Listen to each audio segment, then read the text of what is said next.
Hello YouTube, fin du chapitre 7 Domenico, grosse session à venir. Je sais pas combien de temps ça va me prendre, mais je pense que je suis pas mal. Ça va être une grosse session, je pense. Je crois que c'est vraiment le chapitre révélation et qu'on va presque tout savoir à la fin de ce chapitre. Hein. Presque malheureusement, j'ai envie de dire.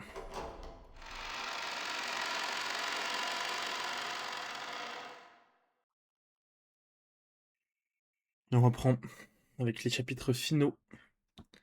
Chapter 7, Sprout of Love, Root of Love.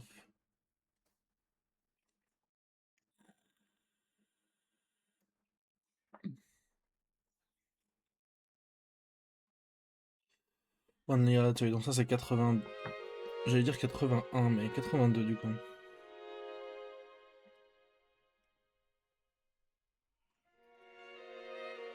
On va voir les réunions familiales d'avant 86, sans doute. Et ça, c'est beau aussi. Seriously, why do guys turn into total morons when they get together? Jessica's room was filled with laughter. It was one hell of a reality check. I thought this guy was a bit cool, a bit adult-like. And then I see him with some of the other guys in our class, talking about dirty stuff with his creepy laugh. It's true that boys always act like little kids when they're together. Well, it's not like girls are any different. The fun chat between girls continued without end. Tonight, Cross and Natsui were out late at a meeting on Nijima. Most of the time, Natsui was always watching, so Jessica would always make sure to be curt with a young servant. But when Natsui wasn't around, Jessica never did that. She had invited the servants of similar age to her room and they were chatting away noisily. At that age, everyone wants to know about love. Thanks to the rigid and constricting way Jessica had been brought up, she enjoyed talking about it all the more. You're pretty incredible, my lady, and you're that age. Aren't there any boys you're interested in? Well, I'd like to fall in love, but there really aren't any good ones around. I think you should be a bit more proactive about it. You can act all relaxed now, but that's not gonna last long, okay? Once one of your friends start going out with someone, it'll turn your words upside down. Doesn't quite that happened. None of my friends are traitors, I think. Ah, no. The outbreak of love is the one time you can rely on friendship between girls. If you met someone you liked, you'd betray your friend and go out with a guy with the second thought, wouldn't you? Well, what about you, Shannon? It's not fair if I'm the only one who has to talk. I don't have anyone like that around. Not around. He's far away, and like Orihime and Ikibushi, I didn't get to see him very often. In fact, I don't even know when I'll be able to see him again. However, I believe that he'll come for me someday. I believe it. Et le pire, c'est que quand il est revenu, il est pas venu pour elle, quoi. Il est venu en mode salut la compagnie. Qu'est-ce que je suis triste pour Shannon. Don't you betray me, okay, Shannon? If we get boyfriends, we get them together, you got that? Right? You promised, right? C'est marrant qu'elle dise ça alors que, bref. Well, you might not believe it, but it's not at all rare for girls just like Shannon Chan to get a head start. Shannon, confess. You aren't going out with anyone, are you? You aren't, right? I'm not, really. Really? Really? We'll get boyfriends together, okay? No matter what happens, okay? Anyone who lies to it, porcupine fish, je sais pas ce que c'est. Bon, l'Égypte a marqué. Wow.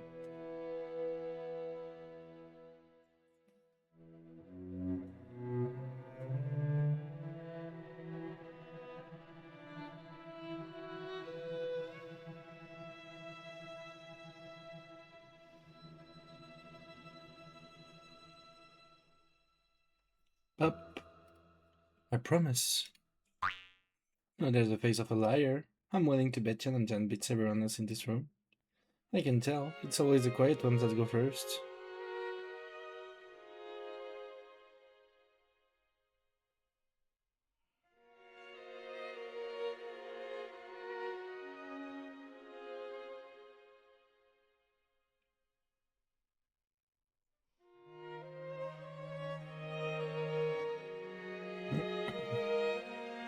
Shannon, how could you? Confess. Please stop, my lady. It tickles. And so another Sunday afternoon passed by.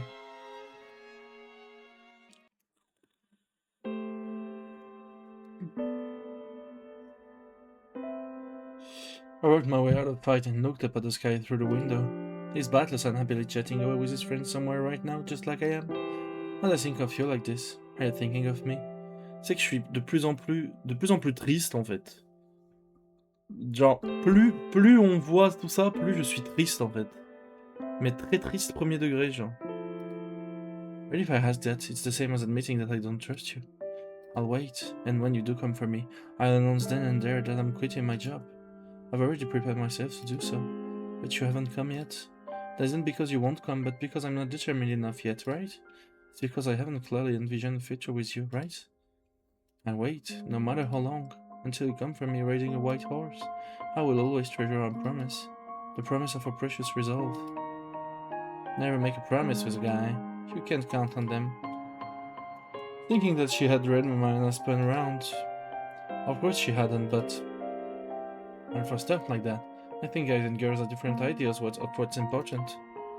And that's not it, you've got it all wrong. On the whole, girls tend to be dreamers and guys just do stuff without thinking. I guess understanding between the sexes is pretty much impossible after all. At least I think it's pretty hard. Girls often have the bad habit of thinking they know exactly what the guy is thinking right away. They search for hidden meanings behind words that guys say for no reason in particular. And just get the wrong idea. Oh yes, I've known girls like that. Those girls who heard something that anyone else could tell them was trivial but think it means the guy is totally into them. Yeah, I see it all the time. It's a bit sad when a girl gets the wrong idea for no reason. The pair of them love together. When a girl gets the wrong idea, could that be me? No, that can't be. After all, Batless clearly made a promise. He said he'd come for me riding a white horse. I mustn't doubt. I'm sure this conversation I'm hearing is just another one of God's trial, so I won't listen. I won't care about it. There's one thing I never want to be. It's one of these poor girls who thinks a guy's heart is linked to hers for no reason. Those demonic sneers tormented me and tried to lead me astray. I'm sure he'll come to the next family conference. C'est que le pro, mine de rien, j'avais fait le Shannon Pat, genre chapitre 2 ou 3, je crois. Il a jamais été autant accurate. Hein. Waouh.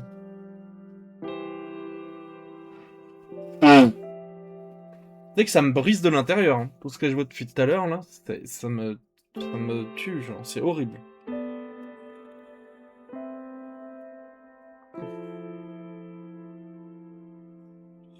I'm sure he'll come to the next family conference.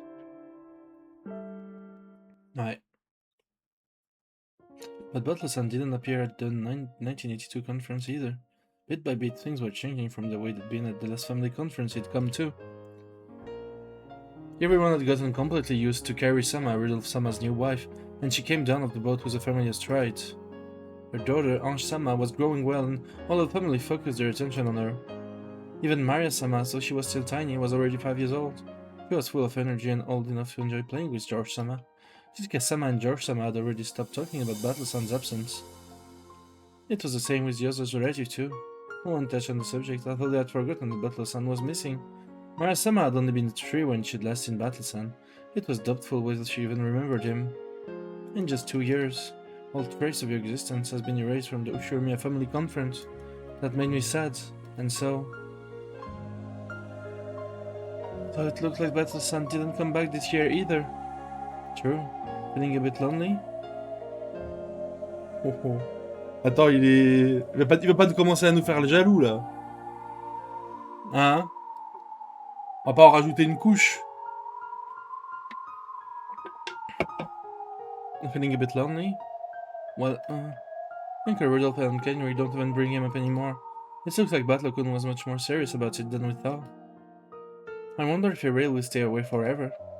It looks like that was him leaving the nest after all. He spread his wings and left for a new stage of life. Don't you think so? He's always been crazy and reckless. Well, what more do you expect from a guy? Well, we know Battle-kun. I'm sure he's adapted to his new life and he's enjoying himself. So I don't think there's any reason to worry. En fait, plus ça avance, plus tout ce que ça implique me fait une peine monstrueuse, genre. C'est affreux.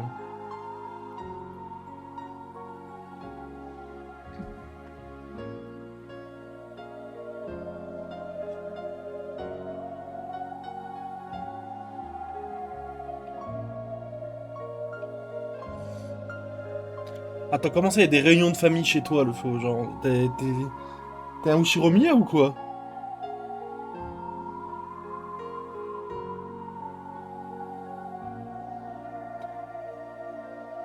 Ah, ça me donne presque envie de retourner à ma réunion de famille aussi. Bah, y en a pas, donc. Mais en vrai, plus ça avance, plus tout ce que ça implique me paraît. Les vergers d'Anjou, ok. Mais ouais, plus ça avance, plus tout ce que ça implique me paraît affreux en fait, et horrible quoi.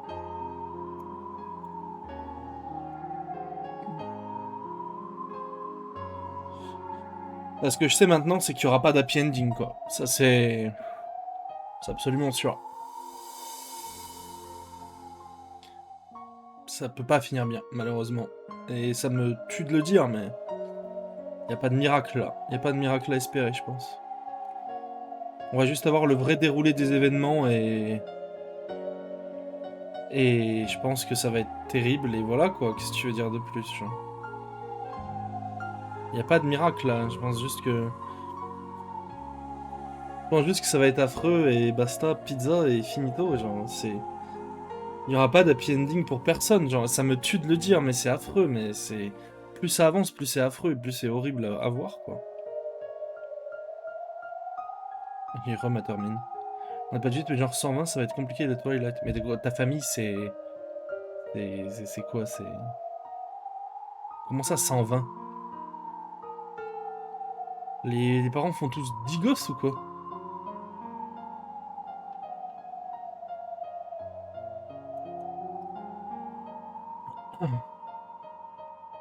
Ma grand-mère a eu 14 gosses. La pute. Non, pardon, je rigole. C'est pour le mime, c'est pour le mime. Pour la blague. Jamais connu. Bon, ça va alors. Et 14 gosses, pouah. Faut envoyer quand même, hein. Faut vraiment envoyer, hein. C'est. C'était juste. Elle était au McDo, elle. Genre. Elle sortait un menu Maxi Best-of comme ça, tous les ans.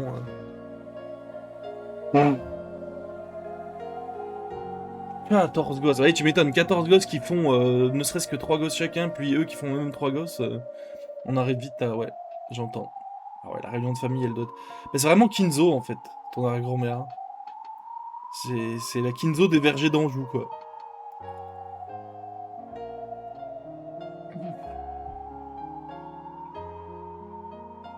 C'est bien, le faux, t'as compris ta mission. Après, peut-être que ta réunion familiale de cette année, tu trouveras ta Shannon et tu iras la rechercher sur ton cheval blanc. Contrairement à Battler.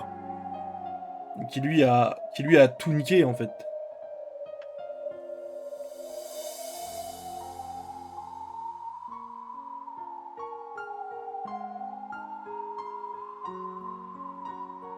Non, dis-moi en exclu, et comme ça, je dis rien. Genre, je ferai semblant d'être surpris quand tu la raconteras. Non, non, non, non, non, non, non, non, non, non, non, non, non. C'est pas possible. Bon, là, juste le début de la phrase, faut mettre le kirasté, mais y a pas besoin de dire la suite. Allez, vite. Au cachot. Juste, il y a peut-être une cousine, je crois qu'il faut pas continuer. Après, si elle est jeune, c'est normal, elle idéalise des trucs, c'est mignon en vrai. Faut pas que ce soit réciproque par contre.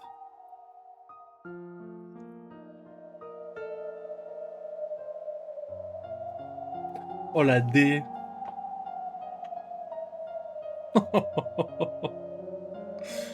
Bon allez. Oh putain, mais ça commence à quelle heure demain là?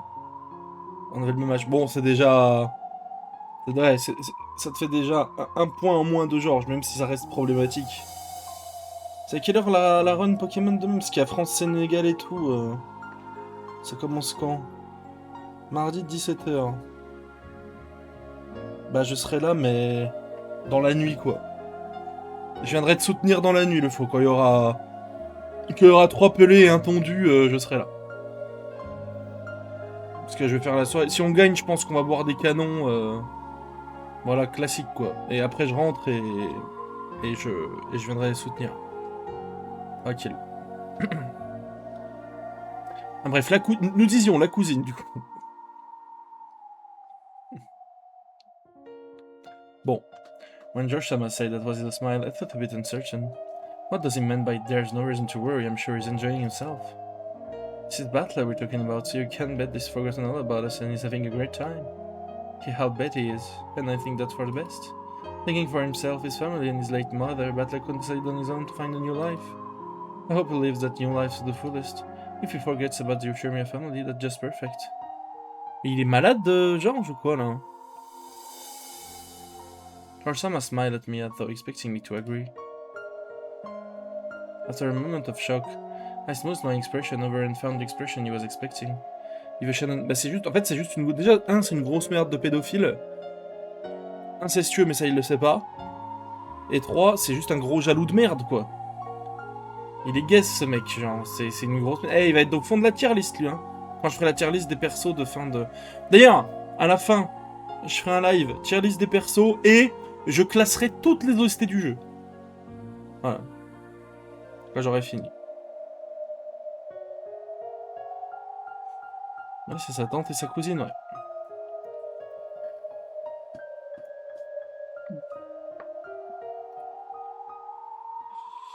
Alors, le faux, si c'est pendant les Farlands, parce que...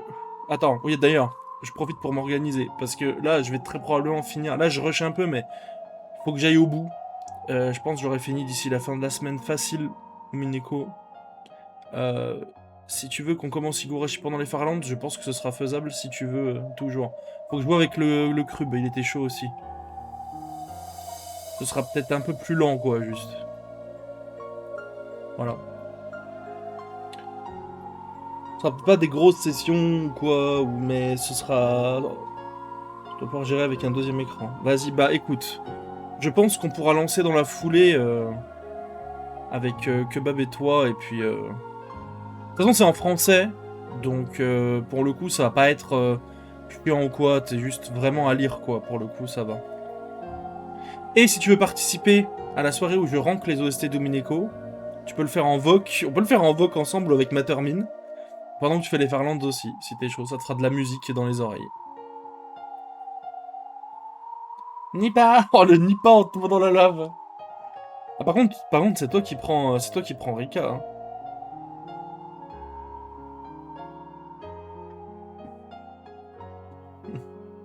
Ça, c'est obligatoire. Tu lui fais la même voix qu'à Erika, du coup. C'est le lore, c'est obligatoire.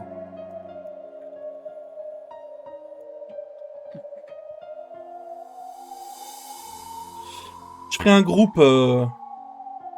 un groupe vite fait avec Kebab et toi ce soir. Hein, pour dire que bah, quand j'ai fini Umineko, on peut start Higurashi et juste lire, quoi. Apparemment, Higurashi est beaucoup plus court, donc... de ce que j'ai compris. Donc... ce sera peut-être aussi moins long, ça tiendra pas... beaucoup de temps, je pense. T'as des tomes qui font genre 3-4 heures, apparemment. 1 ou 2, je crois. Enfin, bref. Ça pour dire que c'est toujours d'actualité et que ce serait... Comme ça, au moins, j'aurais bossé tous mes Wenzekrai, j'aurais plus rien à... Un seul en moyenne, c'est 13-14. Ouais, bah du coup, ça reste quand même beaucoup plus court, parce qu'en moyenne, c'est plus 20 heures au Mineko, quoi, les chapitres. 15-20, quoi. Après, en français, ça devrait aller plus vite aussi, je pense. Il y aura moins de... Enfin, on se comprend, quoi. Enfin bref, je ferai un groupe tout à l'heure à la fin du chapitre 7 pour dire que bah, dès que j'ai fini Umineko, on peut essayer Higurashi et voilà. À 3 en plus, c'est vraiment chill parce que ça me permettra de prendre des pauses, de pas faire tout le temps les... Moi, je ferai juste Keishi, le narrateur et tout, mais je vous laisserai le reste, je pense, et comme ça, on sera pas trop mal, je pense, niveau distribution. En vrai, Keishi ou Battler? C'est une vraie question, ça.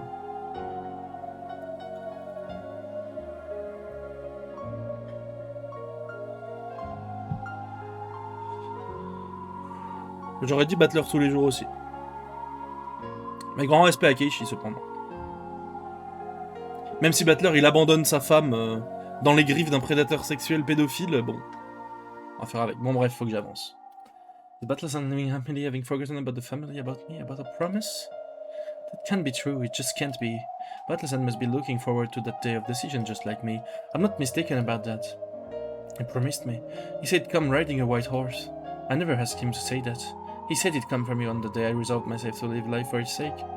He made that promise himself. For 2 years, I believed that.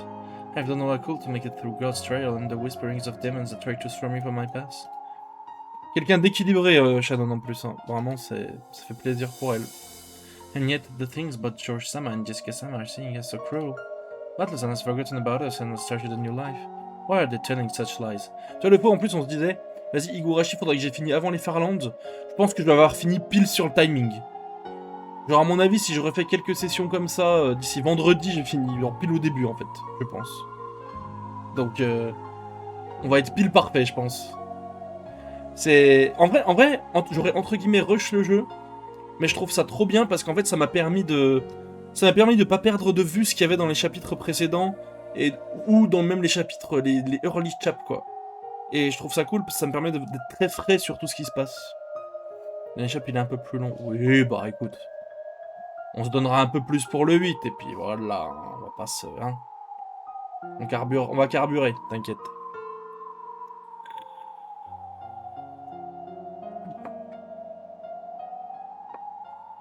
Après, même si on commence Higurashi, juste vite fait, après le début de Tefarland, je pense pas que ce soit un gros problème, quoi. On va pas pleurer, je pense.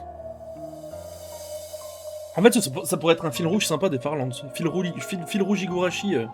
À mon avis, ce sera pas tous les jours parce que bah à mon avis, t'as du kebab et tout. Si on le fait à 3, on sera pas dispo tout le temps. Mais à mon avis, si on peut le faire 2-3 fois dans la semaine, ça peut déjà très bien nous avancer, je pense. Ah bref, on se redit ça très vite. De toute façon, je ferai un groupe comme j'ai dit. Bon, Shannon, faut arrêter d'être d'élu, hein. Tard dans la nuit m'arrange aussi. Bah, ce sera à mon avis plutôt dans la nuit, ouais. Genre, tu sais, des sessions à la minuit 4h, un truc comme ça, je pense. Ce sera un truc... À mon avis, ce sera dans cette idée-là, je pense. Ce sera des sessions comme ça, je pense. Ou peut-être un peu plus tôt, peut-être un peu plus tôt, peut-être un peu plus tard, quoi. Mais ce sera dans ces eaux-là, tu vois. En mode un peu, tu sais, radio libre de la nuit, mais Higurashi, quoi. Genre, ce sera ça, je pense. But that night, I dreamed of Battle-san for the first time in a long while. The Battle-san in my dream wasn't the Battle-san I believed in. It was the Battle-san that George-sama and Jessica-sama had spoken of. The one who had forgotten everything and started a new life.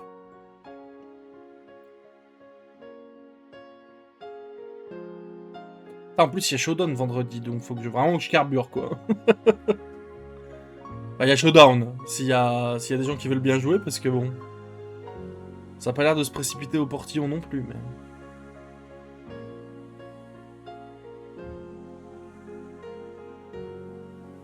Ça va vraiment être Radio Inamizawa. Mais pour le coup, j'ai fait ce call quand j'ai parlé de Persona 4, en disant que Persona 4 et Diamonds Unbreakable c'était la même œuvre.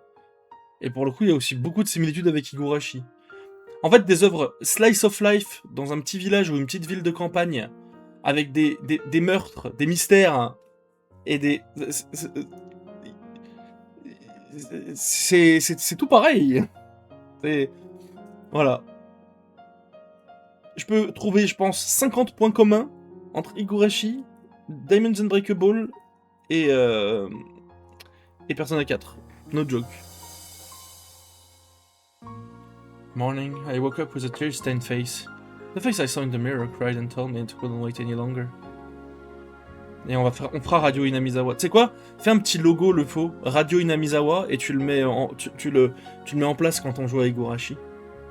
Tu mets juste Radio Inamizawa. I managed to wait this long, why can't I wait any longer? It's a trial, so I must believe in him and wait. But the me in the mirror spoke. Sinon je le fais ou Kebab le fera. Bah, je vais envoyer Kebab en esclavage le faire, hein, au pire, t'inquiète. Il est bon sur ça, normalement. The me in the mirror spoke. It was sharper than the fragment of glass. I talked about this promise with him, but did we ever make up such a promise? Wasn't Jessica-sama talking about it? But some girls are dreamers who get the wrong idea. And wasn't George-sama talking about it too? He said that that Battleson had gotten used to his new life and had forgotten about the Ushuria family. And by now he isn't the only one who's forgotten. Unless I ask about it, everyone in the Silent has forgotten his name. Even Riddleflama doesn't say his name anymore. If I weren't here to remember his face, perhaps his existence would have been erased from everyone's heart. I don't believe it, so I won't doubt. Battleson must still remember his promise. We're both waiting for the day of decision, the day we'll be together. Battleson, I firmly made up my mind. Does the fact that you're not here mean that, after all, I'm not determined enough? No, it's because you and God are testing me, isn't it? In that case I will endure, until that promised day inevitably comes. So please, Battleson, I want some proof that you haven't forgotten me. It was a crack that ran across my ceramic-like heart. I had to acknowledge it now. It may be that I'm pretending not to notice something terrifying and sad. Battleson makes me yearn for him. Battleson makes me sad. Battleson makes it hurt. Battleson, do you still remember me now?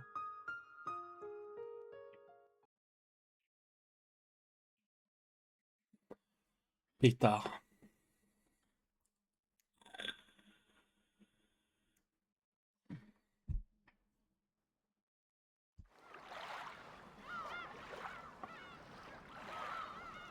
And then came the third family conference since Battleson left.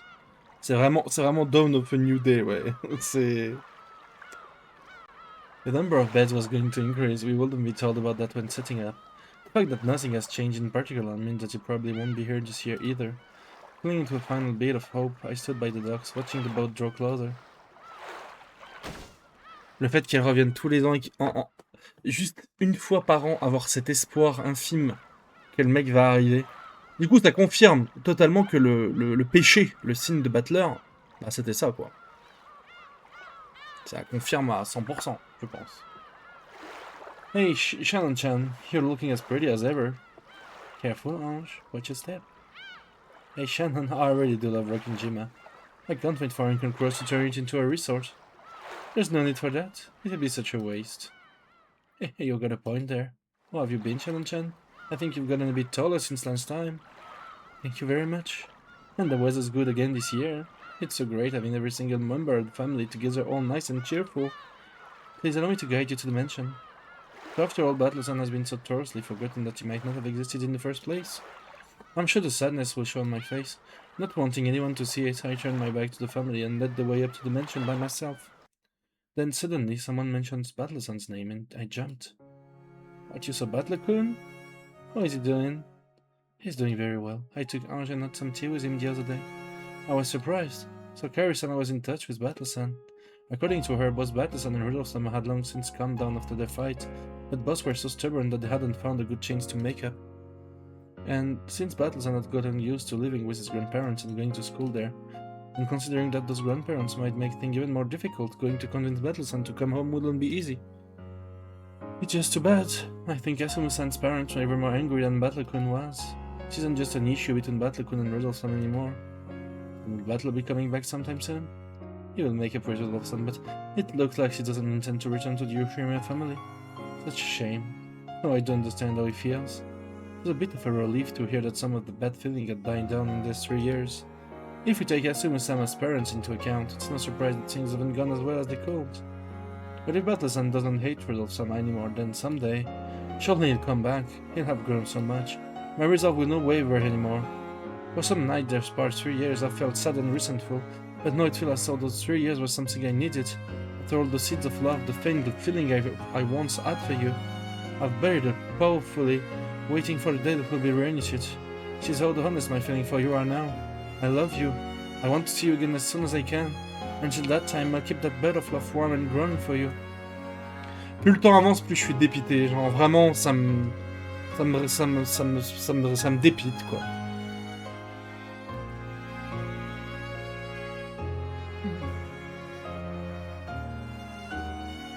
I won't doubt the coming of that day anymore. Just as I think of you under the same sky, I believe that you are thinking of me. I'm sure this news about him is a sign that God is cheering me on. So I ask God on one more time inside my heart. Since my feeling for Battleson have not wavered for the days the past 3 years, let me know that you feel the same way. I know that asking for that is a sin. However, know that we've reached a 3-year turning point. I want some gift from God, any gift to show that I have not waited in vain. That is what I prayed. Oh, that's right. It's been so long since Battlecon last saw you, alright? I saw you might be feeling lonely, so I told him to write you letters. Oh! Oh non. Oh, ça peut être une catastrophe absolue, cette histoire. Here they are. Huh? Did God really hear my prayers? I felt as though my heart was going to leap out of my chest. A letter from Battler? Have some. What did he write? Did he say anything about how he's been doing lately? I can't wait to read it. Carrie-sama pulled a brown envelope out of her bag and handed it to George-sama. Just one. When George-sama opened it, several folded letters came out. Looks like this one was addressed to me. They all have different names on them. Here, this one's yours, Jessica-chan. Thanks. And this one's for Maya-chan. Can she read yet? I read it to her later. Thank you. There's even one for Ange-chan. No, of course she can't read. I'll give it to her when she does learn. He says he's doing great and having a blast. Good for him. Non. Moi, non, non, non, non. Je veux pas ressentir cette peine. Hein. Pitié. Non, non, non. Is that all of them? Yep. Looks like that's all of them. J'ai une théorie. Peut-être que George a fait exprès, en jalousie pure, à garder une lettre qu'il avait écrite à Shannon. Alors il l'a vue, il a fait celle-là, elle va pas la lire. Elle est à moi, Shannon, elle est à moi. C'est possible que ce soit une merde à ce point. Hein.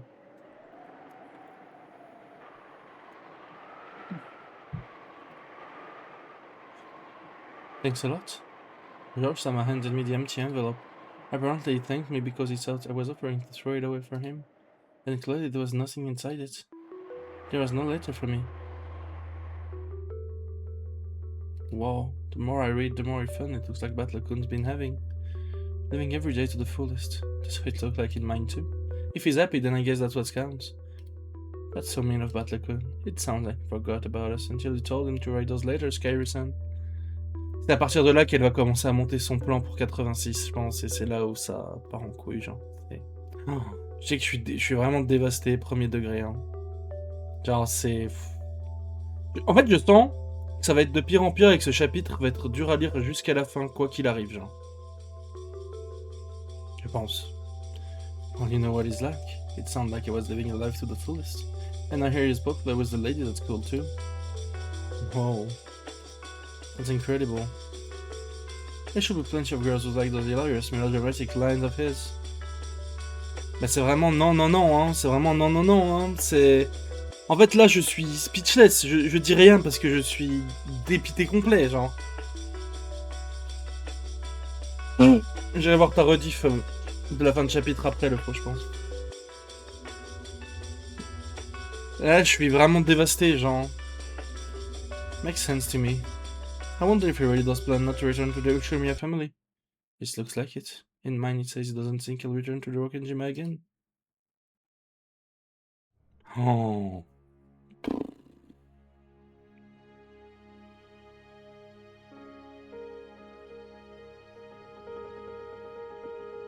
Ben non, 47 sur ça. Putain, vous avez des souvenirs très précis quand même. Est-ce que vous vous rappelez d'une pace que moi j'ai eue pendant Omineko peut-être? Non, parce que j'ai jamais de pace. C'est moi le gros nulard. Pas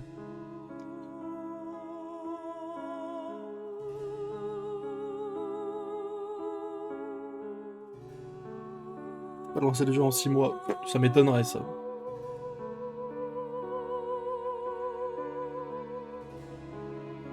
J'ai pas arrêté si longtemps, c'est pas possible.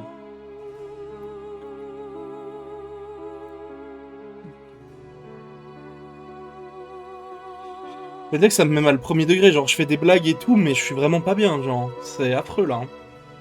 I don't know all of these letters were tried from God. The fact that there was no letter from me and the fact that he was enjoying his life and has forgotten about Rokkenjima were just more trials. God is testing me. The fact that there was no letter from me alone is proof of that. That's what I want to think, but now it's just too much.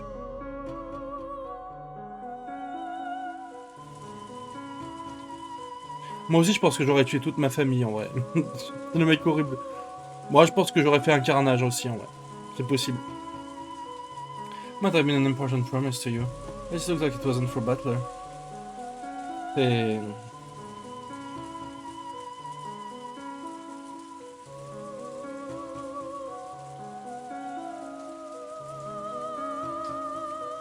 Ça me révulse. No way. Then that promise about him coming for you was... I was a dreamer. It was just an illusion I created. Butler, they were probably just meaningless words to make him sound cool. To anyone but her, it would have been such a funny story to hear.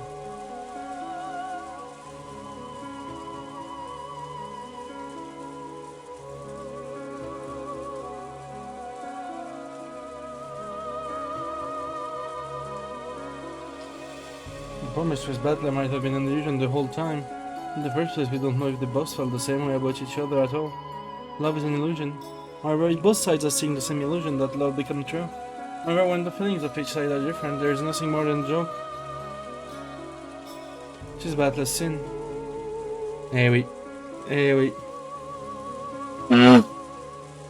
Eh oui.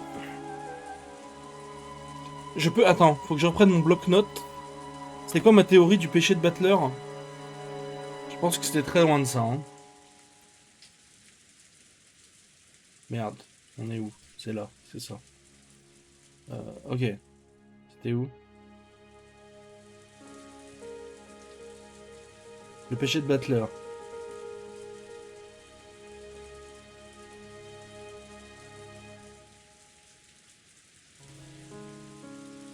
Je relis ma théorie hein, sur le péché de Butler, qui est complètement lunaire. Genre, il n'y a aucun... J'avais rien, genre. J'ai mis... c'est très énigmatique et je n'ai franchement pas beaucoup d'indices pour le comprendre. Mais si je devais parler avec le cœur, je dirais que c'est probablement quelque chose de pas si grave pour lui et qu'il l'a probablement oublié de ce fait. A contrario, ce serait très grave pour Béatrice. Bon, ça marche ça, mais bon. La magie, c'est ne pas oublier son âme d'enfant. Butler a clairement oublié son âme d'enfant, il ne croit plus en la magie. Imaginons qu'il ait fait quelque chose à la manière de Ange avec Maria, mais avec Béatrice cette fois. Lui, enfant, croyant à la magie, aurait bien pu rejoindre mariage sorcière et briser une des règles, comme Ange l'a fait, puis se faire bannir. Puis en grandi, il ne se rappellerait plus de ce péché qui restait très important aux yeux de Beato. À l'ouest. À l'ouest complet, hein. La seule chose qui va à l'encontre de cette théorie, c'est que Béatrice dit que ça ne la concerne pas en rouge, mais elle peut très bien jouer sur les mots, ne pas s'être rappelée Béatrice à l'époque, par exemple. Ok, en fait, je suis bon, quand même. Ok. A contrario, ce qui renforce énormément cette théorie, c'est que Béatrice rentre dans ce jeu avec Butler pour lui prouver l'existence de la magie, ce qui est pas vrai, du coup, au final. Ils intéressent totalement du jeu une fois que Butler ne se rappelle plus de son péché. Ça correspondrait totalement à ce que j'ai dit au-dessus, à savoir que Béatrice abandonnerait car Butler serait un cas totalement perdu pour la magie. Ce qui expliquerait aussi pourquoi Beato tient autant à lui et tient autant à lui faire accepter la magie. Bon, on sait maintenant que Beato, son but, c'était pas vraiment de lui faire accepter la magie, quoi. C'était qu'il se rappelle de tout ça et que, voilà. On le comprend maintenant, mais à l'époque, c'était tellement magie que, voilà, on peut comprendre aussi, je pense. Un peu call de l'espace, mais bon. Wrong, huh? Is that he didn't even remember? If he simply broke his promise, I could have taken him to tax for it. I could have regretted my mistake, or I could have won him back. However, you can question someone about something they don't even remember. C'est ça, c'est exactement ça. Qu'ils la reconnaissent, ouais. C'est trop triste en vrai, je suis... Enfin bref. I'm unable to aid Battleson. After all, Battleson didn't even break his promise. There just wasn't any promise to start with. It was nothing more than a sad joke. J'ai du mal là. I kept on crying and crying. I dug my fingernails into my pillow, soaking it with my tears. How much easier it would be to hate something. But I can't hate anything. I just couldn't get over my miserable arrogance, which had led me to believe for 3 whole years that he felt the same as I did. Je me sens pas bien. I'm to blame for this. My responsible words led you to believe that Butler made a promise. No, this isn't anyone's fault. It's all because I assumed that you felt the same way I did. Butler made no promise, and yet his feelings were solely sincere, so there might have been a difference in degree where compared to yours. Is it true that he liked you? Of that there can be no doubt. Please just stop it. I believe that he liked me the way I liked him, without even doubting that. Please don't try to cheer me up. I'd rather that you mocked me. Before I knew it, a dull, inescapable pain had pierced my chest. When I pressed my hand against my chest, I realized what that pain was. It was the bud of love whose seeds had sown and nurtured in my heart. Its roots had spread all the way across my chest, tormenting me like a metal wire wrapped around my heart. They looked less like roots and more like fissures running through my heart. I can only hold back the pain by tearing out the root of love. But no matter how much I scratch at it, I'm only scratching at my chest. The roots of love doesn't move at all. If I started hating Battleson, without any lingering interest or regret, I'd be able to pull this rod out easily. Once I did, we'll probably leave a hole behind, but at least it wouldn't hurt me anymore.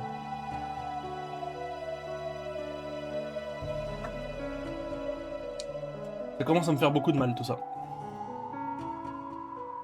But I can't pull it out. Even though it hurts so much, those roots of love are still stuck in my heart. Shannon, even now, I love Battleson. I want to see him. I want him to come back. I believe he will come back someday, and I want to wait for him.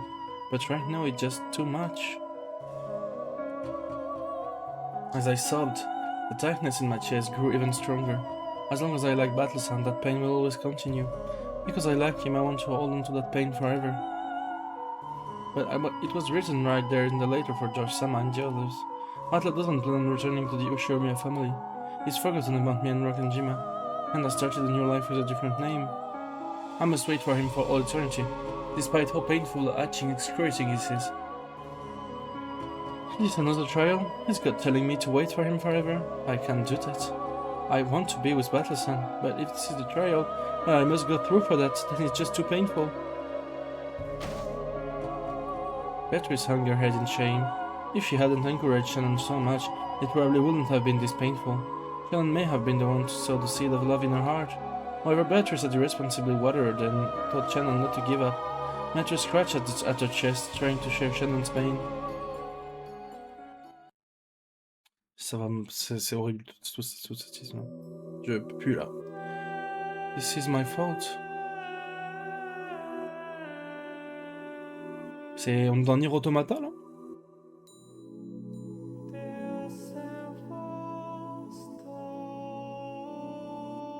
Nier Automata.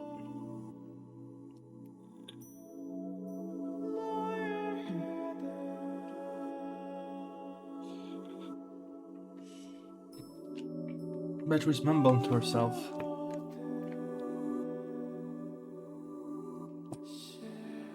Béatrice s'est pas ratée sur le fait de ressembler à l'idéal de Battler.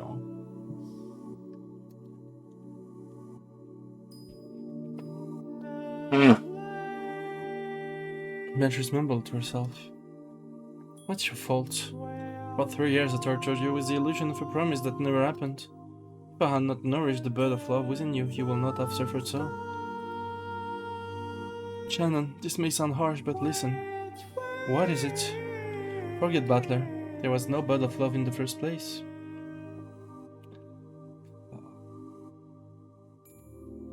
No. I'm the one who nourished it. No matter how painful it is, I can't forget it. But you cannot bear that pain any longer, can you? Wordlessly, Shannon held the chest and hung her head. I love Battler.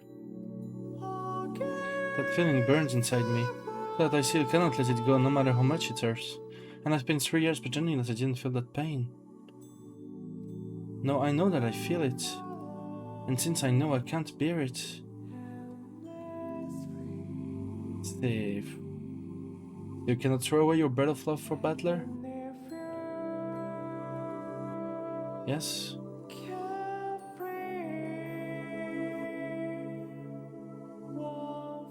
Je suis dévasté, hein. However, at this rate, the root will kill you. People need the universe to survive. And one person cannot create that universe alone. Two are needed. Universe. Together with Battler, you created the universe of that bed of love. Now that one half of that pair is gone, your universe has crumbled. People cannot complete the universe on their own. However, Battler-san, the other person who creates my universe won't come back. Then you must create a new universe with someone else. Wow. You mean create one with someone other than Battler-san? I will give you such a person. Which person? A creature to bury the pain in your heart and heal you. He will not betray you. Yes, let it be a sibling. Bon, allez. On peut pas faire plus là. Oh putain de merde.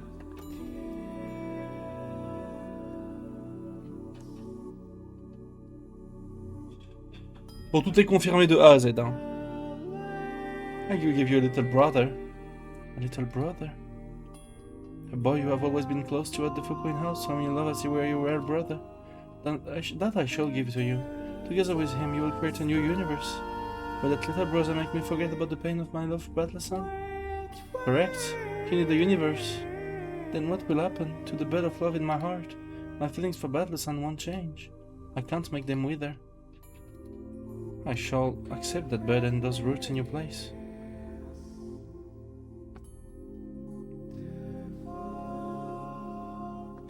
Plus on avance, plus ça creuse, c'est affreux tout ce qui se passe, genre.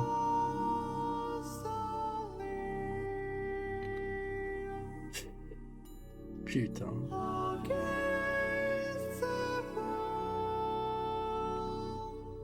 Bateau, putain. Don't forget the pain of love and create a new universe. I will accept the bed of love in your place.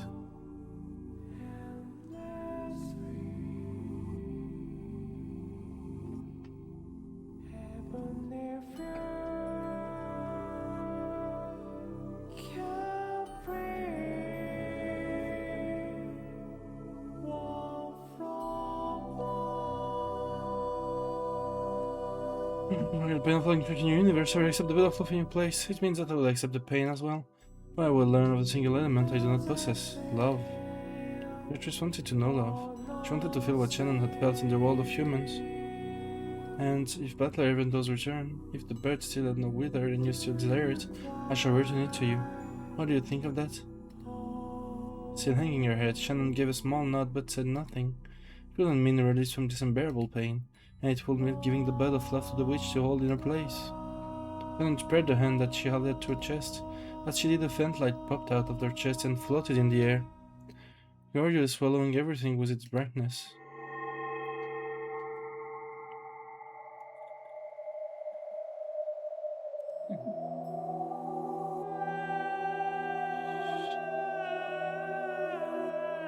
As the brilliant light began to fade away, Shannon and Beatrice, still facing each other, were now inside the vast starry sphere like a planetarium. They were the only ones in the pitch black starry sea. Shannon felt as though she had seen this place once before, but she couldn't remember. Then I made another announcement. Modify this world. Let the bed of love travel from Shannon to Beatrice. Elle a enfoui ça dans une autre personnalité. Ah vas-y, je suis. Change the world. My final message. Goodbye. Elle a vraiment dit modify this world. Change the world. My final message. Goodbye.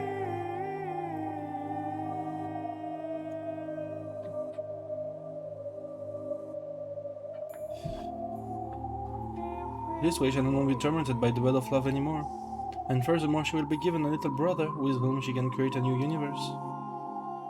The design for the little brother will be a younger boy at the Fukuin house with whom Shannon was close. For a name, let there be the on character at the Fukuin house world states. Yeah, I've decided. That's the perfect name to go with Shannon's. He'll be a quiet Richardson boy. He'll come to... Mais on a compris la reveal, je pense.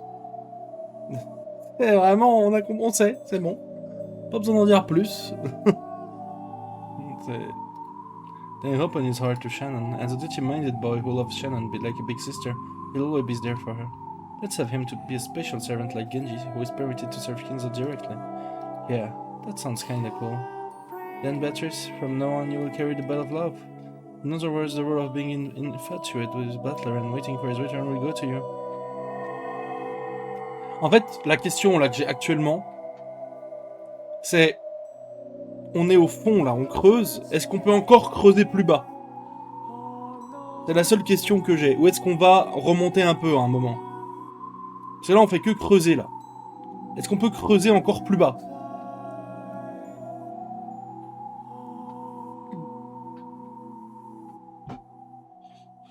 While you're still the witch who reigns over Rockham last night, you have also been waiting for a Shimmer Butler ever since that day 3 years ago.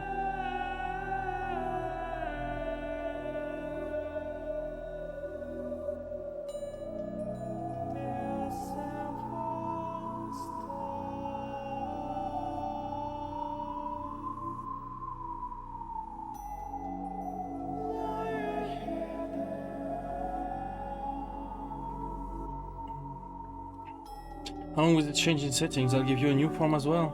He did tell us what you hid the woman who looked like once, remember? A woman with a good figure and long golden hair like a foreign model. Golden hair, long hair, a good figure. Yeah, something like that. That's what the new Beatrice will look like.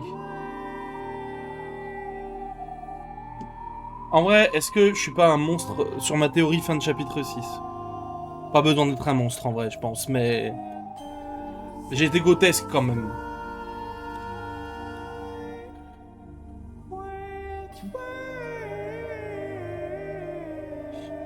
Alors, tout est bon dans les moindres détails, mais bon. All that bed of love in your heart as you wait for Battler. This way you will learn of love in exchange for earning pain. En fait, ce qui me fait un peu chier, pas chier, mais... Parce que vu que j'ai eu entre guillemets tout juste, c'est que j'ai l'impression que toutes les reveals qui vont venir, je vais m'y attendre. Je vais pas avoir de surprise. Et c'est un peu dommage du coup. Mais bon, c'est le risque de faire des théories, hein. So you will learn of love in exchange for earning pain. Yes, this will be the setting for my new world. Ouais, fallait moins être un monstre, quoi, je me doute, mais bon. C'est pas moi qui choisis, tu sais, c'est fatigant d'être bon, en vrai. Roshan and a new servant like a little brother will come. J'ai juste peur qu'en fait de pas être trop surpris jusqu'à la fin, vu que tout s'est mis en place et que j'ai un peu compris tout ce qui se passait. Je pense pas pouvoir être surpris et c'est un peu dommage parce que j'ai tellement été surpris pendant 6 chapitres et tellement mis au supplice des surprises que je vois pas comment je pourrais l'être là du coup. And the bed of love that tortured Shannon will go to the witch Beatrice. She'll just be holding onto the bed of love for the time being. However, why she hold on to it, she will be a maiden in love with Battler. By that time, we'll be able to learn what love is. Elle a enfoui cet amour pour Battler dans sa personnalité de Béatrice. Et du coup, Béatrice a jamais voulu faire accepter la magie à Battler. Elle l'a... Enfin, tout est terrible. Tout est terrible. Et c'est pour ça que Béatrice était énervée, parce qu'elle dit « ça me concerne pas, le Sin ». Et comme je l'avais dit dans mes théories à la fin de chapitre 4, elle ne s'appelait pas Béatrice à ce moment-là. C'est le seul truc que j'avais de bon, hein. Bah, c'était Shannon, quoi. Ouais. Come, let the world be modified. My final message. Goodbye. For I am one yet many. Awaken us, and stretch your wings in this new world.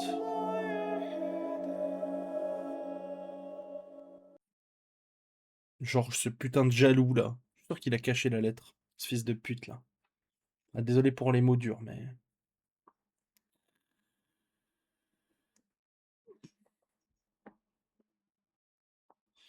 Slowly, I opened my eyes to the gentle rays of the morning sun.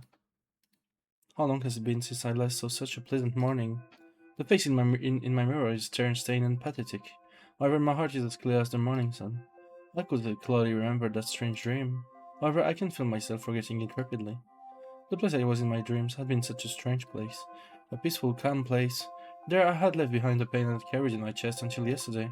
But this morning, my heart was at peace. Good morning, me. My tear-stained face really is pathetic. However, my expression is bright and cheery. Even now, I like Battler-san, but for some reason, I've calmed down. It feels like I've put something precious safely away in the place it belongs. Ah, il a enfoui ça, quoi, tout simplement. Battler-san, when will you come back, I wonder? When you do, I'd like to talk about mystery novels again. Oh, I almost forgot. My new boy servant will be coming today, right? En fait, le problème, c'est que là-dedans, dans tout ce qu'elle a vécu, là, on est sur un état de maladie mentale extrêmement avancé, quoi. Ah bah là, elle a compartimenté de fou, là. Alors là, pour le coup, c'est carré, hein. Mais la maladie mentale, quoi.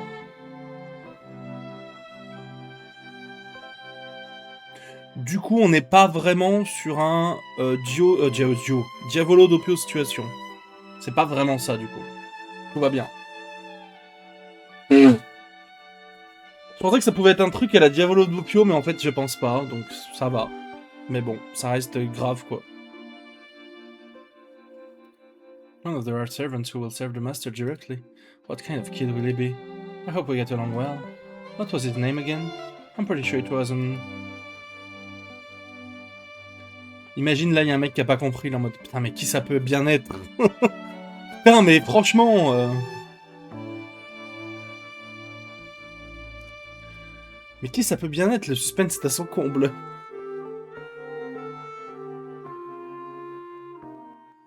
Moi, je veux bien Canon appeler quelqu'un boss. C'est vrai que c'est un peu Doppio, Canon. Et Shannon, c'est Diavolo. Mais bon. Mais après, il n'y a pas de changement physique. J'imagine que c'est juste dans sa tête, donc... C'est pas Doppio Diavolo où carrément le mec il change de corps, quoi. Quand tu vas voir Shannon prendre un téléphone et faire...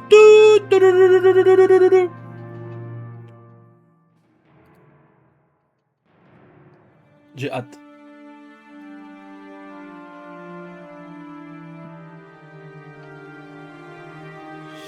Men in work clothes was spreading a tarp over a section of the hall. From the way they measured the wall and set out tolls, it could be seen that they were planning some sort of construction project. This is of the utmost importance to the master. Be sure it... Alors par contre maintenant, il y a un truc que j'aimerais voir et savoir, c'est pourquoi des gens appelaient Canon Canon. Est-ce que c'était juste, bah pas dit en rouge et du coup, à chaque fois qu'ils appelaient Canon Canon, c'était Shannon? Ou pas? Ah d'ailleurs, le faux putain, tu m'avais demandé quand est-ce que c'était la fois où il parlait, où Erika avait vu Shannon et Canon ensemble avec l'autorité du détective. Je t'avais mis le timecode, tu m'avais pas répondu. Mais il y a bien un moment où ça arrive du coup. Voilà. Ce qui est très étrange du coup. Quand même.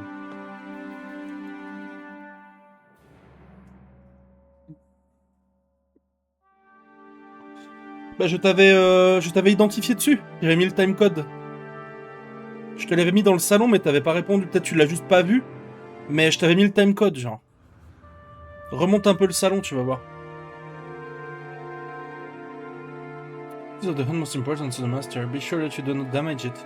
The president of the construction company nodded his head several times to show that he understood. Then 6 young workers carried a large rectangular object wrapped in a white sheet. Okay, careful there. Set her down gently. I said gently. Is it the spot? Great. Ah, c'est là où ils mettent le portrait. Apparently they were putting something large onto the wall of the hall. You planned to hang that and sing in there? That's what you want. After all, this mansion is little more than one's father's toy. That's why he took a deep breath. Plus, it was a whim of Kinzo's, a man she greatly respected. She seemed to resist the idea of hanging in the right here in the entrance hall, the face of the mansion.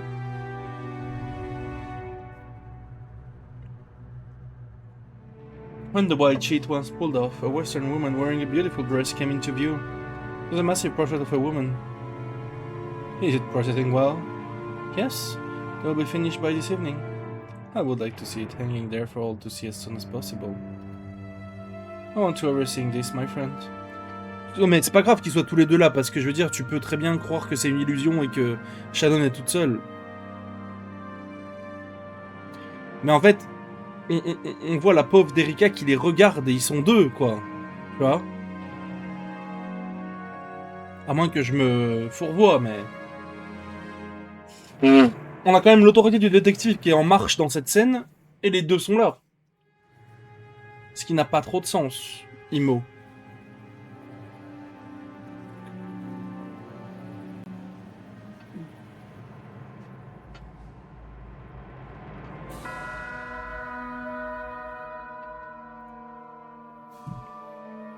Je sais pas trop.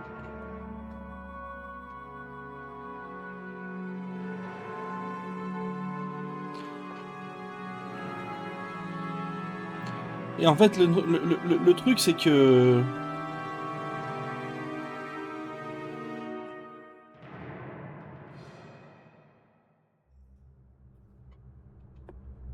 En fait, le truc qui me fait tiquer, c'est que... en fait, si elle s'était rendue compte de ça... Parce que les gens parlent de Canon, quand même. À moins qu'elle le voit pas, parce qu'elle a l'autorité du détective et elle voit que les gens parler à Shannon. Mais comment elle se fait... Comment, du coup, en fait, même si par pure malice, elle est au courant que Canon n'existe pas dans le chapitre 5, comment elle fait pour se faire avoir dans le chapitre 6 par ça? Avec l'arrêt de trousse de fin. C'est ça que je ne comprends pas. En fait, que ce soit dans le 5 ou le 6, il y a forcément... Elle est plus détective, putain. Ah oui, c'est vrai, je suis con, bah oui. En fait, tout est millimétré, quoi. Il y a... Enfin, d'accord.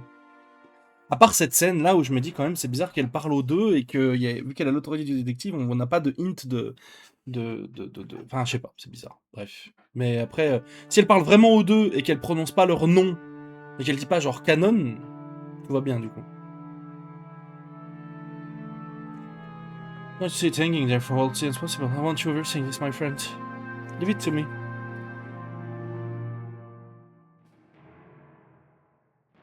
Car il a mentionné un truc là-dessus. Quand ça? Ok, bon, on verra alors.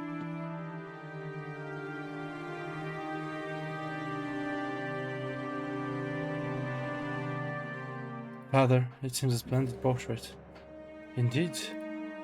Quite, bah, étonnant. Quite exceptional quality. I'm satisfied. This is your benefactor, the woman who gave you the gold, right? Indeed. If I had not met Beatrice, I would not be here. Nor would you show me a family, nor would of course this mention. It's natural that her portrait had been displayed in the best possible location. Now that he has said this in a bluntly, there would be no contradicting him. Of course, and not so he could only shrug. Master, the epitaph plate is here. Would you please check to see that is in order? Indeed, each and every word must be correct. Epitaph?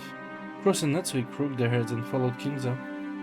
The leader of the workers set down a plate wrapped in a sheet.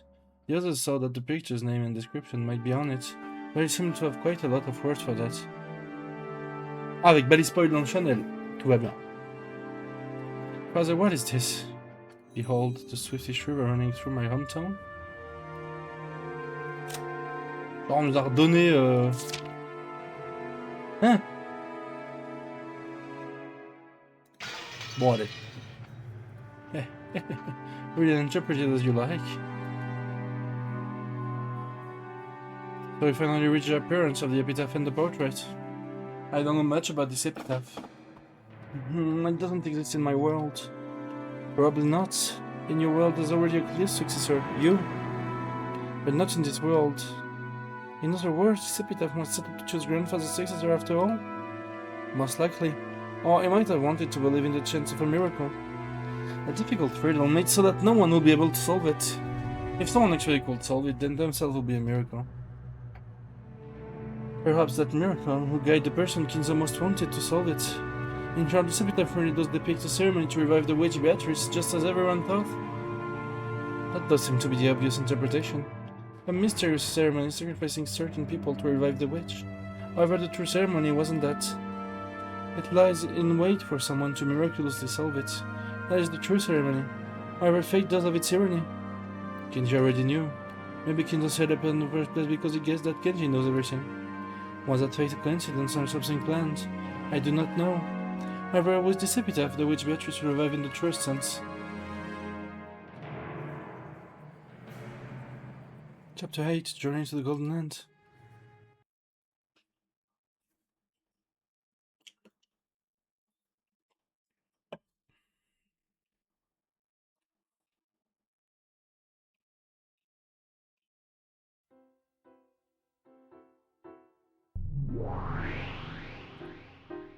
This is Beatrice. My soul was captured by the woman showing this massive portrait. That might have been literally true.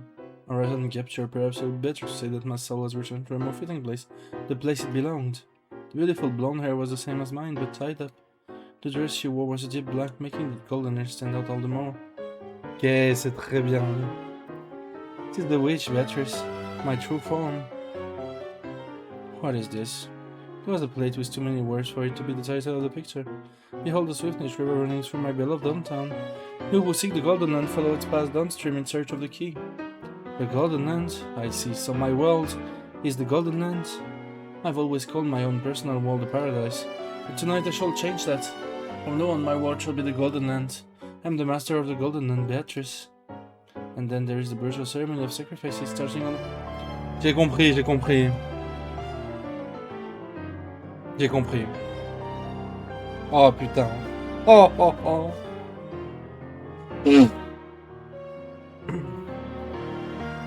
C'est la folie de Shannon avec cette personnalité-là qui va lui faire lire l'épitaphe et le faire comprendre dans ce sens-là. Et c'est ça qu'elle va faire, quoi, en 86, tout simplement. C'est ignoble. Tout est ignoble. Y a rien. Quel jeu de merde. C'est bon, je peux le dire maintenant. Quel jeu de merde. Oh merde.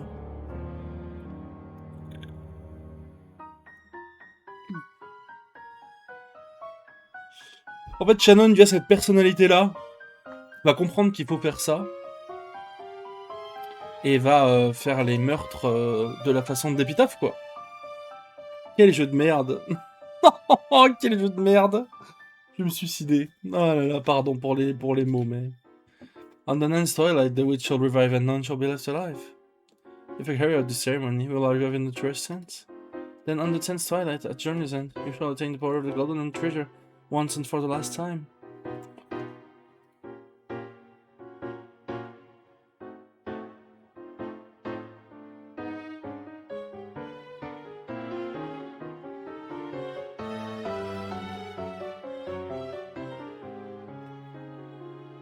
You shall praise the wise and bestow 4 treasures. One shall be all the gold from the Golden Land. Kinzo received a massive amount of gold from Beatrice, and rumor has it that it still lies hidden somewhere. Is this as the family members and servants are all whispering a code showing the location of Kinzo's hidden gold? If a human solves it, they will obtain a great quantity of gold. However, if I do, it will mean my own resurrection. Kinzo, you're a aging magician. Just when I was mocking the show. Je viens de capter un truc horrible là.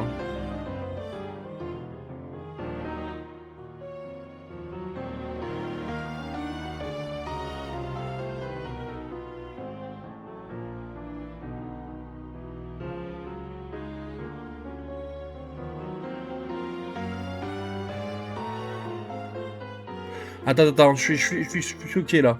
Je remets mes idées en place juste.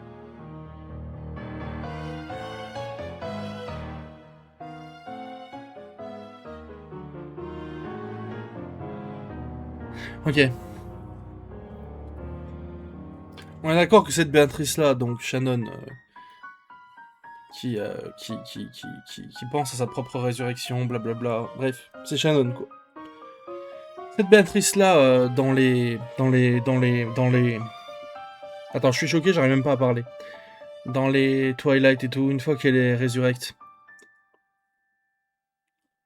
elle parle à Kinzo et elle parle de sexe avec Kinzo, quoi.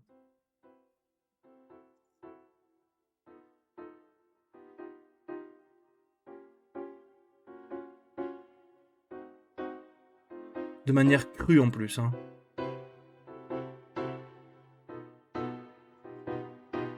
Et du coup, c'est pas une ancienne Béatrice, quoi, c'est Shannon, genre.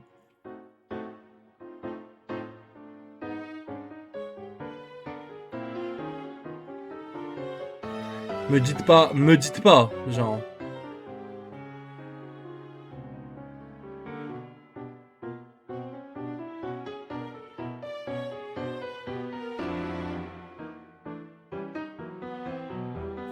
Non. Le mime I got one more enemy, non, mais c'est pas possible. En fait, cette Béatrice-là, qui est Shannon, parlait vraiment de sexe crûment avec Kinzo, quoi. Après la résurrection. Même si Kinzo est mort au début de la partie, on peut estimer que c'est des souvenirs qui datent de quand il était encore là.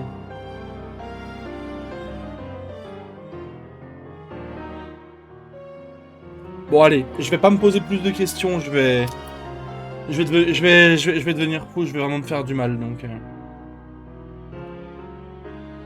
Oh, interesting. I'll definitely solve it, and I will revive the real Beatrice. When that happens, I will use my great magical power to rule over object and man, day and night, and none of fucking Jima.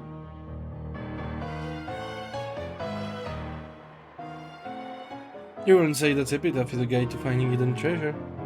The rumors tell that the master has 10 tons of gold hidden away. Yes, and Beatrice supposedly gave it to him. I've heard that one too. 10 tons of gold, that would be incredible. I cannot even imagine it. C'est marrant parce que... C'est marrant parce que tu lis les phrases des deux, là.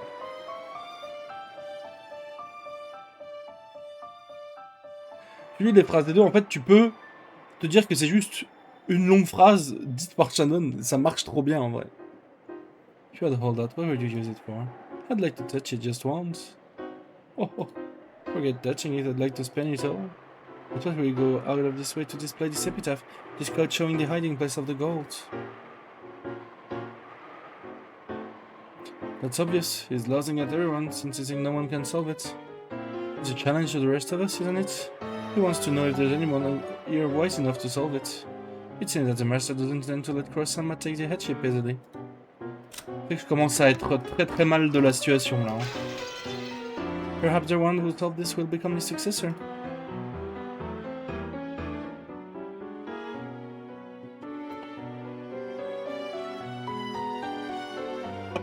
Genji-san, what is this? Could this be a portrait of Beatrice? The Beatrice? Correct, this is Beatrice-sama. What on earth? There's a strange little poem-like things over here. What's this all about? It's almost like a pirate code that shows the way to hidden treasure. Genji-san, what does this mean? The master said to read and interpret it as you wish. That the riddles applies equally to all who can see the epitaph. You said riddle just now, didn't you? That means this can be solved. Yes, that's it. Father doesn't want Nissan to succeed him. So whoever solved this will become the successor. Finally, the table has finally turned, and I have now a real chance to become the head. Classique.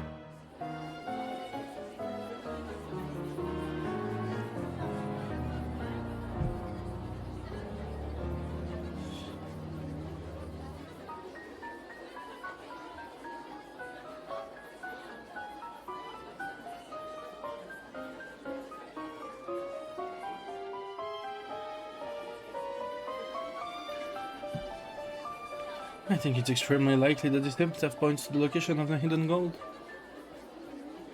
It looks like indicating the one who solved it will be chosen as a successor. It's another theory that might fit. But as it doesn't, you cross Nissan as an ideal successor.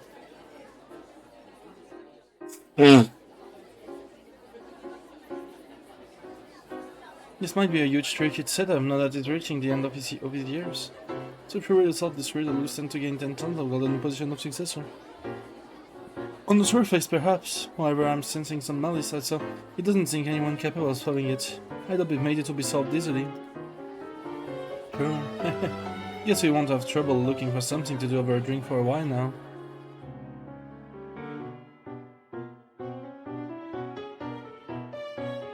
Ridiculous. How could anyone solve this? Rosa tossed aside a notepad with the epitaph written on it and flopped over the sofa. Solving this means 10 tons of gold. With that much, I never need to worry about shim for cash again. If I had money, I could pay off my debt, and that man might come back to me. I know where Father's beloved hometown is. And the Swiftish River? There are many rivers there. What's the village supposed to be? I don't have a clue. What's wrong, Mama? Maria looked concerned. He's done really good at riddles, so maybe... Hey Maria, do you think you know the answer to this riddle? Maria gazed at the paper with the epitaph on it as though she was trying to bore through it with her eyes opened wider and wider. What do you think, Maria? I guess it might be a bit too hard for you. Is a witch ceremony a resurrection ceremony for Beto? Where'd you get this? Hey Mama, where'd you get this? I'm gonna ask Beto. I'm sure the ceremony will let Beto regain her full power. She'll be able to appear in front of everyone and do miracles of magic without having to worry about... La pauvre Maria. Ça me fait presque de la peine.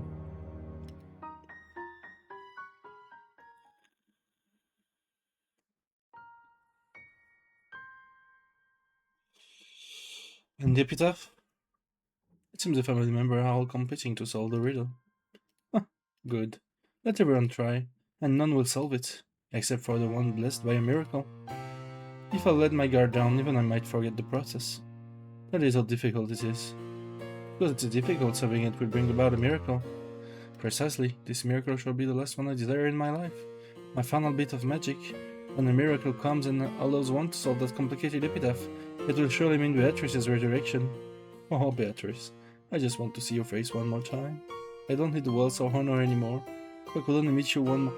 En fait, le Oh Béatrice devient tellement creepy avec tout ce qu'on a. Ah, bordel. Le Oh Béatrice fait très très peur maintenant. This will be the last bit of magic that Kinzo, who realized he was facing his last years, will ever use. He was betting everything that Beatrice had given him, hoping to meet her just one more time after being separated by death through 2 generations. En fait, au début on était en mode ah ah le vieux, regardez-le, il pète un plomb, il est trop, ouais, il est sénile. Et maintenant c'est juste très creepy genre. His meeting with Beatrice that had been the true beginning of his life.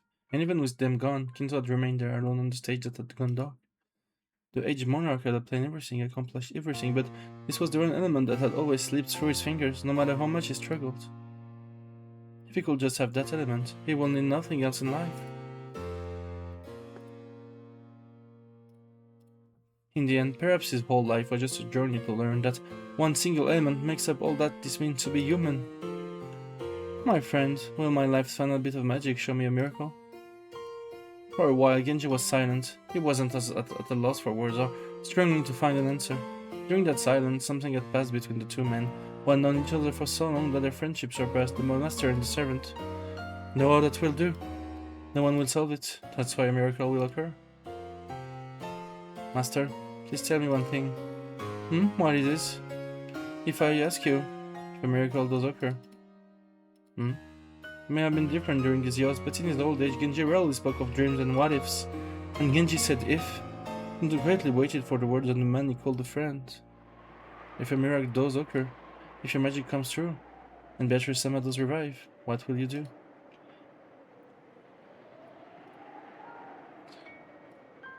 As the one closest to Kinzo, Genji obviously knew of the crazy feeling with which Kinzo had searched for Beatrice in the past. And yet Genji was asking what Kinzo would do if Beatrice did revive. Master, at one time in the past, you experienced the miracle of Beatrice-sama being reborn. If that miracle happened again, what would you do? My friend, so after all you do blame me. I have no way of knowing everything in your heart and Beatrice-sama's. However, I believe I do understand at least part of the way in which Beatrice-sama adored you. I lament the fact. You may not believe it, but as I have aged, I have come to regret all of it. The miracle does occur, and Beatrice revives, then of course I do not care if she knows nothing of the time she spent with me in the past. Well, as long as she's Beatrice, I don't care who it is. I just want to apologize. Is that truly how you feel? Yes, my friend, I regret it. But deeply I regret those mistakes made in youth. You have aged as well, so you must know. One cannot feel guilt for the sins of their youth when one is still young. However, like deep thorns, they began to fester, torturing me. I, Ushiromiya Kinzo, no longer care why I die. However, this thorn, this regret, is the one account I must settle. Ah, je suis pas sûr de ce que t'as avancé, faut moi. On commence à respecter Butler. I return everything to Beatrice, and I will ask her to forgive me for my sins. For that is my only and final wish. Oh. Kinzo covered his eyes and sobbed. The aged monarch who had built a great wealth in a single generation while reaching the end of his life. And he couldn't do nothing but sob because he wanted someone to apologize to.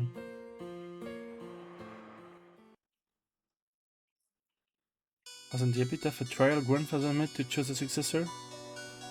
I thought that too at first, but it looks like the situation's a bit different.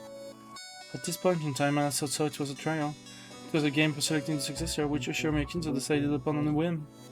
And it wasn't? The epitaph meant something for Ushiromiya Kinzo and Ranue Genji that only the two of them could understand. But it was not the workings of fate. It was inevitable. I was no more than a Cinderella with the pumpkin carriage and glass slippers of purple beforehand. I get it, so this was the flowers that Kinzo and Genji set up. Kinzo did understand, and Genji realized that this was a message. I don't have a clue what you mean. What did grandfather understand? And what does Genji-san have to do with this epitaph? The epitaph wasn't solved, someone was made to solve it. And then Beatrice were revived.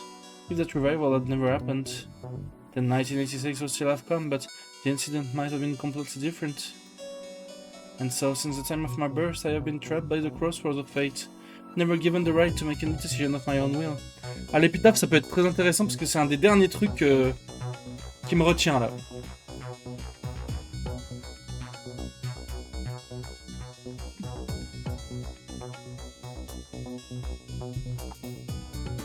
Oh, I am one yet many, and yet we have never been able to resist fate.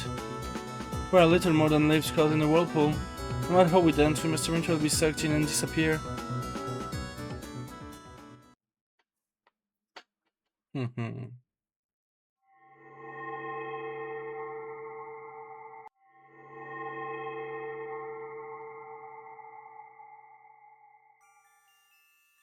Oh, Hope.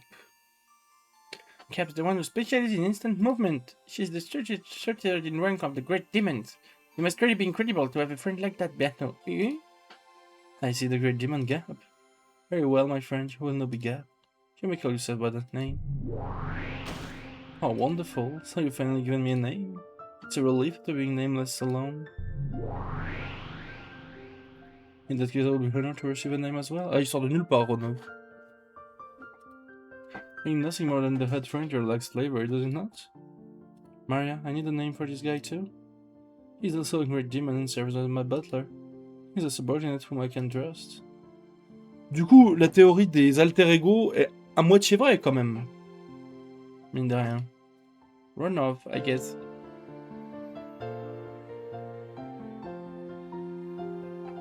The 27th strength of the Great Demon. It said he'll give you reliable underlings. My, what a coincidence. The family names of my double, Genji, is Runaway. My double. My double. S'il vous plaît. S'il vous plaît, venez, on arrête de faire semblant, genre.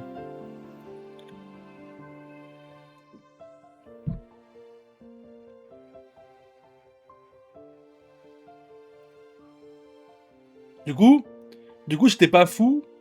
Quand j'avais vu avec la police Run-Off Genji, bah en fait c'était juste parce que c'est tellement semblable que... Il y a quand même un point, quoi.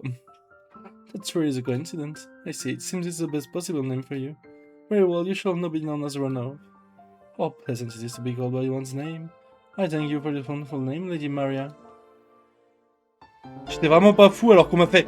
Non mais c'est le nom de famille, c'est juste mal écrit. On a essayé de m'enlever la piste, là. Vous êtes des chiens, en vrai. Du coup, est-ce que la police, on dirait un V au lieu d'un U, est fait exprès pour te donner ce hint? Peut-être, en vrai.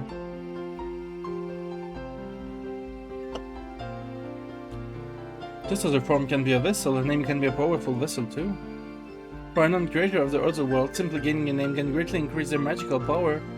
Du coup, la théorie des alter ego est à moitié vraie et à moitié fausse, je pense, quoi. Il y en a certains pour qui c'est vrai, il y en a certains pour qui c'est complètement faux. That's why names are important. True, names are important and wonderful. Right, Leah? You can call me Gap now, okay? Gap, a splendid name, I will remember it. And I ask you to stop shortening my precious name.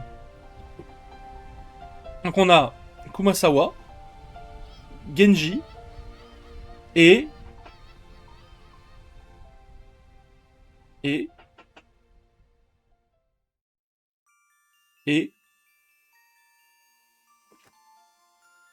à l'aide.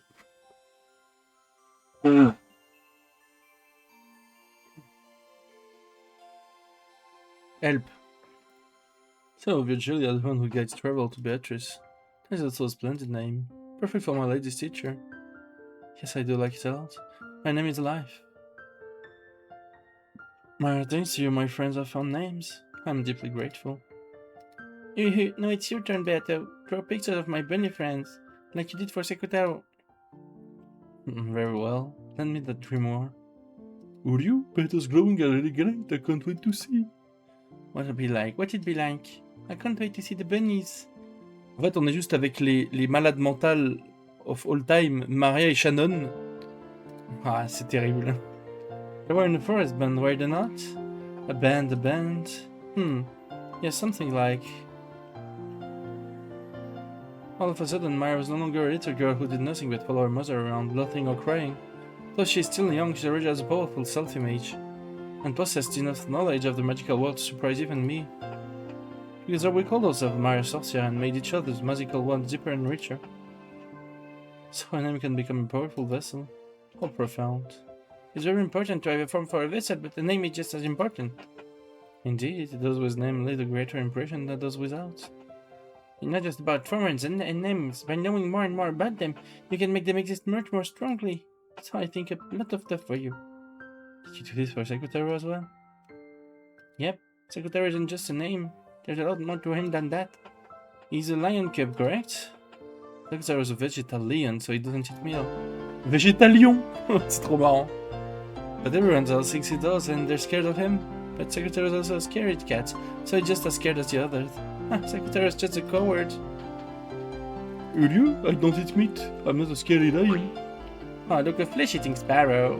Flap, flap, flap. Will you? Sparrows are scary. Whoosh. Well, sparrow don't eat meat. Secretary is a coward, so I think they do. Hehe. Did the sparrow go away? Will you? You're such a scaredy cat, Secretary. If you keep this up, Sakusuke and Sakugichi will start making fun of you again, right? Will you? I'm not a scaredy cat. But the sparrow's back. Oh no, I'll be eaten. Whoosh. Est-ce que Sakutaro c'est pas le perso le plus gentil finalement, mais qui comprend rien?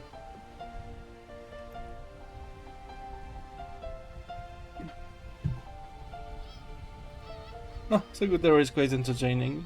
And not Sakusuke and Sakugichi, his siblings. Yep, they're his little brothers waiting for him at home. Sakusuke is a lot more enjoyable than Sakutaro, and Sakugichi is so skillful he can do anything. They're already good friends. They now play together on my bed. Your bed must be covered with lions. Yep, so I call my bed Lionland. But there's a lot of other animals too. Eh? Lionland, is it? It sounds like fun. By interacting together, all of Maria's friends can reinforce their own existence. It's a magnificent world. I guess that means we should work on deepening our relationship as well. By strengthening your bonds, our existence and magical power will grow stronger and stronger. Let's expand our worlds more and more. From what I've heard, Maria's world is far more than just Sakutaro and the bunnies. We can't let her beat us. My, in that case, shall we find more minions for ourselves? It's not fun with just the gold butterflies. After all, they cannot speak. I'd like some chatty minions who can talk, jump around, and fight with each other. Ha ha ha ha ha! True, of course, it would be better to spice things up around here. Here in Maya Sorcia, we have learned how to expand our worlds and create new minions. By now you may create new minions as often as your imagination allows. My lady, what about those? Could you make vessels of those dark tools you found when cleaning out Goldmist's storage room? Il l'appelle My Lady. Oh, perfect. Minion created from dark-looking vessels like that will surely be fitting for me. C'est vraiment Genji, juste, hein. C'est vraiment des trucs de schizo dans son imagination complet, quoi.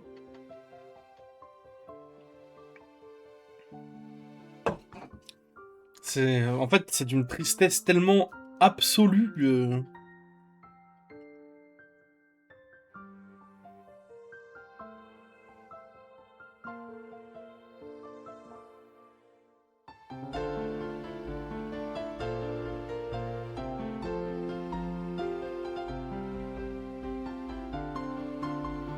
Mais elle est heureuse, bah ouais, mais enfin, c'est...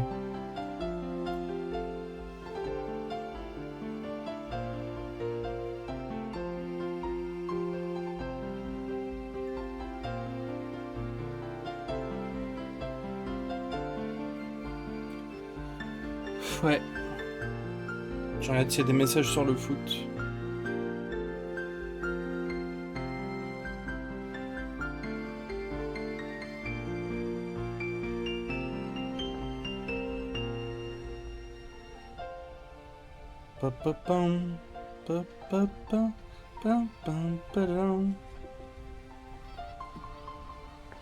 Alors après, du coup, mine de rien, est-ce qu'on peut pas m'applaudir pour la théorie des doubles?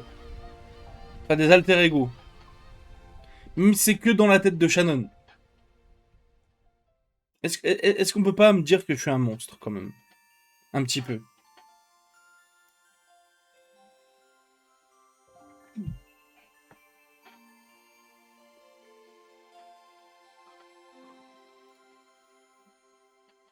Comment ça, elle était évidente? Comment ça? Oh, arrête un peu. Là, t'es juste un gros rageux, là. La merde Butler m'impressionne plus. Bah d'accord, bah excuse-moi. Pour moi, c'était la plus évidente, celle-là, justement.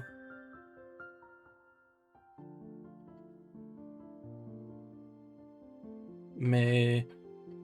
Je sais pas, elle était peut-être pas... Pour moi, celle-là, elle était pas si évidente, hein. En vrai. We'll get more and more new friends. That's my magic. And better can take my friends and give them a form. You can make them grow. You create them and I grow them. Indeed. Does Maria Sorcia for you? Still bunny ears are pretty hard. Might take some time before the bunnies manifest themselves. Be sure you make them cute. But of course, this is where I get to show my skill. Create a creature, give it a name, give it a form. Doing that is not different from giving birth to a new life. When a human gives birth to a child, then give it a form, give it a name to identify by it, and depends in character by raising it in the world. My Stasia is doing exactly the same thing. In our world, we can create whatever creatures we think of, give them forms, give them names, and make them friends we can interact with. We were engrossed with our games this world called Maya Sorcia. At least Maya was engrossed. She would bother me multiply this game every time she came. Ouais, bah voilà. Eh oui. And of course I was too. However, when Maria started happily writing something, I just sat there for a while.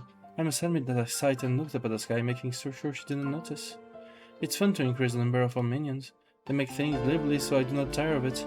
I may have tired of a minion alone, but even that problem goes away when I can interact with Maria as well. It takes two people to create a universe. I know of that second person, so I am satisfied. Ouais. I think I am satisfied. And yet one little part of me is not. It truly is a tiny part. After all, it's so much fun playing with Maria that time seems to fly on by. But even so, when I look up at the sky, during those short moments, I feel an empty feeling I can't describe. I know. My universe is not complete. My apologies to Maria, but she is not the second person I want to create a universe with. No matter how much I nurture my world with her, the roots of love in my heart leaves gaps. 4 years have already passed since that day. He left saying he'd come for me riding a white horse, and I was the only one without a letter, and even said that he probably wouldn't be returning to Rokkenjima. This love? I always believed that love was so much sweeter, so much more intoxicating. But now I don't know anymore. How I long for him so much it's maddening. I can sometimes feel hatred underneath. However, even that hatred is wrapped in adoration. The roots of love have remained in the corner of my heart all this time. At some point I gave up hoping that Butler would return. However, the roots of love stayed right where they were. In other words, even... En fait, je veux voir comment elle a réagi quand elle a su qu'il revenait. Even 4 years later, I still believe. He will come back someday. The flowers of my love has curled up and withered itself against the winter cold. However, the roots is still alive, and he's always waiting for him to return, waiting for a chance to bloom beautifully again. I'm grateful to Maria. Maria Sorcia has eased the burden of my heart so much. If we hadn't met like this, I may have withered away along with that root. Even this incomplete universe is necessary for me to remain alive now. I must live on until I can create my complete universe. Until that day I will not be complete. Though I have a form and a name, no matter how deep my worlds grow, I will not be complete. Aïe aïe aïe. I am not complete. Beto? I accidentally muttered what I had been thinking. Mara stopped talking to Secretary. I regretted that my slip of the tongue had ruined this fun time, but there was a long silence before I could smooth it over. I laughed, but it probably sounded hollow. Mara, not knowing why my face had suddenly changed like this, looked taken aback. Thought my minion will each deepen this world in their own existence, becoming full. I alone will never be complete. I know why I will not be complete. Because you don't have enough magical power. Mara answered instantly. Beatrice has lost her magical powers and unable to regain the strength she once had. That's how the story goes. So Maria's answer was correct. That's right. I may be incomplete because I have lost my magical power. In that case, if my power become complete and I revive in the truest sense, Will my word become complete as well? Does that mean that the person I want to nourish as universe will come back? If, as I claim, I really was able to control miracles I will the past with my magic, then if I succeed in reviving, will that miracle definitely occur? If such a thing were possible, I'd want true magical power to use for my resurrection. That's right. It's because I do not possess enough magical power. Poor Beato, it must be pretty inconvenient with your magical power still weak. I want to get it back quickly. And my old power. I guess you have to do that then. What do you mean by that? The ceremony of resurrection? Voilà.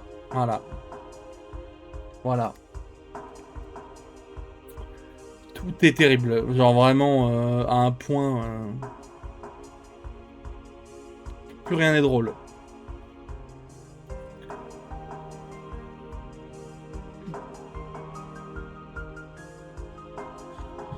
C'est Maria qui lui donne l'idée en plus. C'est vraiment juste un combat d'autisme. Hein.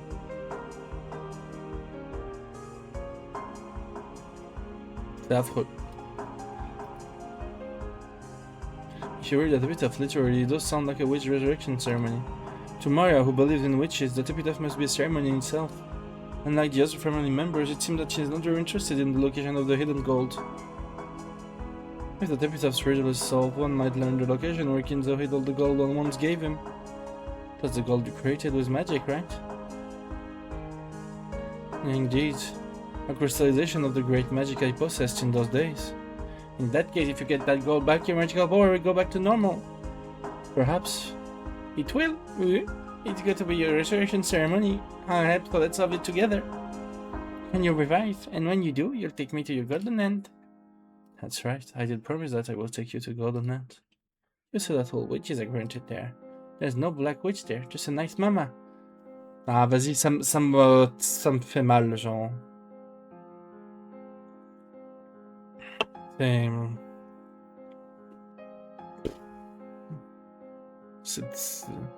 En fait, je suis juste pantois, en fait.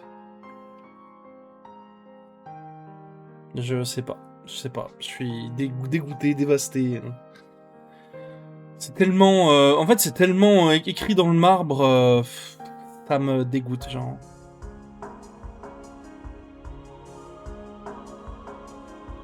Des gosses brisés qui se soignent entre elles. Enfin, en fait, c'est bien, à la base. Sauf que là, elle lui dit clairement de tuer tout le monde, quoi.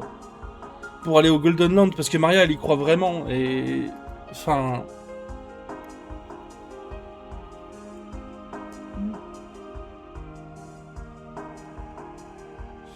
C'est affreux. Of course there won't be any school or homework or bullying friends and we can live happily ever after. Hey Secretary, doesn't that sound fun? Really?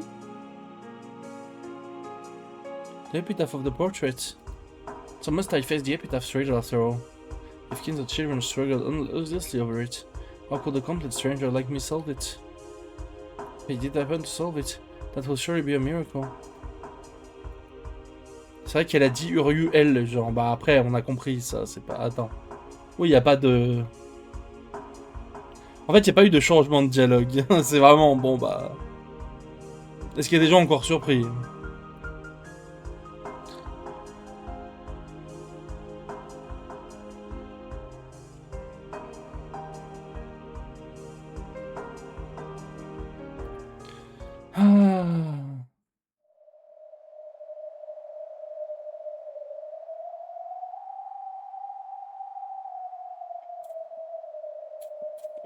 Ouais. Behold the swift river running through my beloved hometown. You seek the golden land, follow its path downstream in search of the key. It's time to travel down the rivers in Kinzo's homeland in search of a key. As you travel down the river, you will see a village. In that village, you could show the two will tell you of. There slips the key to the golden land. There may be a village if you go down the river. The knowledge it's sure the two will tell you of. The ones who obtain the key may then travel to the golden land in accordance with these rules. Non mais Gap, c'était une bêtise. C'était vraiment une bêtise. Vous vous foutez de ma gueule, c'est pas bien. Surtout dans un moment où je me sens vraiment mal par les événements. Vous êtes méchant. For those who do not have the key, need to not read the rest. I do not understand it, but that's how this riddle is. Genre, premier degré, je suis vraiment pas super bien. Genre, juste à cause du jeu, c'est. Ça prouve que c'est trop bien écrit, mais ça me fait mal, genre. It's practically unsolvable, so solving it will be a miracle. Fais quoi, Erwin, là? Oh! Eh! Arrête tes conneries, là. Eh! Il est en train de gratter ma tour de PC, quoi. Qu'est-ce que tu fais, là? Arrête tes conneries, là. Mais! Putain, stop. Stop, stop, stop. Arrête. Well, much makes sense. No. I felt a stabbing pain in my body. The anti-magic toxin that burned my skin. Some human is probably approaching. I erased my form. Multiple set of footsteps approached. Oui, bah oui. À d'autres. Je pense que bon. Ah mais en fait, ce qui est fou, c'est que la dissociation est complète, quoi. Elle est complètement dissociée, en fait. C'est vraiment. Elle voit les deux autres, elle se dit que c'est pas elle. Elle ne sait même pas, peut-être, en fait. Elle n'a même pas conscience elle-même. C'est de la dissociation complète, genre.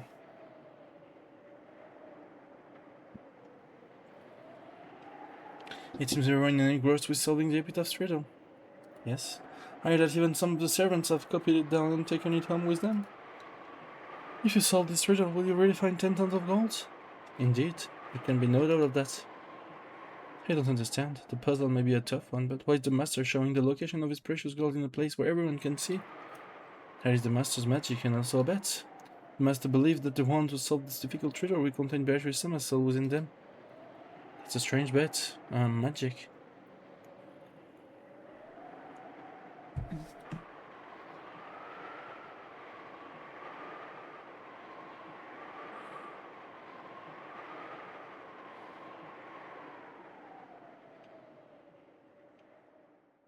Ah, le poste de JSF dans Ominico.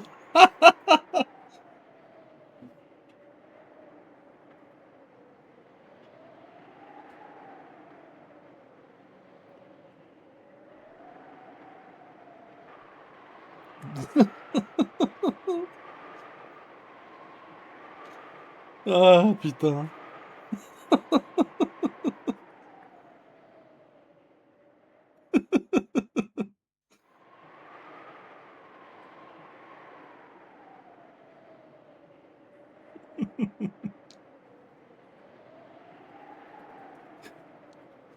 That's a strange bet. Magic. It felt like he's taken his occult fanaticism as far as it could possibly go. Couldn't say that. All I heard also try and solve the epitaph's riddle. Of course the servants are no exception. Will you try to solve it? No, I could never solve such a hard riddle. And anyway, even if I had 10 tons of gold, I can't think of anything in particular I'd want to use it for. I'd be more than happy if these peaceful days continued forever. But wait, sorry. Seems like you and George Sama had been pretty close these days. I just hope being distracted doesn't make you even more of a klutz. That won't happen. With a backward glance at this conversation, Genji walked up to the portrait and looked up at the witch. When they saw what Genji was doing, Shan and Kenan immediately went silent. Genji, who was the head of the servants, the closest in age to Kinzo, and the one whom Kinzo called a friend, probably understood Kinzo's heart better than anyone else.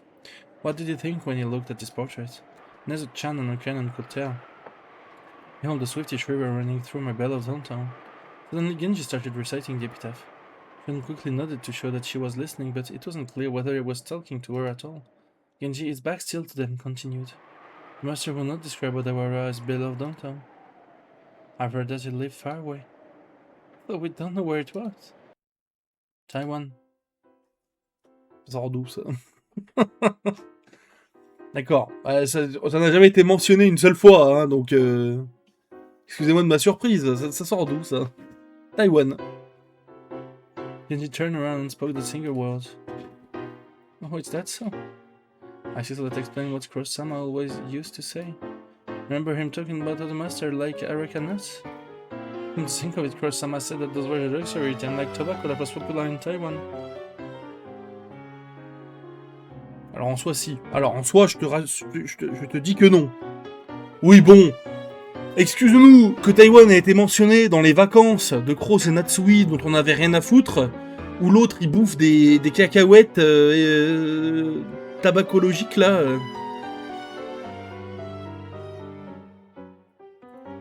Genre, c'est bon quoi. Le fait que jeu n'existe pas en Chine était un indice. Comment ça, c'est vrai? Non. Le jeu n'existe vraiment pas en Chine? Juste parce qu'il y a Taïwan qui est mentionné? Ah bon, ça aurait pu, hein. So that's why the master. Mais c'est quoi le rapport avec Taïwan, du coup? On va où avec ça? In the half century before the war, Taiwan was under the rule of Japan. Many Japanese had moved there, seeking a new frontier. Kinzo's family was a branch family of the Ushuaimiyas. Apparently, they were only distantly related to the head family. Arrête, Erwin. Stop. Stop tes conneries.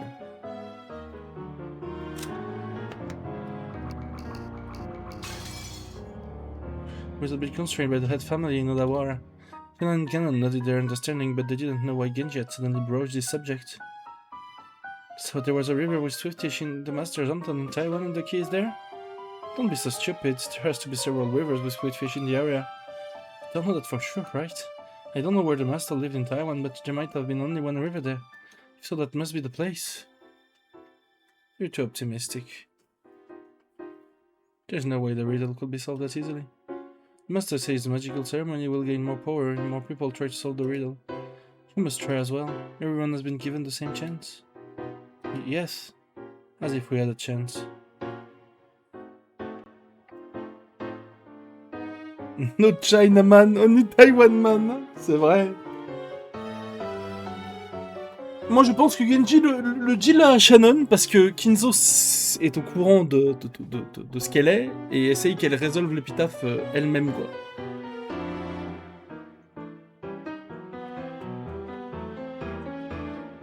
Il a fait Genji, bon, la cruche là, va lui dire.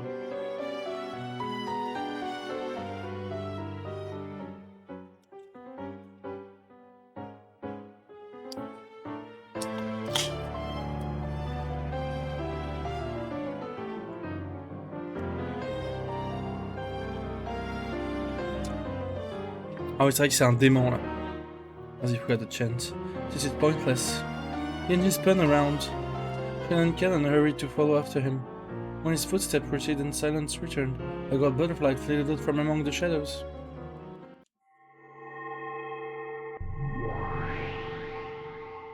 Taiwan, is it? Oh, so she saw it quite far away. Behold the Swiftish River running through my beloved downtown. In other words, the Swiftish River running through Taiwan? There are many rivers in Taiwan. Kenan was right. Or ridiculous. However, the word Taiwan interests me. That taciturn Genji muttered it without anyone asking, so it's impossible to let him into nothing. Clearly Genji is saying it has something to do with the epitaph's riddle. It's almost as though it was a hint for solving it. Tu viens m'aider à résoudre l'épitaphe, mon grand? Oh bah oui. Yep, petite bonjour. Sinon c'est 10 ans de malheur. Hop. Vas-y, résous les... Ah, il est en train de regarder là. Vas-y. Peut-être c'est un meilleur enquêteur que moi, hein. Là. Doucement, mon grand. Vas-y, vas-y, il regarde l'épitaphe, là.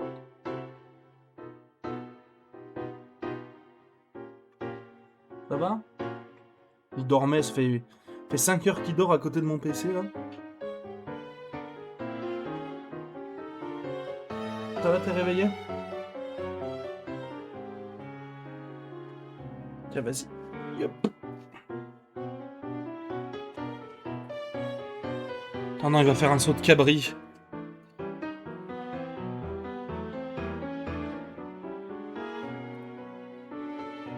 Oh, don't find it stupid. Very well, Genji. Why I don't play along with you first for a while? Taiwan. I have traveled the world at times during this past 1,000 years, but I know nothing of the place. To counter my ignorance, I shall need the crystallization of knowledge. Voilà, il a fait un saut de cabri. That which is smoothed out and pressed into many sheets, but it's called a book. Or might I find a book about Taiwan? In the city is the first place that comes to mind is one is looking for books. But that won't work. The charm of that room prevents me from entering. So the library, is it?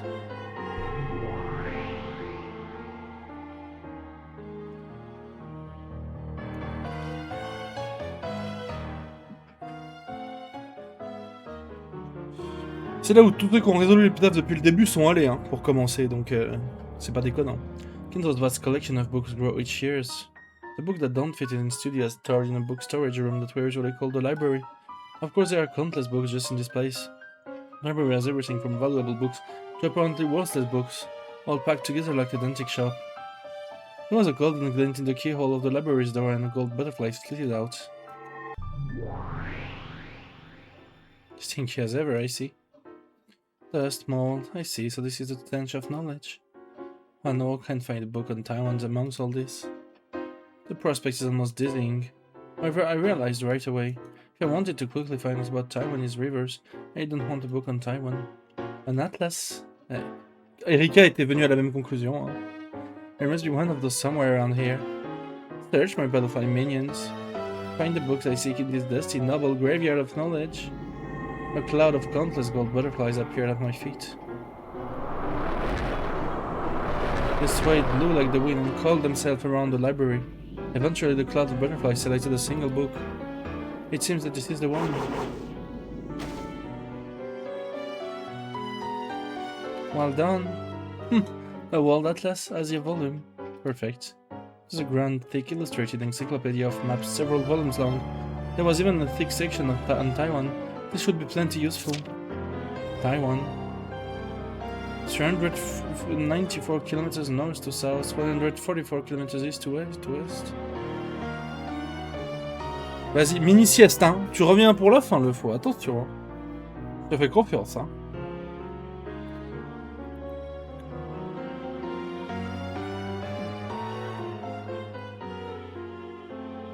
An area of roughly 36,000 square kilometers.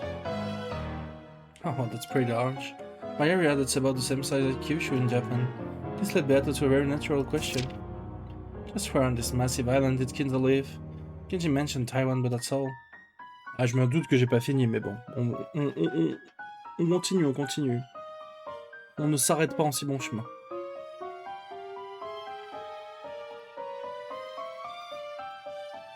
Je t'attends pour la fin. I thought vaguely assumed that the riddle would be solved in a flash. De toute façon, il y a Matermine pour m'aiguiller si... Dans tous les cas, t'en fais pas. Matermine est toujours là pour m'aiguiller quand t'es pas là. Même quand t'es là d'ailleurs.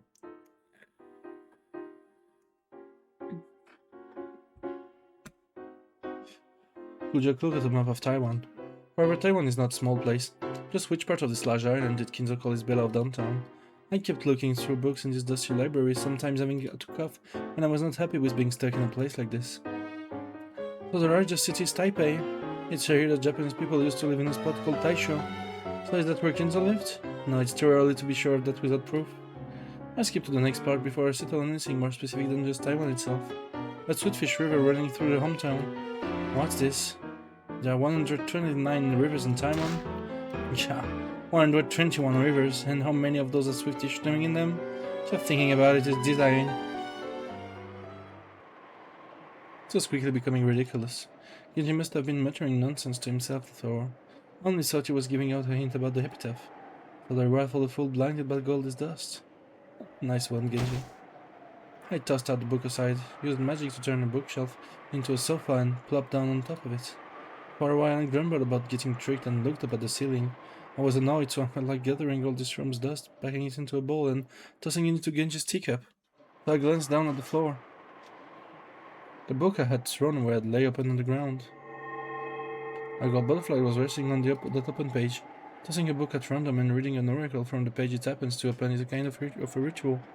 I see that page must have some sort of hint, and entirely convinced I picked the book up. The opened page was probably very near to the one I have been reading. Apparently it was a page explaining Taiwan's geography.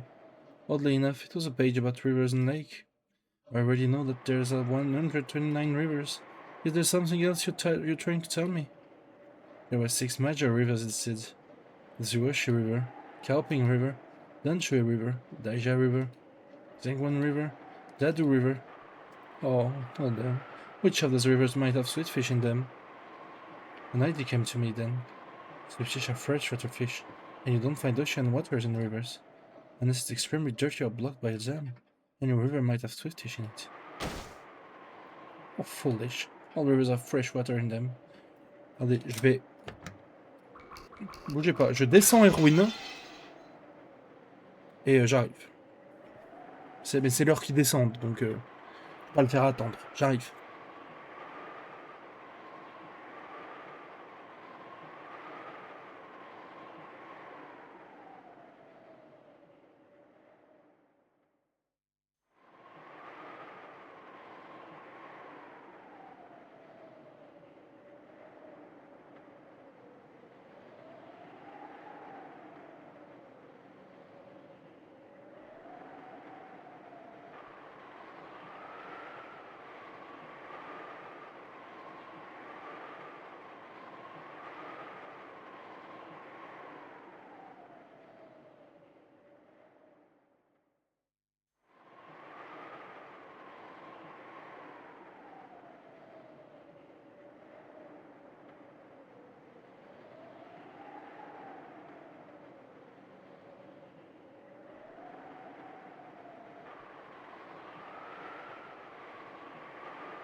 Re.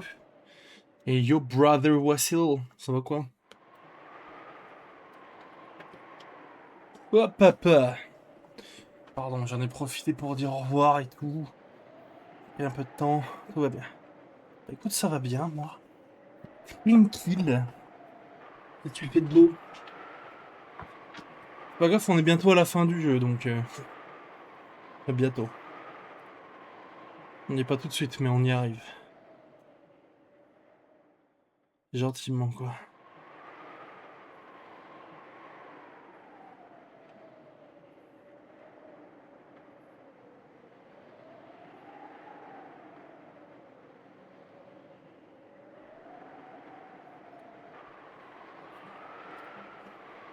Ne te fais pas spoil.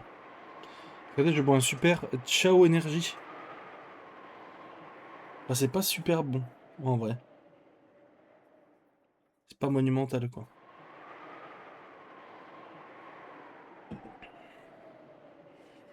Et tu fais de beau, Brother Wassil.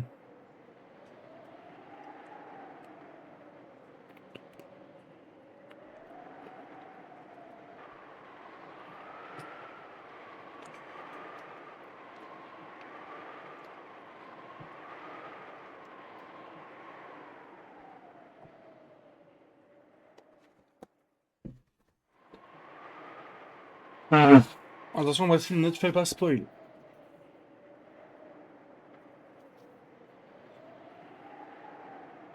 C'est vrai qu'il y a Arabie Saoudite, Uruguay, je crois.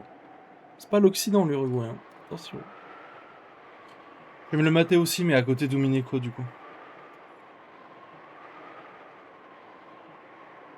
Je voudrais bien rejoindre, mais là, il faut finir ce chapitre. Ce chapitre de la mort, hein.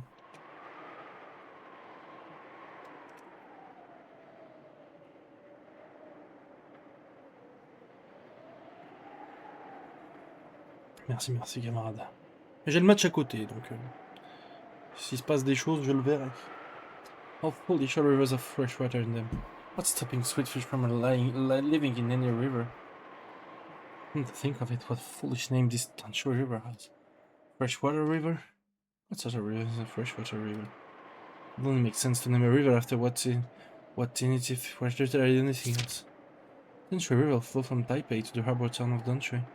I see it isn't called that because of the water in it, but because of the town at its mouth. As you travel down the river, you will see a village. In that village, look for the shore the two will tell you of. I realize that this is stupid, and yet there's something about this town. Behold the Swiftish River running through my bell of downtown. That line should be talking about one of the 129 rivers.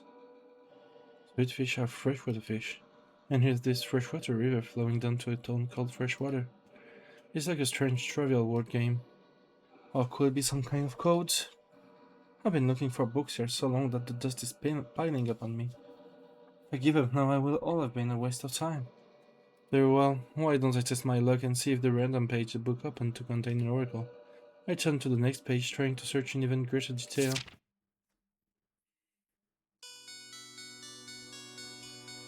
To me, solving this riddle was like a game.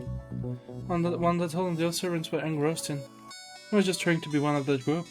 For quite some time I had suffered from a lack of books I could find particularly absorbing, and I was very bored. So I took that book back with me to my own room and looked through it every night. There's a hint for the epitaph's riddle in an atlas. In the third game, Eva solved the riddle after reading a book in the book archive. Then in the fifth game, Frida Erika looked for an atlas in that room before solving the riddle herself. Then there really is some secret in the map of Taiwan. I believe that the Swiftish River part was a code for Danshui River. Every day I researched the surrounding geography in detail. Of course, I also looked up several small streams that might have Swiftish in them. However, they didn't get me anywhere.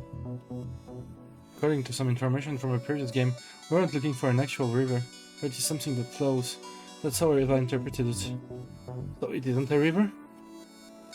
Correct. In the end, Danshui River had nothing to do with it.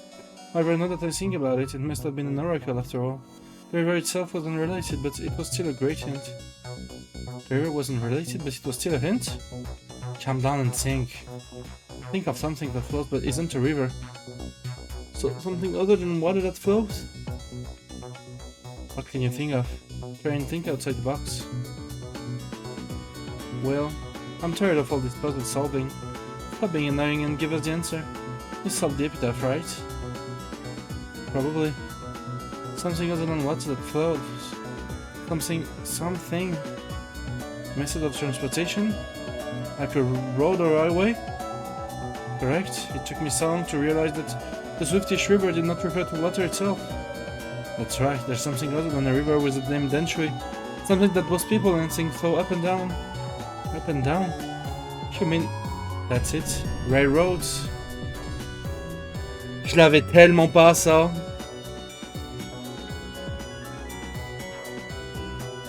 C'est dingue.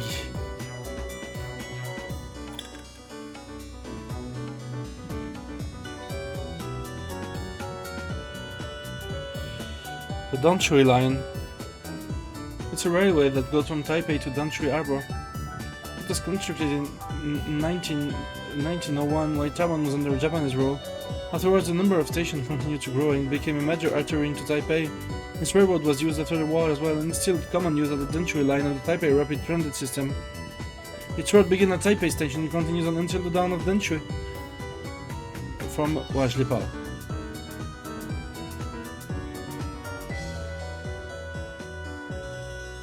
What did the epitaph say, Yotzi, who went down the river? The village. There's only one station on the entry line with the character for village in its name, and it's this... Je comprends.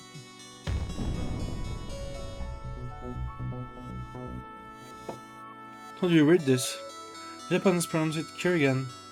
Its name was changed to Sekihai in station after the war, but when Hinzo lived there it was Kirigan Station. You try on the river, you will see a village. In that village, look for the shore the two will tell you of. Isn't the only one. You can also see the character for shore. In the end, it took me quite a long time to work out that the station was the one referred to. It had the character for village and the character for shore. It felt like a kid's riddle playing with letters. The character in Kirigan has the character for mouse, and the other half of that first character means the word that, right? That village shore and the mouse is telling of it. But I don't get what the two means. The true character of Kirigan can be split into a mouse, a dat, a village, and a shore. Those are all words that appear in the epitaph. In that village, look for the shore the two will tell you of. You can read that code for the name of the station. However, I don't understand the part about the two. I was also stuck on that part. However, by then I was very confident that the station was what the epitaph referred to. The station was once known by a different name, and some local spots also have had its name changed. That's right, Kirigan Station was named after a nearby location after all, and so the name of that area was also Kirigan, it's written differently. Oh, there are two mouths. Didn't take much investigation before it was clear. The epitaph must have been referring to this place called Kirigan. Then, is this where the kid the golden one rests? That would be the obvious answer. However, I couldn't make the long trip to Taiwan to check, and of course the place known as Kirigan is quite large itself. The tiny key was hidden somewhere there, I never find it. It was at a loss. But you didn't give up. I was certain that I found the answer at least to the first 5 lines of the epitaph. In my eyes, the tree was an entertaining game, no a mystery.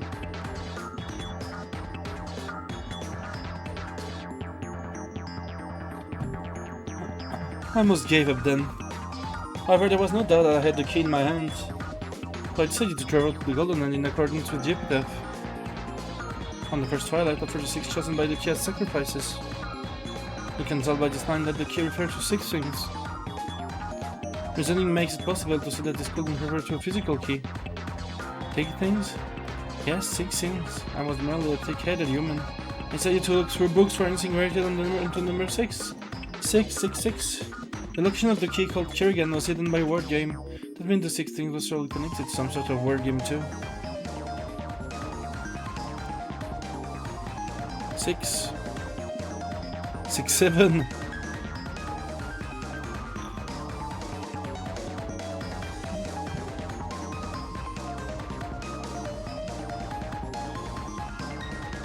I kept searching for 6. Is there some way to split up the characters in Kirigan to get 6?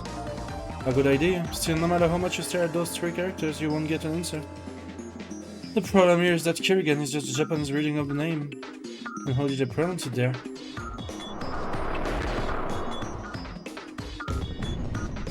Kirigan. C'est Mbappé ou quoi? Ramenez la coupe à la maison. Allez les bleus, allez.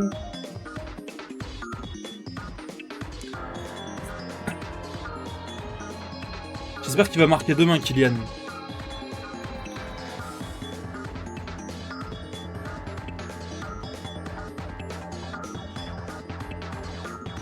When written in Roman characters, that's 6 letters long. 6 letters? That's a word game after all. This is what it means only by the 6 chosen by the king. I get it. Thinking about it like this, it sounds like a line of reasoning that can be reached in a second. However, it took a long time before I reached this spot on my own. A dizzying number of nights passed from the time Genji uttered that single word to the time I got this far. So what does it mean to offer the 6 letter sacrifice? In second twilight we start hearing about those who remain, reasoning up until the possibility that the 6th letter of the key are being removed from an even larger set of letters. However, what could the 6th letter be removed from? That puzzle worried me for a long time. It's like the start of an entirely new riddle. This time I will have to solve it all by myself without any assistance.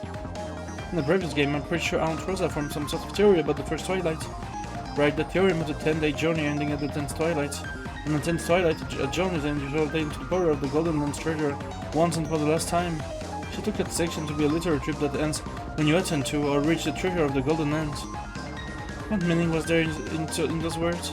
Realizing that there was something to be found, and then realizing what that something actually was took another long stretch of time. Rosa's reasoning would seem to mean reaching some physical location represented by the 4 treasures. It was a good try, but not quite right. It's not the treasures we're supposed to reach, but their power. What does it even mean to reach the power of something like that?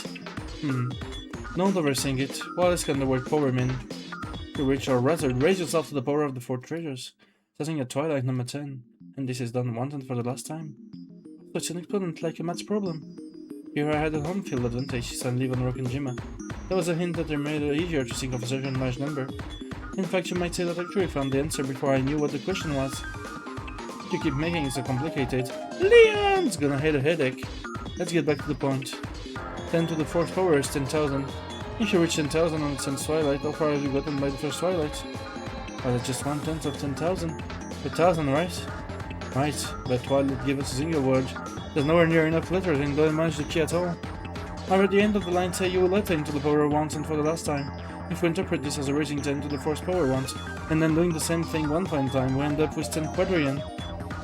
But 10 quadrillion of the 10th twilight or quadrillion of the first twilight. As what I guessed in the 5th game it has 11 letters. Or should I say as you guessed? Strangely of both words begin with Q. I felt that it just had to be right. Leon took a notepad from a bucket and spelled out quadrillion and Killian. The 2 words even looked similar at a glance. That's right. It's true that the 6th letter chosen by the key are right there inside quadrillion. So what happens if we take them out?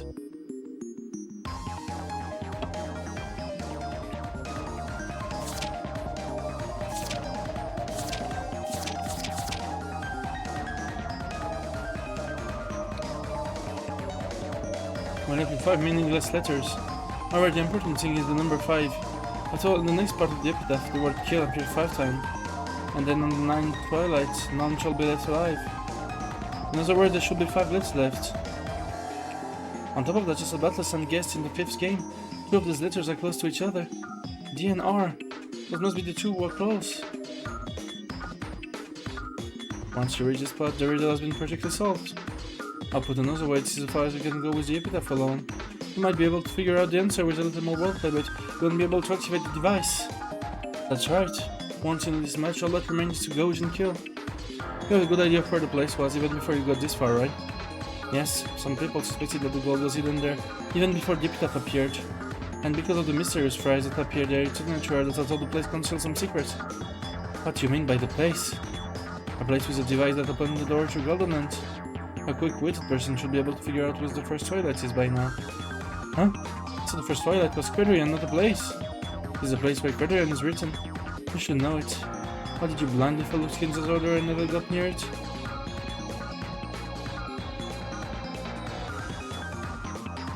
C'est incompréhensible. Il n'y a que les Japs qui se régalent là. Je vous le dis. Hein.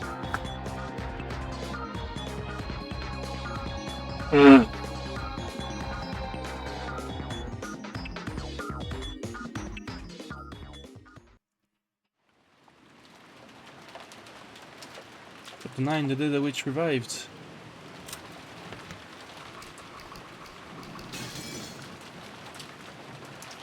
C'est le dernier, hein.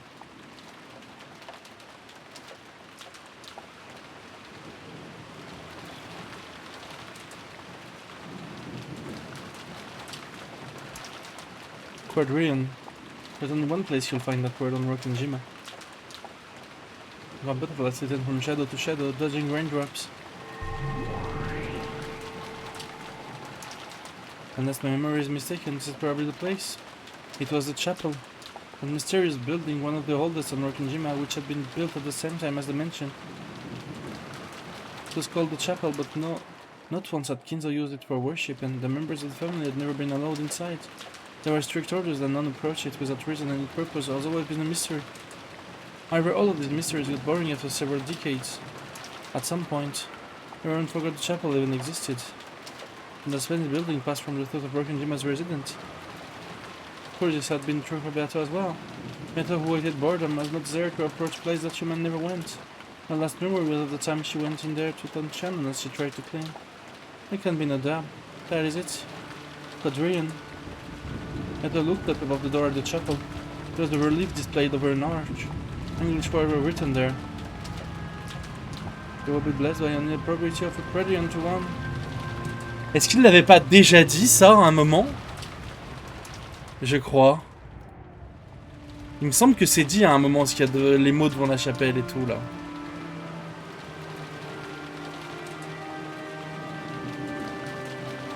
Mais comment tu veux savoir si t'es pas... Enfin, c'est impossible en fait.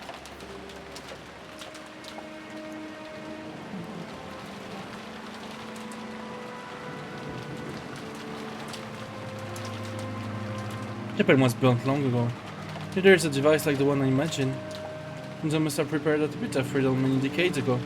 Mais le fou il parle japonais un peu. Comment tu vas voir Taïwan et tous ces trucs? C'est impossible genre. Là je pouvais pas avoir ça. You must have been planning to use it as a ceremony for choosing a fitting successor all that time. However, that ceremony is no ceremony to open the door to the Golden Land and to my resurrection.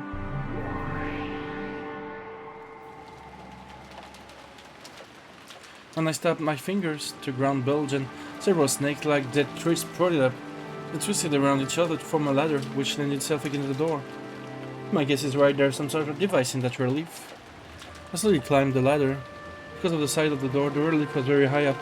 Its close-up it looked much bigger than it did from the ground.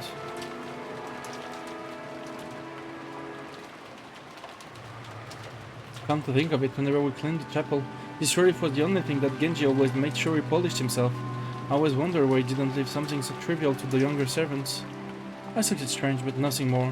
The master treasured this relief, so the head servant cared for it himself. I always accepted that excuse. But now I understand. There must be something in this relief. Par contre, ça baise un peu la théorie de du coup, elle comprend l'épitaphe comme la résurrection de la sorcière et elle fait les meurtres, quoi. Parce que du coup, si elle comprend que c'est pas ça, y a pas de raison, quoi. So I am to sacrifice the 6th letter chosen by the key from Quadrillion. The tips of my finger touched the cue. My fingertips were soon covered with dust. Morgan quickly realized that there was something strange about it.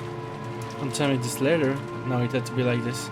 There would be no other way to offer up sacrifices. Beto grabbed the letter Q and, after lightly playing around with it various ways, she pulled it out with a slight clunk. Just as I saw. Here's the Q I pulled out. And this part's a wedge. No, it's a key. A key was attached to the back of the Q and had been stuck into a keyhole in the relief. Est-ce que le moment où ils meurent dans la chapelle, les darons, c'est pas un moment où ils étaient proches de résoudre l'épitaphe du coup? C'est la seule fois où on a eu des meurtres dans la chapelle.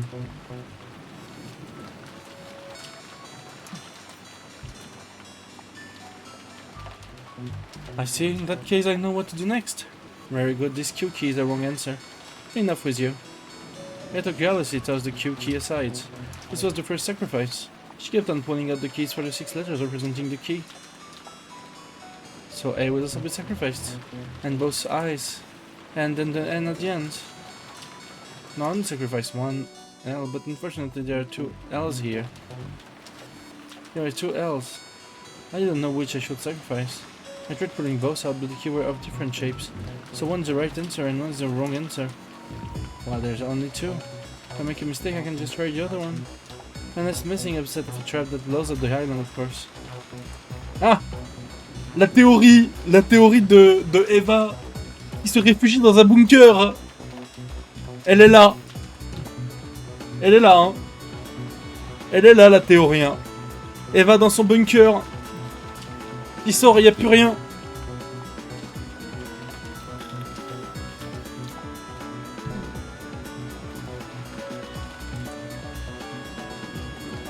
Thinking it a waste of time to sit here worrying, I decided on the rightmost eye and pulled it out. 5 letters remained in the world.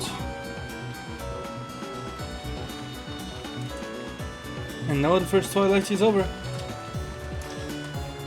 On to the second twilight. On second twilight, those who remain shall tear apart the truth who are close.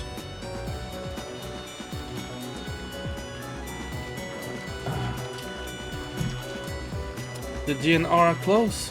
What does it mean to tear them apart? Do I pull them out? But if I do, there will only be 3 letters left. By this point, I was able to make a good guess at what the Gaussian kill lines meant. Gaussian kill probably meant to turn the keys and take them out. In that case, the parts about going from head to leg must mean starting at the left and going right. If that's the case, there must be 5 characters left on board. In other words, tear apart doesn't mean kill. If so, we can read tear apart to mean putting a gap between the T and the R. But how? Once again, there are 2 ways to do it. Do I remove the G and move it to the left? Ah.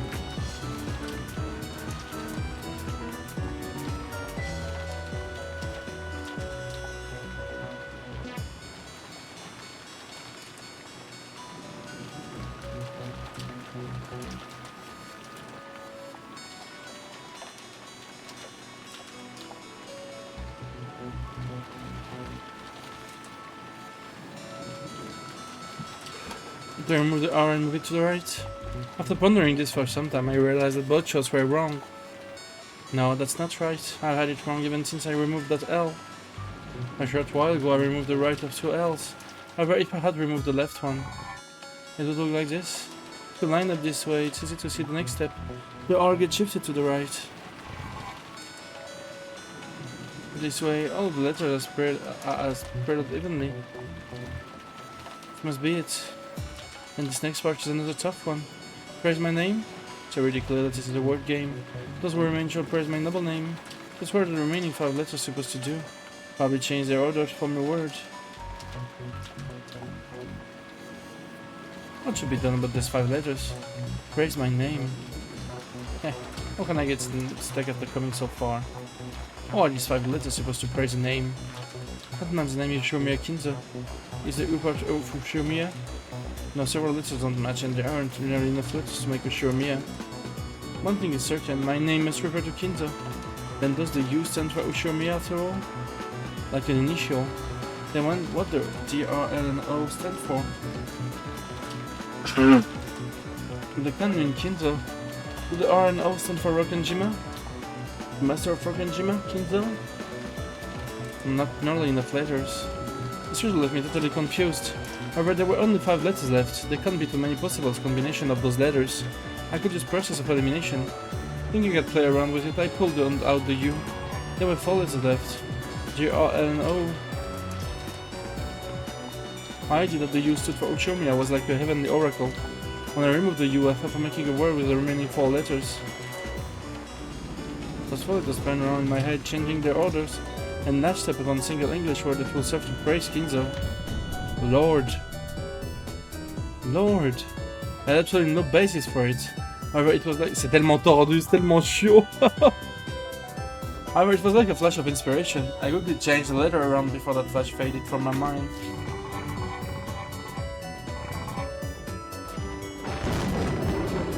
Lord. Lord, you. Ushiromiya. Lord Ushiromiya. On the first twilight, gouged ahead. To the key, so it wouldn't have turned to the wrong one. But I did turn, I managed to gouge it. I gouged the first letter of the hull with a click and then pulled it out. Next the 5th twilight, gouge the chest and kill. The O was gouged and pulled out easily. Putain, c'est selon les lettres.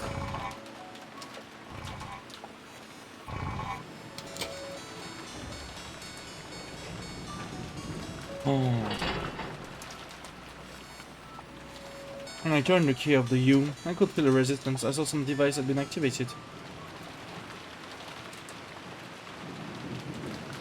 I waited for something to change, but nothing did. However, I felt something happen. A secret door might have opened up somewhere around here. Watching around won't accomplish anything. I've probably done everything I can here. All the letters in Quarian have been removed. On Nan's twilight, the witch shall revive, and none shall be left alive. So this way as the witch have I revived. It ends twilight. At journey's end, you shall attain to the border of the golden and treasures once and for the last time. When I stepped down off the ladder and looked around, I immediately noticed a small change. Lion statue. At some point, the lion statues in front of the chapel had turned to face a different direction. How did that work? Did Kinzo plan this extravagant device back when he first started building on this island? I walked up to the lion statue and stared at it. Other than the fact that it was pointing a different direction, nothing had changed.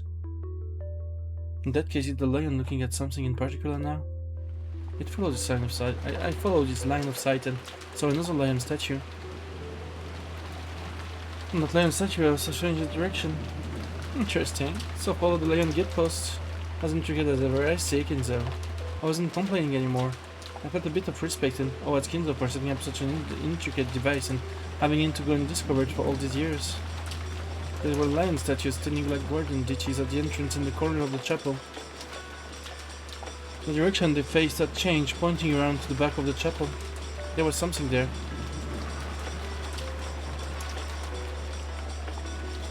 Oh. It was no longer a surprise. It was after the contraption with the ladders, after being guided by the lions.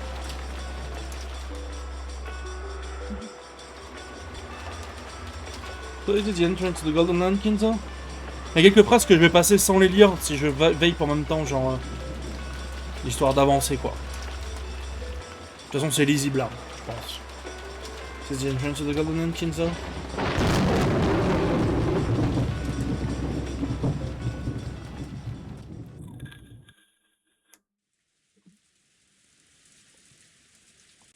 You find it? Grandfather's gold? Yes, it took ages and ages, but I had reached the Golden Land. Wow. Without Taiwan. Je vais avoir des problèmes avec l'armée numérique chinoise, moi. According to the previous games, there was an underground VIP room there, along with 10 tons of gold, right? Yes, after going down a narrow stairway, there was a door at the end of a passage. Inside it was a beautifully furnished, a true VIP room. And was the gold you found there? Yes, at the time. It will be a lie to say that I was not teased by the sight of all that gold stacked high.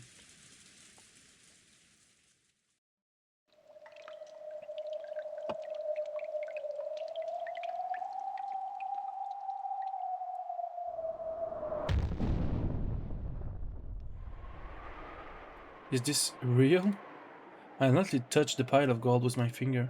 It was hard and cold. I must have imagined that it would crumble like a sandcastle if I touched it. No, there could be no doubt.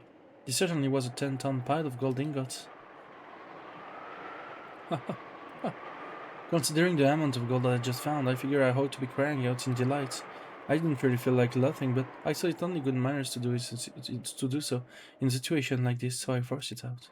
Because of this, only a few feeble laughs slipped from my mouth. At that moment, even stronger than any delight was a feeling that I entered a place I wasn't supposed to be. I couldn't think of what I should do next, not the habit of thrill had been completed. Then I heard approaching footsteps. It was coming from the stairway I had entered by. Someone was coming. Could it be Kinzo? If he finds out I've been in a place like this, will I get scolded harshly? I thought about hiding and forgetting this ever happened, but my legs wouldn't move. I kept standing there, stunned in front of the pile of gold, as the footsteps drew closer and closer. The door opened and I saw who it was. It wasn't Kinzo. Oh pétard. Oh pétard, Genji. You? Did you reach this place by your own power alone? Indeed. For some time Genji stared at Beato in silence. I saw he was calculating something. Then he slowly clapped his hands together. He did it again, over and over. It took quite a long time before I realized that he was applauding me. The master said that he will hand over the gold at the headship to the first person who solved the epitaph, and he believed that this person would be Beatrice. Beatrice? Me? This is fate. This is fate that brought you to this day. Il la voit comme Béatrice. Il a refait la même erreur, c'est 100% sûr, genre. I got one more in me, comme a dit le faux tout à l'heure.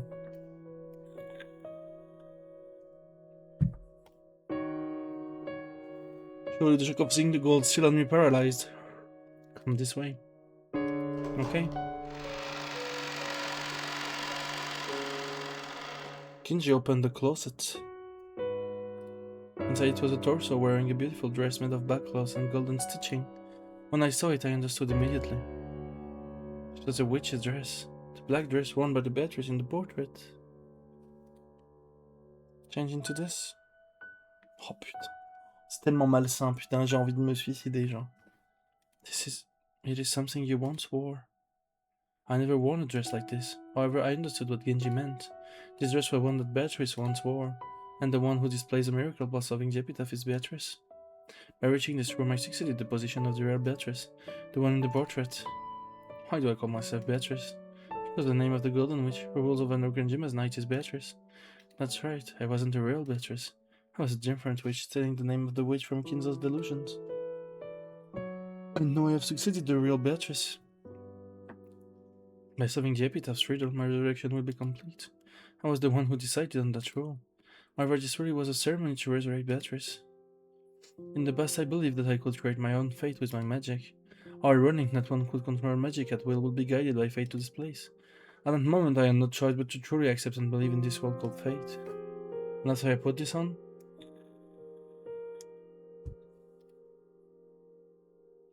C'est horrible. C'est horrible. C'est absolument horrible. Ouais. Est-ce que je peux arrêter le jeu maintenant et faire comme si tout allait bien se passer, qu'on allait avoir un petit happy ending et que voilà quoi. Au pire.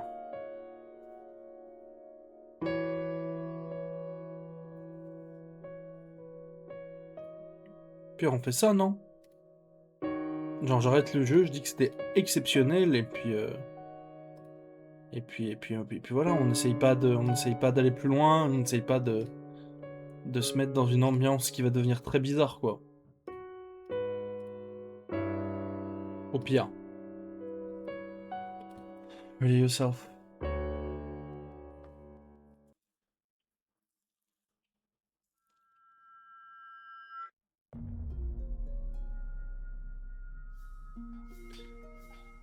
C'est pas la... C'est la première musique de fin de chapitre, non? Non? Ça me dit un truc. Wait here. Ok. Tu peux vérifier s'il te plaît, Matermine? Va voir la musique de l'ending du chapitre 1, je suis sûr que c'est celle-là. It is Genji. After Genji knocked, the sound of the studio door knocking could be heard. After a single glance telling me to wait, Genji entered alone. I cannot believe that this day has come. It can be such a strange thing. Masao was with us too.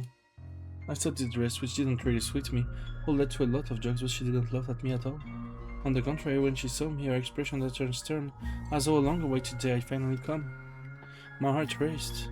Supposedly anyone should have been able to solve the epitaph. There shouldn't be anything strange about me solving it. Genji and the other...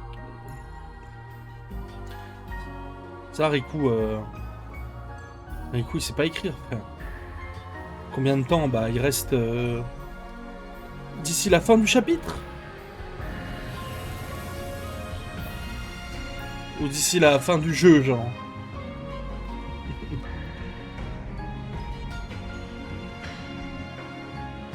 D'ici la fin du chapitre, quelques heures. D'ici la fin du jeu, quelques sessions, quoi. Il reste un chapitre après celui-là, quoi. C'est ça, Materman. Je l'avais mis dans mon top 10. Là, en gros, je vais finir le chapitre 7 ce soir, et puis le dernier, je vais le faire en 3-4 jours, quoi. En gros.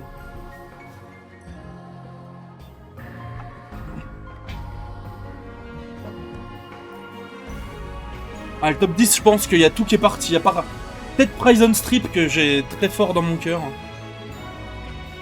Suffocating silence continued. Eventually the door opened and Genji peeked out. Enter Beatrice-sama.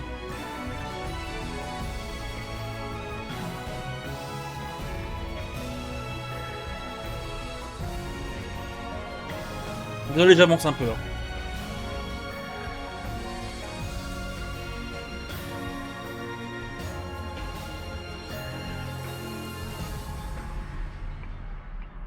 Kinzo-san, she's here. Kinzo was crouched on the ground and stuck kneeling before the portrait of Beatrice. At Nanjo's words, he slowly turned, still crouching. Oh. Kinzo's eyes were already red with crying. When he saw me, he groaned with wonder. Beatrice! Had he even forgotten how to stand up? He crawled over to where I was. While calling out to me with the name of the woman he had loved long ago, I was too stunned to move.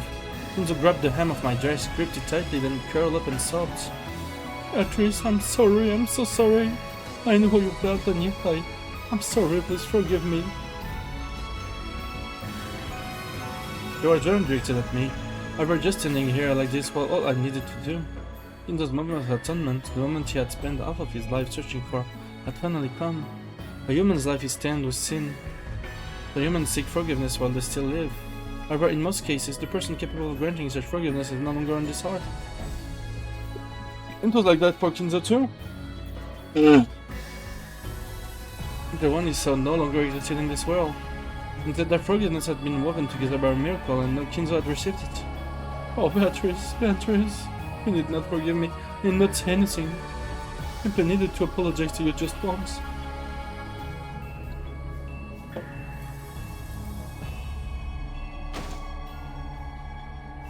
Kinzo kept grasping the dress, Herman sobbing. The sins of humans are not forgiven from without. Forgiveness is found through regret and repentance. Isaac ou quoi?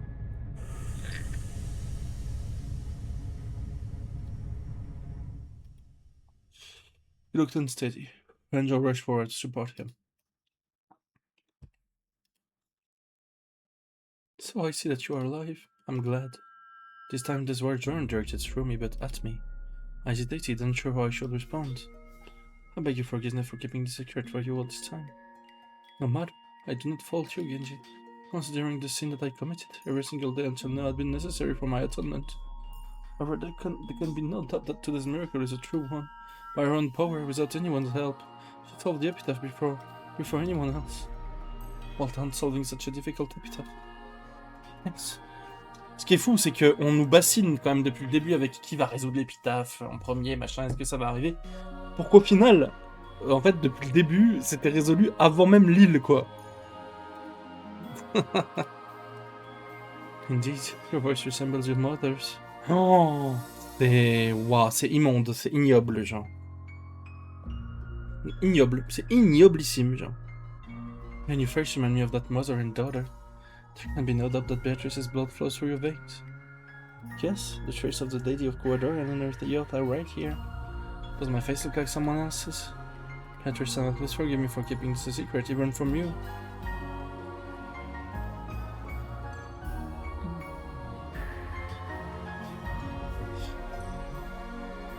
What? It's true. Until now you have been raised as a child without parents. However, your true father is the master, and your true mother is Beatrice-sama. Is that really... Yes, you sure are a descendant of Beatrice-sama.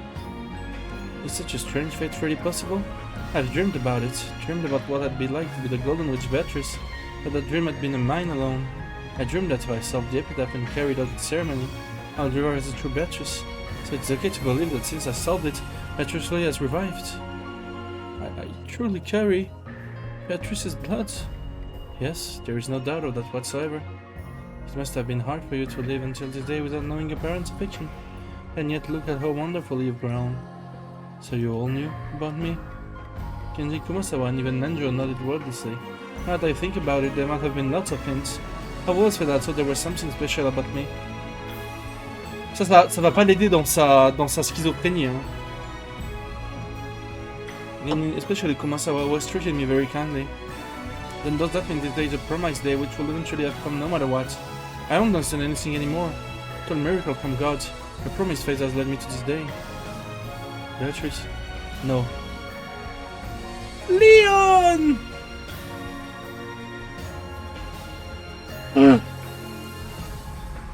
C'est très très marrant là ce qui se passe. That is the name I wanted to give you. Is it your true name? Leon, I will now return to you everything that Beatrice gave me. I return to you the gold as well as everything of the Ushirime family which was created by it. Kinzo stuck up a hand that looked like a rotting tree. On his finger was a ring with a one-winged eagle, the symbol of the Ushirime family head. He pulled it off, grasped it tightly, and then held it out to me. I didn't know what to do. Slowly I thought they were being drawn forward. I put my hands palms up. After pressing his fist against my cupped hands, Kinzo slowly opened his hand and let the ring drop. Leon, my child, all the ways your fate have been toyed with until today were caused by my sins. Please forgive me. You will not inherit my ring. Rather than you assure me a family head. All that gold belonged to you. I ask that you use it as you please and hope that it will be enough to heal some small part of the pain you have suffered. That trifling amount of gold may be nothing in comparison with the sin I committed, but even so it should be enough to bring you some comfort. Et wow. C'est tellement lunaire.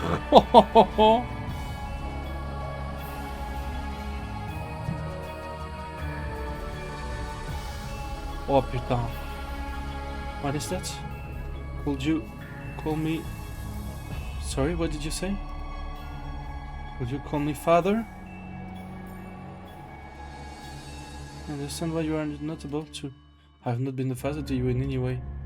Est-ce que c'est pour ça que Beato Revived du chapitre 6 appelle Battler father? Oh, c'est terrible, c'est terrible.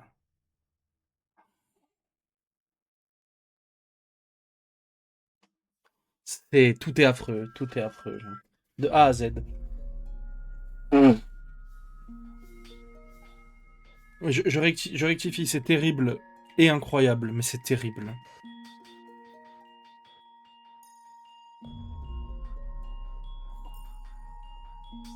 Et c'est pour ça que la Beato qui renaît de par Battler ressemble à cette Beato là aussi.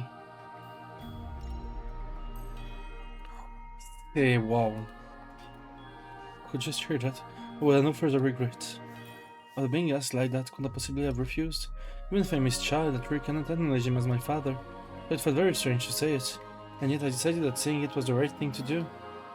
Only God can truly forgive sins, but though it may be temporary, people can be saved by your forgiveness of others. Yes. Father. I took my warn made Kinzo laugh.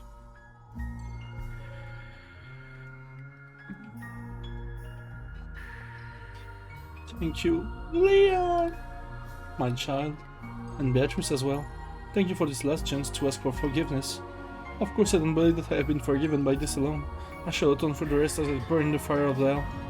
Are you sure, my Kinzo, have no more regrets in this life? None at all, no regrets or matter left unfinished.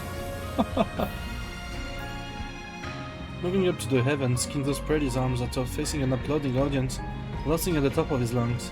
It was the final pleasure, not only by those who have been released from all regrets of this world. Kinzo's love weakened, and when he disappeared, he dropped to his knees and, like a puppet with a strings cut, and slowly fell to the ground. Master! Lieutenant Joe. Yes. Though that Master had fallen, they walked up to him slowly. They already knew. Kinzo saw that Randy burn himself out. C'est le vrai moment de la mort de Kinzo là du coup en plus. Oh là là.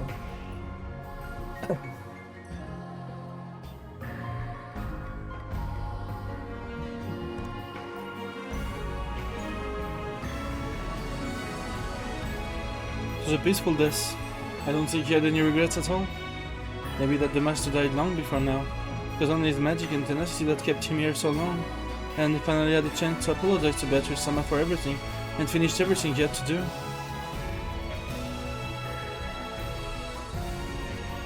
C'est vraiment ça. Oh Seven, old bastard de merde. Plus jamais je veux te voir. Non mais c'est vraiment ça putain en plus, c'est... Is that you have redeemed yourself? That was the one night reunion between me and my father, and also our final farewell. Et pourquoi elle est restée servante après, du coup? C'est ça la vraie question maintenant. Comment on en est arrivé à ça, genre?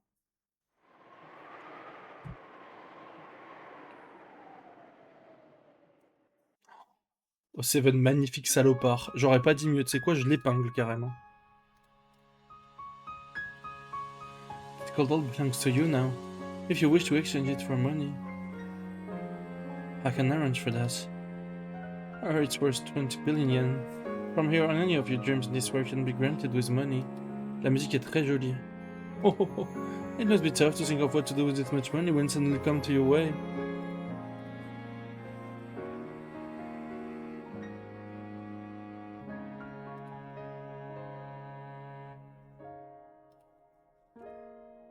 Attendez, je me mets le match à côté. Putain, mais c'est...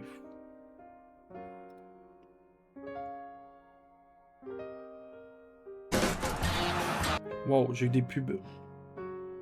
C'est pas grave. There is nothing other among the things money can buy. So for the present, I would like to leave this here. Of course, I'm glad I have a lot of money. However, money can't heal the pain in my heart. I just want him to come back. As you wish, then it shall be left here. Also, take this key. What is this? It's a key to the underground VIP room. If you use this, you won't need to use that entrance contraption. She was the only one who knew the answer to the epitaph's riddle, and the only key to this place was now hers. At this point, she truly was the master of this golden VIP room. You are already the master of Awakenjima. You have the right to know all of this island secret. We should talk about Koadorian too. Not to mention your mother lived in. I'm sure you've heard rumors about it. Koadorian. There are two mentioned on this island, one that is our end.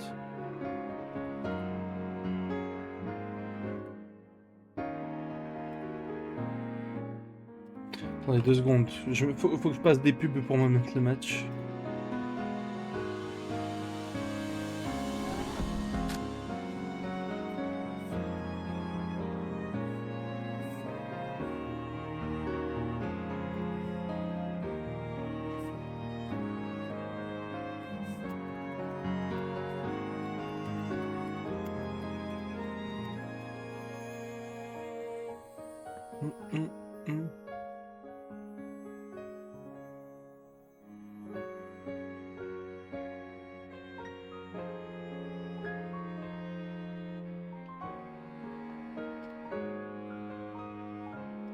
Attendez.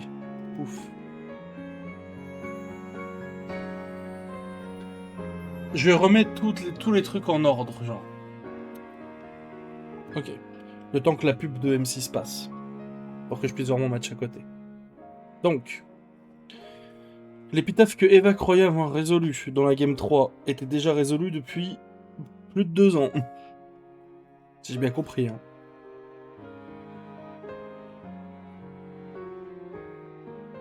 C'est Shannon qui l'a résolu. Par fait que ce soit la fille de Kinzo, petite fille, les deux marches. Kinzo est mort devant elle. Elle a résolu l'épitaphe et elle est atteinte de schizophrénie totale parce que maintenant qu'on la acknowledge comme Béatrice parmi les servants et par Kinzo, elle se prend encore plus pour Béatrice. En gros.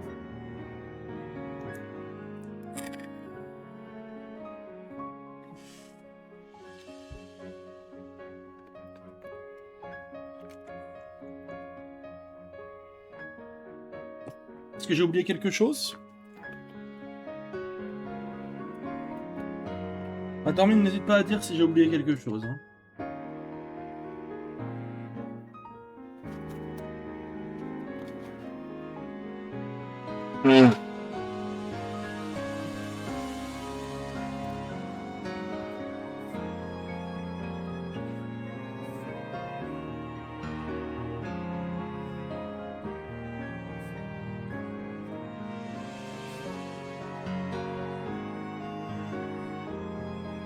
C'est qui a dit ça? C'est vrai, hein. C'est vrai, hein. Mais Kinzo, c'est vraiment la salope originelle, ce mec, hein. C'est un drame, hein.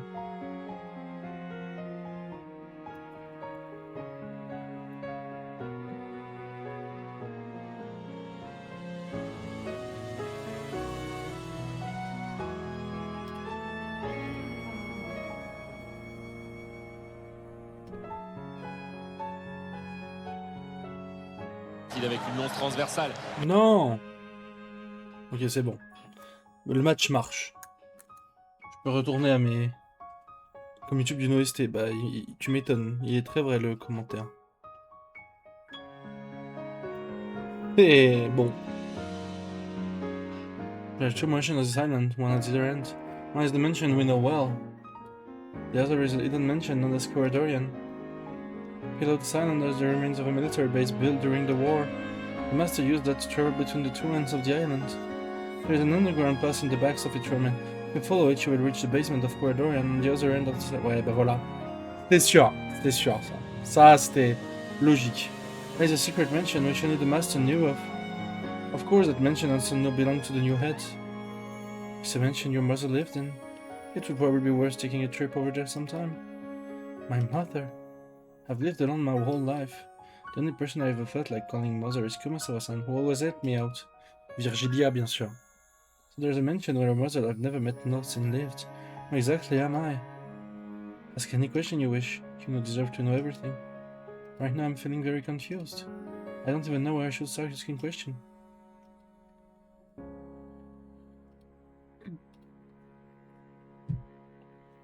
Also, being treated so respectfully like that is a bit uncomfortable. I'd be happier if you could talk to me the same way you've always done. If that is what you wish, then I will do so. Oh, that's easier for me too. Well now, what will we do now, Genji-san? Kindo-san is dead. I will tell Cross-sama and Madame that she has passed away. Then we must tell them that Leon-sama is the official successor to the headship. After all, from this point forth, you are Hiroshima... Mais attends, mais ça veut dire qu'il le savait? Ça veut dire qu'il le savait dans tous les scénarios, ça? Quel deux gros bâtards, Cross et Natsui.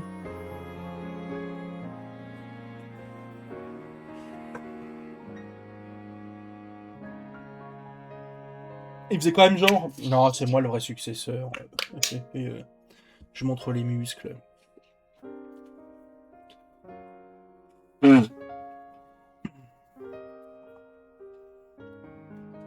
Yes, the head, that. And isn't Kurosama the successor? The one who solved the epitaph riddle is the successor. There is the will specifying this match. The master's final order was that you were to inherit everything. Please wait. I appreciate the sentiment, but I can't do the job of being the successor, and I can't accept such a big responsibility. I think it would be better for Kurosama to inherit that role. Are you certain? Today I've learned who I am. Everyone knows about the parents, but I didn't since the time of my birth. And here today I finally learned the truth. That alone is enough for me. If I suddenly became the Ushima family head, how will Kurosama react? How angry will Madame be? I don't want to become the head if it means making them feel like that. Today I learned who I am, who gave birth to me, how and when. These are things I want to learn from them as time goes by. That alone is enough. I am Lion. Leon! And I am the Golden Witch Beatrice. Knowing that is enough for me. I don't plan on calling myself the head. Kurosama can take that job. That your order as the Ushima family head? Yes? C'est pour ça qu'il savait pas en fait, d'accord. As you wish, master. Then I will make it so. And please don't tell anyone about what happened tonight. I want to stay me. There's nothing I want to do with the Ushima headship or the gold. I just want to wait here on this island, as I have done in the past. I want everything to be exactly the same as it was. That's my only wish. As you wish, master. Everything that has happened tonight will need to be on those present here. Kumasawa, Dr. Denjo, that is the wish of the new head.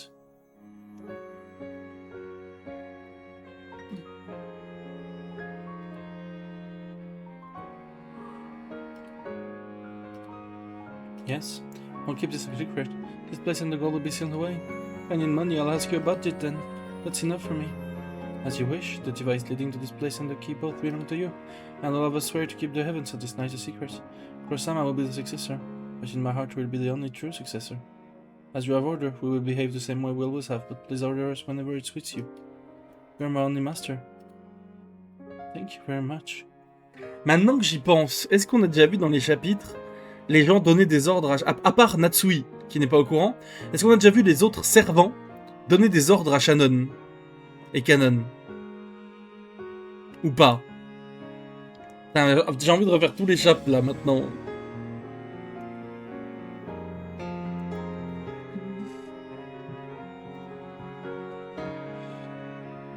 A vast mountain of gold and the ring of the Ushima family head.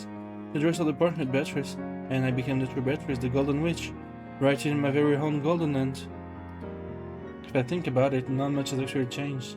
Du coup, quoi, ça veut dire que Matterman, quand tu revoyais des trucs que moi je voyais comme des trucs complètement normaux, tu voyais des trucs que moi je ne voyais pas, fatalement, genre en mode, putain, mais en fait il fait ça, mais c'est normal avec ce que je sais maintenant. Ah, ça doit être fou en vrai.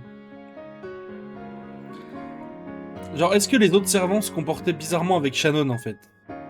Dans les autres chapitres? Est-ce que tu t'en rendais compte qu'il y avait. Que ça colle. Est-ce que tu te rendais compte que ça collait avec la fin du jeu en fait?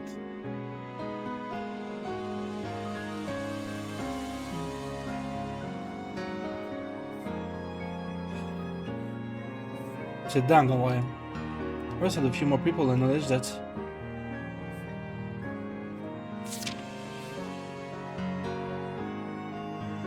November 29th. The day I became a true witch. Oh, I am one yet many. I'm the Golden Witch Beatrice, the true ruler of Rokkenjima and the possessor of endless gold. And yet I am in no way complete. I await the return of the one person I love. Oh putain, quand même hein.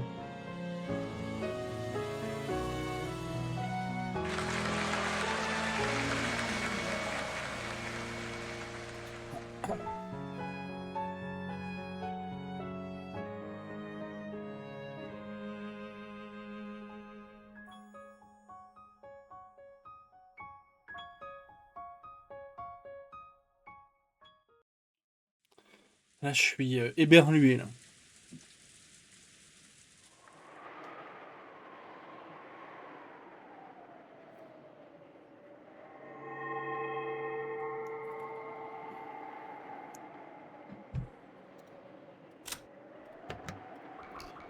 On est enfin arrivé au bout, Shannon.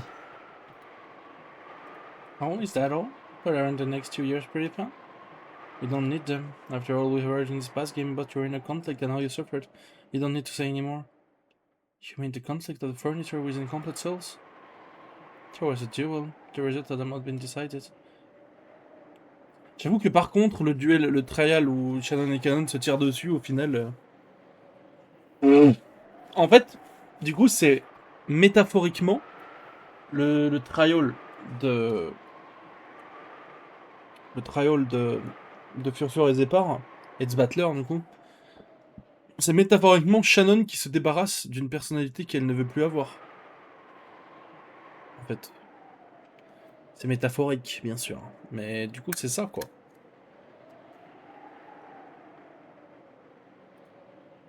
How about you curse your fate? Yes, if I had been 1 year sooner, or else 1 year later, the duel would have been settled, so the way it got settled would have been different. Gently Claire hung her head. If only I had been given time. Or else if I hadn't been given time to worry. I hate everything. Why did it have to be 1986?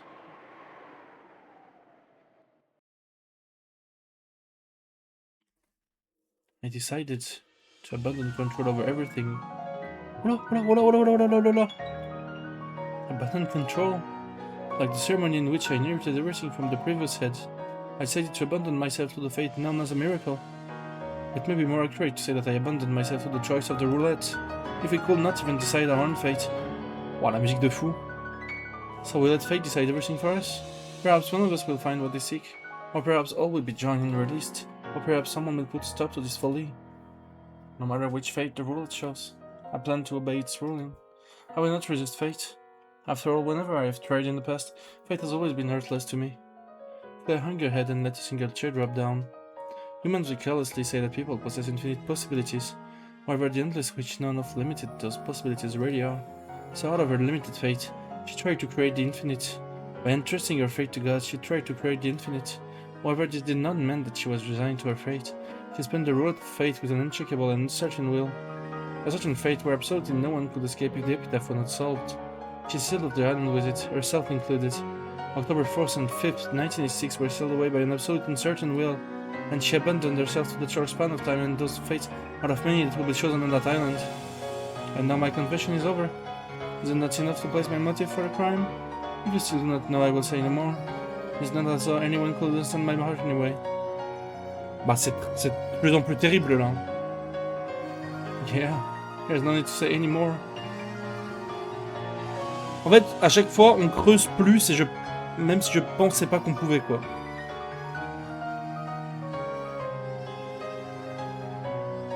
Leon! After watching how I have wandered through a dead end of fate, do you see how great a hope you are to me?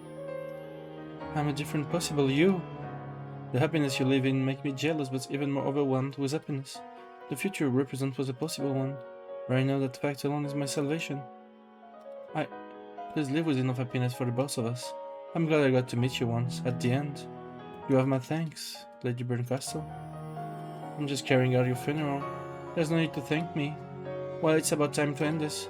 It's about time to send the dead to the land of the dead. Yes, this is my funeral throne. It's time for me to go back to where I belong. Don't make me that face, and please rejoice that you were not me. After all, I rejoice in that fact as well. I live life for the both of us. Thank you, live in happiness, and someday find yourself a wonderful person. I pray that you live as a human without awakening as a witch, that you have a whole and single soul and love one person with all your strengths. Hope you live that sort of life. I will. Well, son, I thank you for being an observer. You aren't the one that really wanted to understand me, but you have saved my heart. I understand you. I don't neglect the heart. Thank you. So now that I have a splendid observer who understands me, I want to entrust my final moment to you. Are you sure you're okay with it being me? Yes. For me, the important thing is that whether the person understands me now, well, I know them. The one I wanted to understand didn't. The person I don't know did understand. There's nothing sad about it. On the contrary, I'm grateful for this miracle. The person was able to understand even though he has no relations to me. La phrase "the one I wanted to understand didn't", elle est terrible.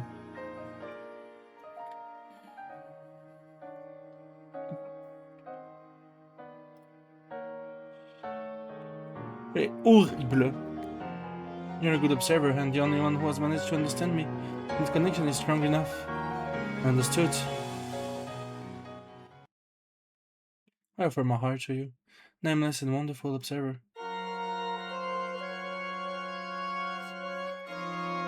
Leon! Stand back. Huh? What's going to happen? In the mystery genre, there can be no death unless the detective person the last rites.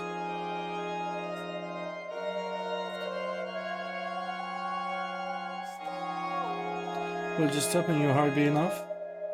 When you mourn to the jolly departure, do you put just their heart into the coffin? Got it. And which was born from heart will return to earth. I return all of you to the earth. Earth to earth, ashes to ashes, dust to dust, illusions to illusions, and dreams to dreams. Horrible. Right. Then let us begin. This is my burial. Whenever you're ready, let us start. This is almost like the end of my last game. Light gathered at Will's back and his sword materialized there. Wow. Slowly he drew it out. Its pitch black tip was cool and neatly sliced apart truth from fiction. Swung once, leaving a black trail, and then again leaving a white trail. I cut the truth out from the fiction. Come. Oh putain. Le chapitre, il me met à terre en fait. Il me met des... En fait, tu sais, c'est comme quand... Imagine, t'es dans une bagarre et on te remet des patates par terre. Genre, t'es là, ah non, stop, stop. C'est... Je ressens que ça, genre. Following Will's lead, a similar sword appeared in Claire's hand. Its tip glinted silver, the opposite of Will's. First game, first twilight. On va refaire tout, là? Non. Non, on va tout résoudre, là. C'est maintenant.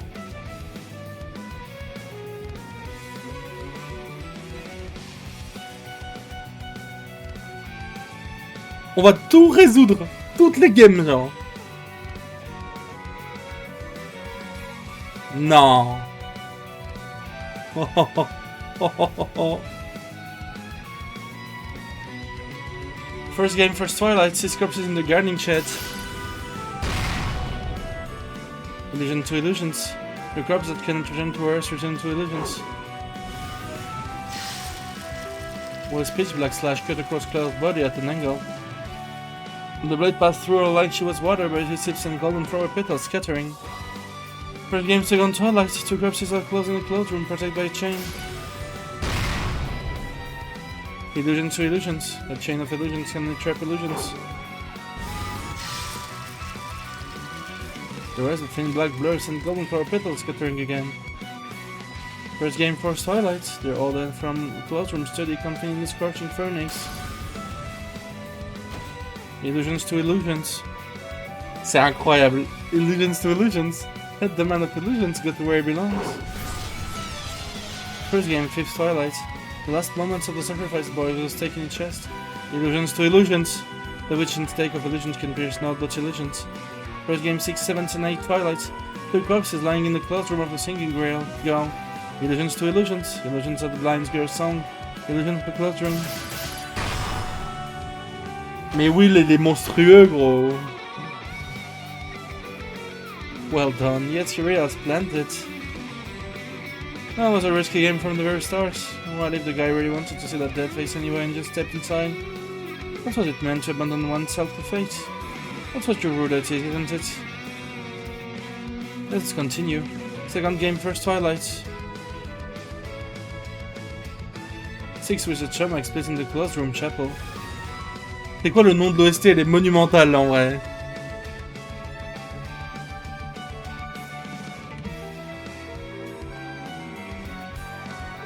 Le pot, tu peux pas savoir ce que je suis en train de vivre. Ah mais oui, c'est Golden Nocturne, je l'ai posté en plus. C'est vrai, elle est incroyable.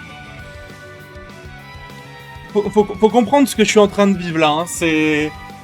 Je suis vraiment à terre et on continue de me mettre des patates, genre. C'est très dur. Illusions to illusions. The gold first lock, the lock of illusion. Second game, second twilight. The two who are close cannot even be close as corpses. Illusions to illusions. Illusions who have completed their role do not leave even the corpse behind. Il est cold. En fait, il est trop froid, ce mec. Second game, 4th, 5th, and 6th twilights. In Netsu's closed room, none are left alive. Earth to earth. No one will dispute that the coffin is a closed room. Second game, 7th and 8th twilight. The two slides to death by the red-eyed illusion. Earth to earth, illusions to illusions. No illusion can create a corpse.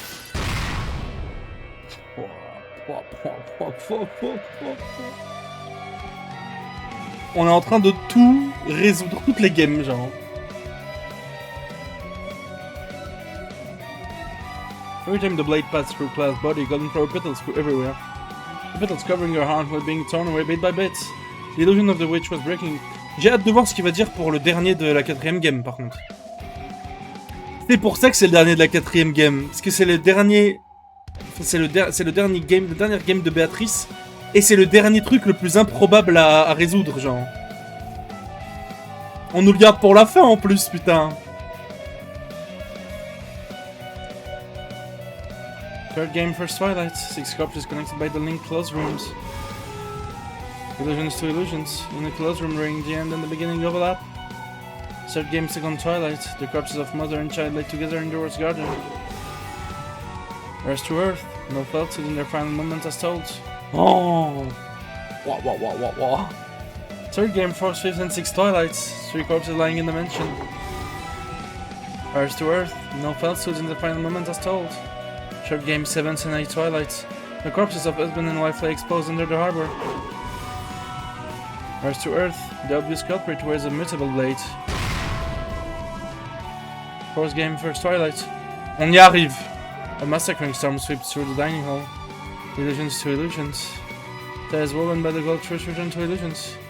Fourth game, second twilight. The two youths face a trail and pass away together. Illusion to illusion. That is woven by the gold truth return to illusion. Oh! Fourth game, 4th, 5th, 6th, 7th, and 8th twilight. None of the runaway are left alive. Earth to earth, illusions to illusions. Silent corpses are drawn by fiction. Fourth game, 9th twilight, and none shall be left alive. Earth to earth, illusions to illusions.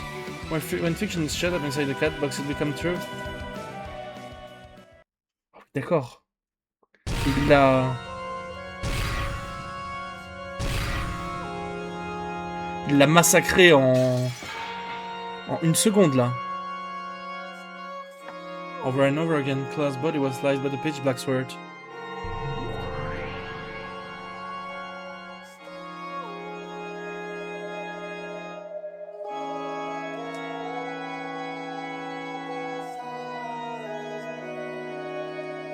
As proof the chapel was now filled with golden flower petals, was dancing around like gold snow. It's beautiful. Oh, we'll want their last moments to be like that. The gold snow was like confetti at the finale of a show. Donc comme je le pensais depuis un long moment, comme diraient les vieilles personnes qui traînaient sur JVC, tout n'est que tromperie quoi. Mais qu'est-ce qui s'est vraiment passé? On ne le sait toujours pas. Ce serait bien de nous le dire.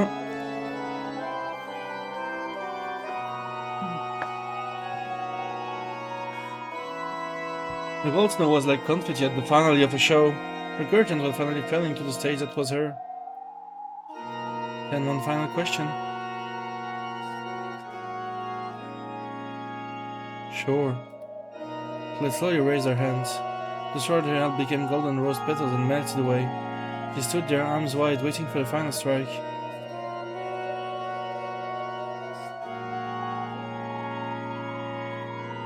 Aïe aïe aïe aïe aïe aïe aïe.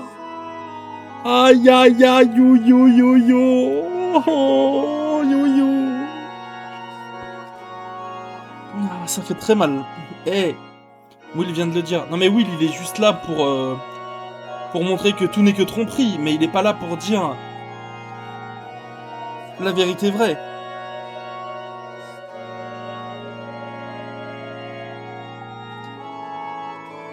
À part les Earth to Earth, sans doute.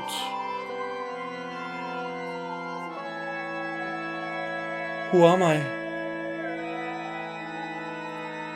Illusions to illusions. The promised Reaper lowers the curtain on the tail regardless of the witch's will. The pitch black blade that will swung high, cut down Claire's form.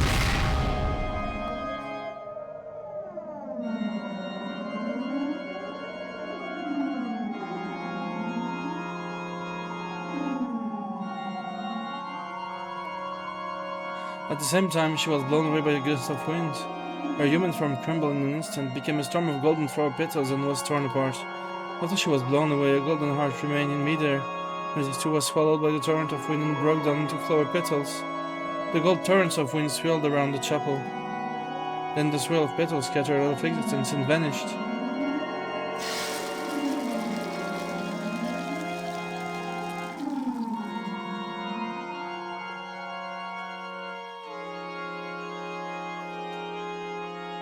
A few remaining petals danced around like snowflakes. Snowflakes, très très bonne musique de Persona 4. And those final vestiges decorated the chapel beautifully.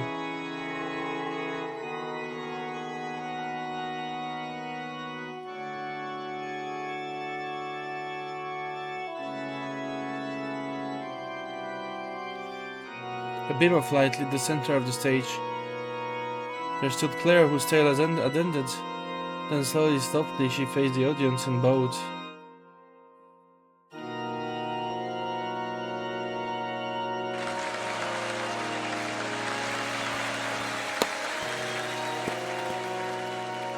Apples were throughout the room. The long tale she had just finished telling was being given a massive applause. It went on and on, and on and on.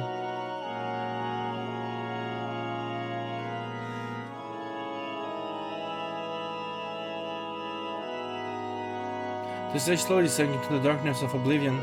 Behind the darkness in the curtain, Claire continued to bow in front of the unending applause and disappeared. People are born with sin and live life to obtain forgiveness from someone. Or perhaps they are born with riddles and live life searching for someone to solve them. Here, all of her riddles have been solved, leaving no lingering regret behind. People are riddles. They want someone else to solve their riddle. They live life wanting someone to solve the riddle that they are the most difficult riddle in the world. They want someone to look at the riddle they are, and they want that person to solve it. For her, that wish has been granted. My soul wander no longer. Sleep in endless peace in your cat boss coffin.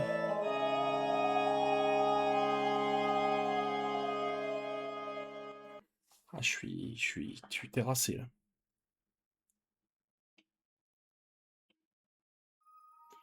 But there had been so many golden flowers petals flitting about like a blizzard, not a single one remained. Everything had become dust, vanishing. I thought there had been nothing there in the first place, and all was silent one more. Come to think of it, even the sound of rain is gone. The rain must have stopped at some point. Meeting you was her salvation. I hope so. She cursed herself and her inescapable death and fate and gave up. Meeting you a happy miracle in her eyes, Sarah, in a way nothing else could. So don't make that face. Hey, it was a pretty tasteful ending for you. Ho, only tell me to carry out the funeral. Well, I pretty much just called the facilitator, you, and let you do everything. Thank you, Will. Nah. In the last place, I want to thank you. Thanks for cutting off all the lingering regrets of a different fate. I see a bit more hand clutching and panic from you. I understand now. I realize how happy my life has been. If fate had toyed with me, and if it was living in another world, I might have gotten stuck in the same dead end of fate. However, thanks to an extremely improbable bit of good luck, I live in this world. I know how much that means, how much it's worth. What's up? Why the surprised look? I thought decent witches didn't exist, but I might have to change that theory. Don't worry, no need to change it. I only joined that kids game to kill some time. Burn n'est peut-être pas si méchant, en vrai. Non, on y croit pas trop. And though I lost, I enjoyed playing. That kid died without folding up her game board. I just took charge of cleaning up. I thanked her for letting me play, and because it's the loser's duty. I was sure it'd be a lot crueler than this. Crueler? I thought it'd be a cruel game that neglects the heart. Yes, it was a cruel game. How she claimed that the game was fantasy. I brought you along and made it end as a mystery. The illusion of the witch had been spectacularly crushed, and my little bit of revenge is complete. This tale of intertwined loves and thanks to an absolute and certain willpower. Out of respect for that certain willpower, the Witch of Certainty made that kid a witch for just 2 days. Even within this limited span of 2 days, I've been able to enjoy an endless kaleidoscope. T'inquiète, Lulu. Je continue tranquillement. Only best telling my favor, so no miracle will occur. However, even this ending is something the child wished for. I wonder which truth actually lay at the end of this endless tale. Who knows? Not being able to say that for sure is what makes it a cat box. When you open the box, you get the tale when no trace of the mansion remains, and no one except Eva survives. Not Eva has died without saying anything. All the truth is inside the cat box. Endless possibilities all kept within a limited box. Now that I think about it, maybe the whole island where she lived and died was a golden land. If you can call a cat box a golden land, that is. By the way, Butler had written out the most fun tale imaginable in the inside of the cat box. You mean that book in Beatrice's coffin? That's right. It's the happiest possible tale for her, which he thought up himself. Oh non, je vais pleurer. Je vais pleurer en fait. C'est très dur, hein. It was a really fun, love-filled, happy tale. I still think that tale was the most fitting one to put in her coffin. No, that's wrong. Ah, you heard Claire. You are hope and her salvation. More than anything else, you living on in happiness will be her salvation. Right. Live happily. That's all you need to do to be that kid's miracle. Yes, I live happily enough for the both of us. I'm surprised you found this kid. Didn't you have to search for about 200,000 of them in that vast sea? Such trivialities are what I'm capable of. Huh. I know the funeral is over. As promised, I've released the barrier. Once you leave, time will start moving again like normal. So you're done with us now. If I don't get back quickly, Diana will start scratching the curtains. À Diana, le fameux chat. Meow! We weren't together long, but thank you for your help. So long. Be happy for the sake of the hundreds of the thousands of other yous.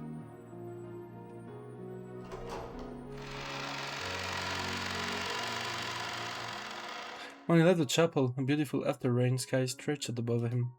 The sky, which was a mix of rain, clouds, gaps, and sunlight, and the tints of twilight, had a beauty to it that couldn't be described in words. Will slowly descended the stone stairs, stepping through puddles. Then he waved without looking back and left the chapel behind.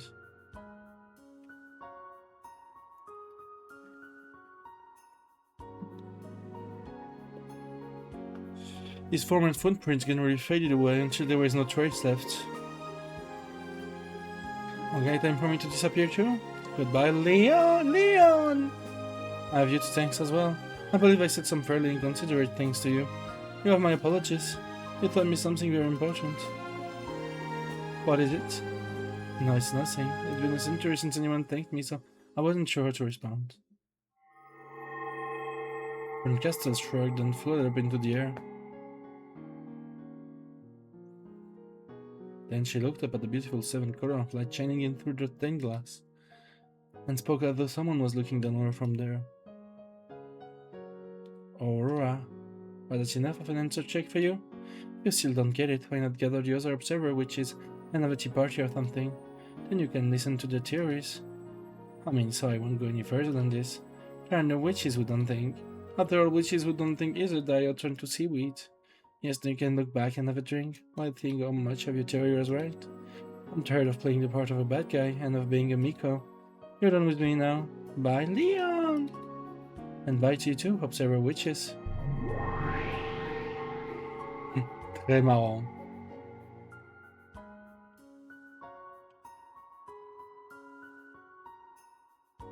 Berncastel burst and disappeared. A single golden flower petal glittered. Lion picked it up. That was the only trace of a miracle that remained in this chapel. At that time, cheery voices could suddenly be heard. It was the relatives. They came out of the waiting room one by one. This is very well, Leon! I was looking for you. Mom? My apologies. I was just thinking about something. Looks like the rain's finally stopped. Finally some good weather. Everyone, let us return to the mansion. I've been told that Beatrice's funeral is over. Dad, where's the head? He'll be here in a sec. Today was pretty crazy. And playing along with Dad's little funeral show was a real pain. You shouldn't say that. It was a very important ceremony. That's right. I think it was very important for Father. I'm starving. Got us something? You could cook something up for us? On dirait la good ending alors que c'est peut-être le chapitre le plus terrifiant de tous les temps, genre. Yes, ma'am. I'll prepare some tea at once. Where is Leon? Lend me a hand. Oh, family head, there you are. As Kinzo came out after the others, Leon ran up to him. You did very well today. Beatrice's funeral is now complete. Yes, and I'm sure that Beatrice's soul was saved. How could you know that? I was with Beatrice until a second ago, and I saw her live on the journey with no regrets. That's how I know. I guarantee it. I see. You say it, then it must be so. The relatives left the chapel one by one. Leon! Left two, giving Kinzo a shoulder to lean on. A beam of sunlight peeks through the clouds, looking like a staircase leading up to heaven.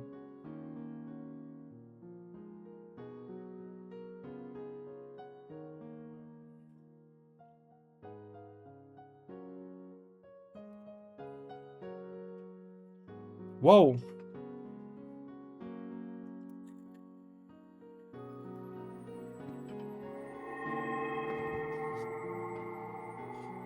D'accord, fin de chapitre. Bah, c'est bien.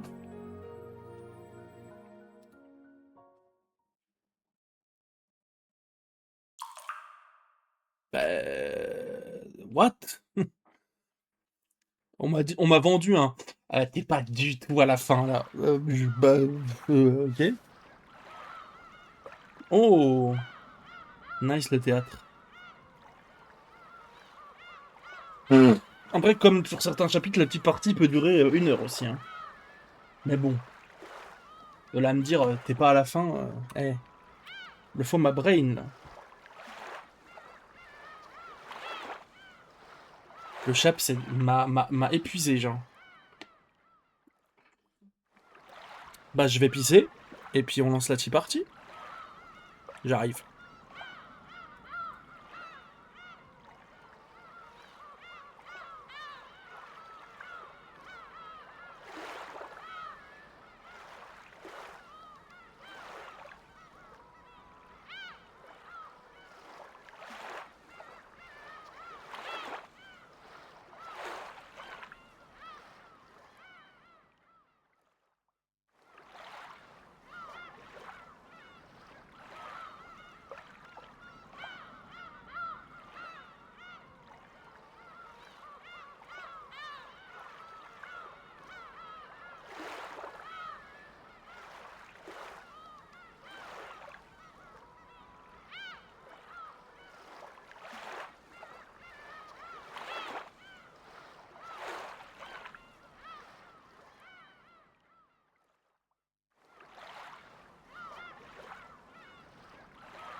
Re. Earth to Earth. Illusions to Illusions. Tout ça. Tout ça.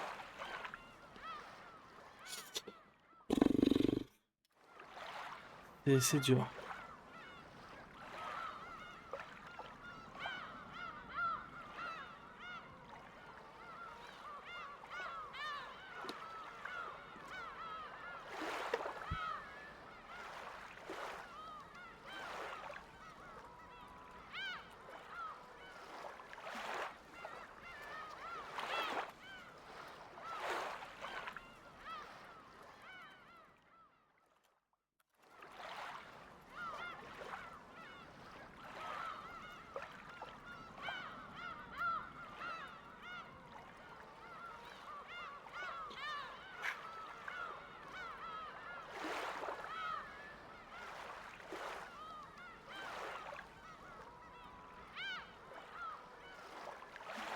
Bon.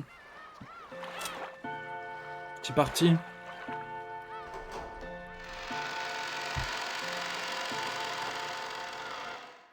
J'ai peur. When I came to, all was silent. The room was dimly lit, and yet it was massive. When on earth is this? Le théâtre. I was sitting in what seemed to be a very short sofa. It was very constricting and looked like there were several more of them on each side of me. Once I noticed that, I realized that I was in a theater. Where on earth am I? I don't know how long I've been here, and more importantly, I don't know where this is. Beatrice's funeral ended. Everyone went back to the mansion, and after that, my memory gets fuzzy and I can't recall anything else. Then I was surprised to notice the presence of another person.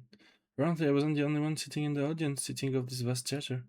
The sound had come from a seat to the side of mine. When I looked, I saw a girl sitting several seats off to my left. It was a face I never had seen before. Who is she? She looked like a high schooler or a college student about the same age as I was. She groaned. Apparently, she had just... Non. Pas notre grande amie, s'il vous plaît. Tout sauf ça. Tout sauf ça, bien sûr. I didn't want to scare her, so I decided to introduce myself first. Hello? Ah, c'est Ange!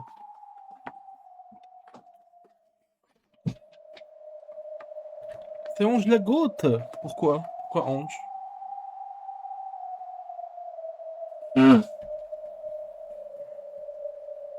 Ange, ma femme!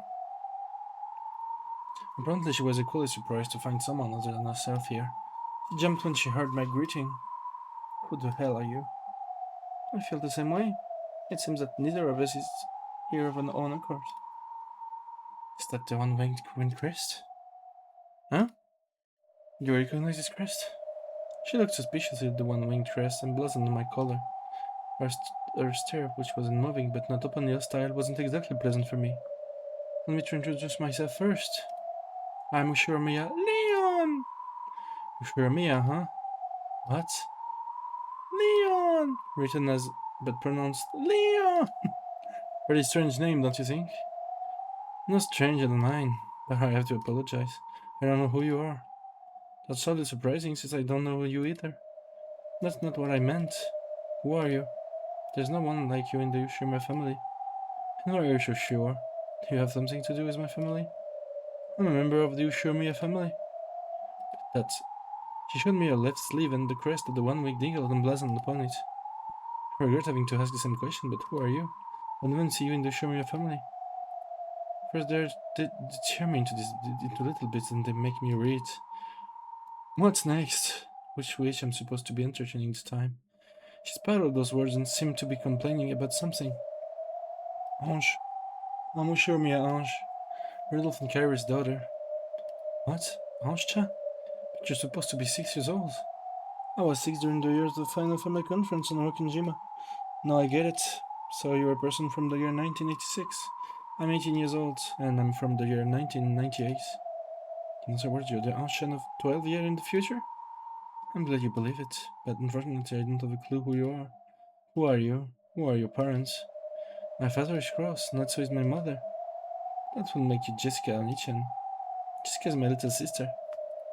What's going on? Wasn't Jessica any child an only child? By this point, I was starting to figure out the situation this Ange had come from. Probably from the world where I awakened as a witch, but the world where Leon doesn't exist. It will be a bit difficult to explain, but think of it this way. In a world slightly different from the other one, I'm also a member of the Ushurmia family. In your world, a different fate led me to walk a different path through life, but I do not live as a Ushurmia family member. Are you a witch? Sorry to disappoint you, but I'm just an ordinary human. What I just told you is something I heard from the witch called Bernkastelson. Bernkastel? That one with the long blue hair and the gloomy face? Yes, that probably fits her, I think. In other words, I've been forced to play along with another witch's force. Just where is this place? I only woke up a second ago myself. I'm wondering the same thing. This looks like a theater. Are we supposed to watch a play or something? I'm really not in the mood now. Let's look for an exit. You haven't noticed yet? Look. Huh? Oh, these are. I finally noticed. Both of my wrists and ankles had chain attached to them. As long as I sat here, I had enough slugs that could move about a little, but it looked like there wouldn't be nearly enough for me to get out of this place. When did... Who would use something like this? Once a witch has made you her peace, you'll be their plaything forever. There's no way to escape. Ash crossed her legs, making the chains clang together. She realized that no months of struggling could have broken those chains. Getting panicky wouldn't accomplish anything. She must have red nerves of steel. What do you mean, a witch's peace? It's like being their slave. I made a deal once. I said I wanted to see my family, to bring them back from the day, in exchange for making that possibility that which turned me into a witch's beast. At least the witch kept her promise. I was able to see Anichan again. You mean Batlakun? Well, I wasn't even able to tell him who I was, and in exchange for that short bit of time, I'm not trapped inside the witch's toy box for all eternity. Looks like you are too. Did you make some sort of contract?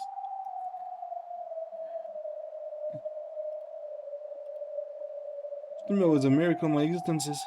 That's all. Either way, neither of us is getting out of here. Okay, witches, what kind of show do you have for us this time? Have we moved from reading aloud to theater going? Am I supposed to watch someone else read it out this time or what? If that's it, then start it up already. I'm bored enough as it is. Ange yelled this to the pitch black stage. Her voice reverberated throughout the theater, but no one gave an answer.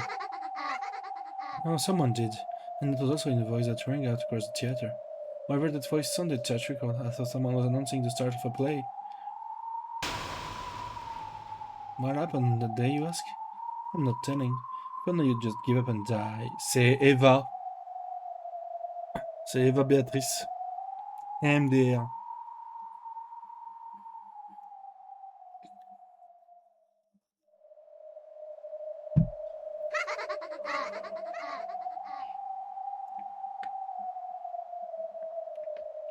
Whose voice was that? That old hag. It was Aunt Eva's voice. Eh oui. J'ai reconnu. What does she mean by what happened on that day? Talking about the frozen 5th of October in the year 1986, the day of the final family conference on Rokkenjima. In other words, today. Today is October 1st, 1986. As a prelude to the family conference, Beatrice's funeral was held. That's a surprise. So you've come here from October 1st, 1986.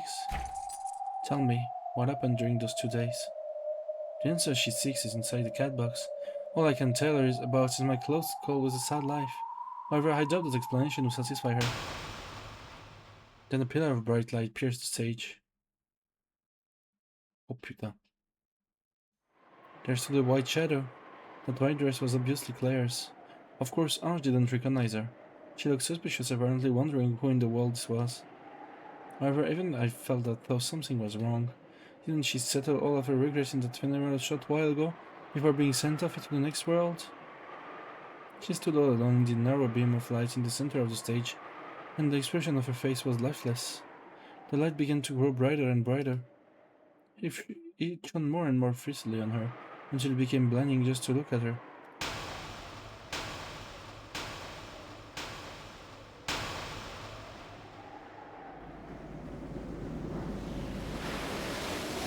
The wall was enveloped by a light so bright that we couldn't open our eyes, surrounded by a sound like wind or television static, and our minds began to go blank.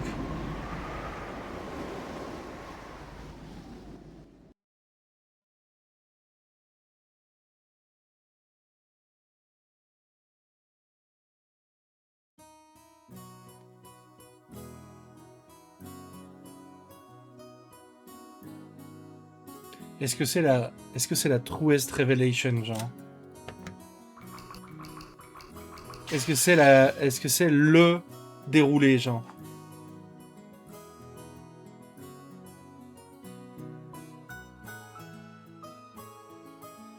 Whoa. They're blooming wonderfully again this year. Must be a pain to take care of these. Pretty easy for us though, just looking at them. I agree, we've got to thank the people who take care of them for us. It's a bit lacking in grace. I prefer the way it used to be before Nissan decided to pile so much on. The whole look did have its own charm, didn't it? I love roses. I'd like them even more if they didn't have thorns. Oh, this rose garden really takes me back. I'd totally forgotten about this past 6 years. Ah, on sait ça.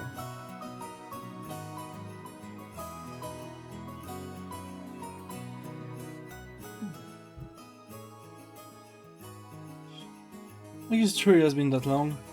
Both you and this garden have changed so much. Well, let me introduce you. This is Canon Quinn, one of our servants. It's the first time you've met Butler, right? Pleased to meet you. You can just call me Butler. Nice to meet you. Shannon's here too today. Remember when we used to play together? Oh, Shannon-chan, I'd totally forgotten. Oh, vas-y.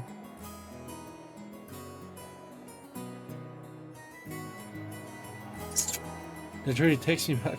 What she'd been doing. She's grown more and more beautiful this past 6 years. You should say hi to her later on. Shannon and Jordan-chan are really good friends. Oh yeah, shh. That's a secret. If you would, everyone, allow me to guide you to the guest house. After enjoying the lovely welcome, je sens qu'il va y avoir une énorme couillasse. The relatives followed Goda in the direction of the guest house.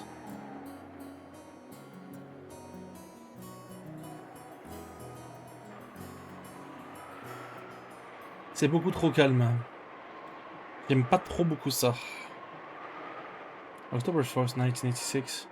Rockinjima, in a world without Leon, on the day of the Uchimiya Family Conference.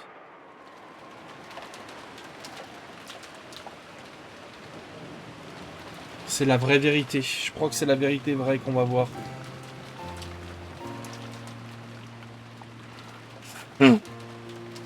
Maya read the mysterious letter aloud after dinner, just as she had been told to. The writer of the letter claimed to be the Golden Witch Beatrice and challenged the family. So, du coup, en fait, c'est Shannon qui avait écrit la lettre. À chaque fois.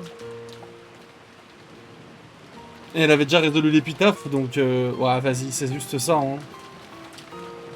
Et du coup, elle les challengeait à leur tour, quoi. C'était Shannon, du coup.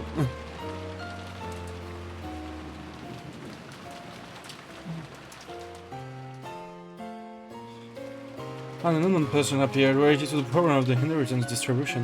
Where was the 20 billion yen worth of gold hidden? What was the purpose of this letter? For what gold had been written?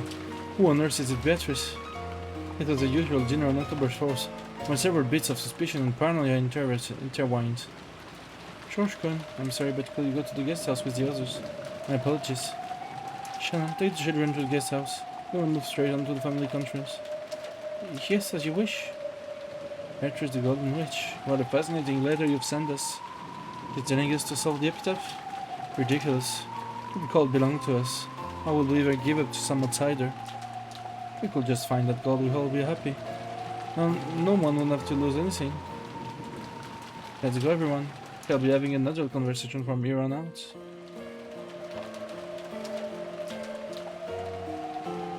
2 secondes.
Follow my world.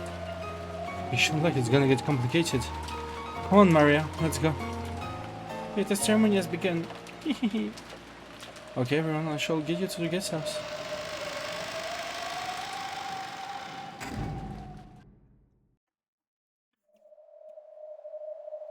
What is this about? Probably a replay of one of the old games, or else an entirely new game. In all the games, October 4th happened in pretty much the same way. A new game? You mean a tale that hasn't appeared in any of the fragments so far?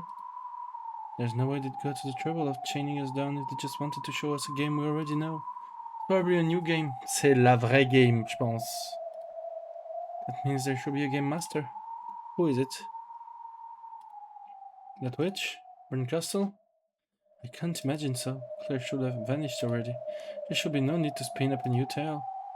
Beto's game board was hijacked by those evil witches long ago. Even Beto is nothing more than a piece in their games. Just who is behind this and what are they after? What do they want to show us? Before this tale began, Claire definitely appeared on the stage. She is the teller of the tale of Beatrice's game. Beatrice the me from a world of a different fate. However, didn't she entrust everything to Will, who solved all of the riddles? There should be no need for her to make new riddles. In that case, isn't Bergnastel using this tale to test me? How long will Will have at least touched the deepest depths of this tale and understood the culprit's heart? So even if an entirely new tale presents itself, he should be able to see through the riddles.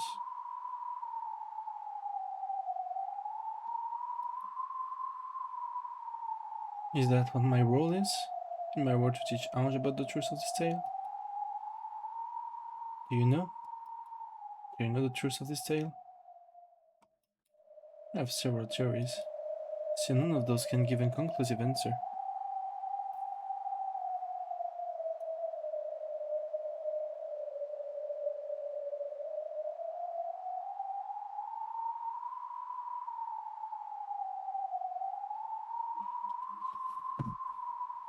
The truth is always inside the cat box. I can't say anything for sure. In this world, Ange is absent on this day, so it's unnatural that she does not know what happened. However, at the very least, I do know who the culprit is and what they were trying to do on this day. I think I finally understood my role in this. What do you mean? Apparently you were here as a theater goer, and I'm here as a commentator.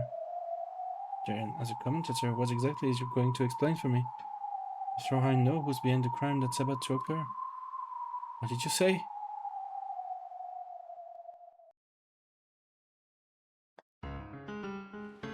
Thinking about it straightforwardly, the only explanation I see is that someone's trying to make us solve the epitaph, hoping to then snatch the gold for themselves. I agree. If they already solved it, they could just take it. There'd be no need to challenge us to solve the riddle. It's a prank by... Mais en fait, c'est un... La petite partie est un chapitre, en fait. On est reparti sur une autre game, là.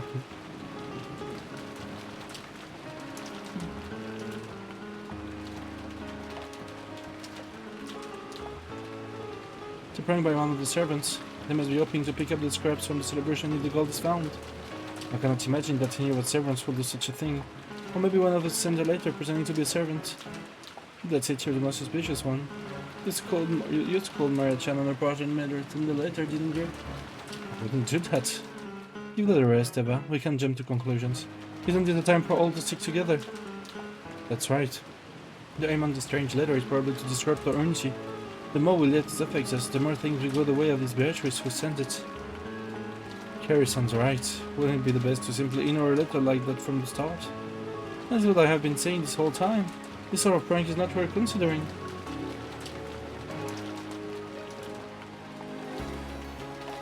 Yeah, that's it exactly. The couple and plural claim for damage to get the old flustered and they'll be able to sell anything. My husband's right. This is a child's prank and taking it seriously is just a waste of time. If someone really wanted to shake up the inheritance issue, they'd come forward boldly instead of using something it's roundabout. You got it right there. Someone probably wants to make a thing they're another person trying to make demands about the inheritance when their real goal is just to pick up the scraps. I wonder if they all ask for so much money in exchange for staying out on the inheritance issue. If that were the case, they should have written into the letter. And the letter is just a challenge telling us to try solving the epitaph for us and over everything. The group is just trying to make us solve the epitaph's riddle. Nothing more, nothing less. So it's simple. If we worry about this letter, we lose. Indeed, I agree. After that big mysterious show, like something out of a mystery novel, we've all gotten a bit too wrapped up in this. It seems we're all taking this too seriously. But who did it? An aggravating thing to do. It wasn't a servant, but one of us must have written it. I'm not naming name, of course. Just stop it. I really know nothing about this. Settle down. Anyway, what's this letter say does make a bit of sense. All of us need money. And if possible, we need it right away. No one here has any objection to that, right? Of course not. Whether it's money or love, you can never have too much. We don't know when fathers and urgence will come to us. However, the goal of the epitaph is different. We find it, we could just put it in then and there. In a sense, it's even closer to us now than their indifferences, assuming we can solve the epitaphs. Everyone here has tried solving it on their own, yes? Harry asked the room at large, and everyone wondrously nodded back. Here we have 4 people who have inherited the blood of the one who made the riddle, and each has tried solving it on their own. That doesn't sound very efficient, does it? Mais c'est juste un trick de Shannon et c'est elle qui va tuer tout le monde, quoi. C'est terrible, mais c'est ce qui va se passer, quoi.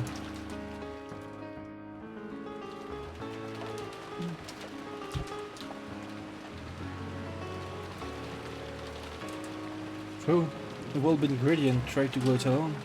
However, we've already reached a decision about how we'll split the gold if it's found, and about acknowledging Aniki as the successor.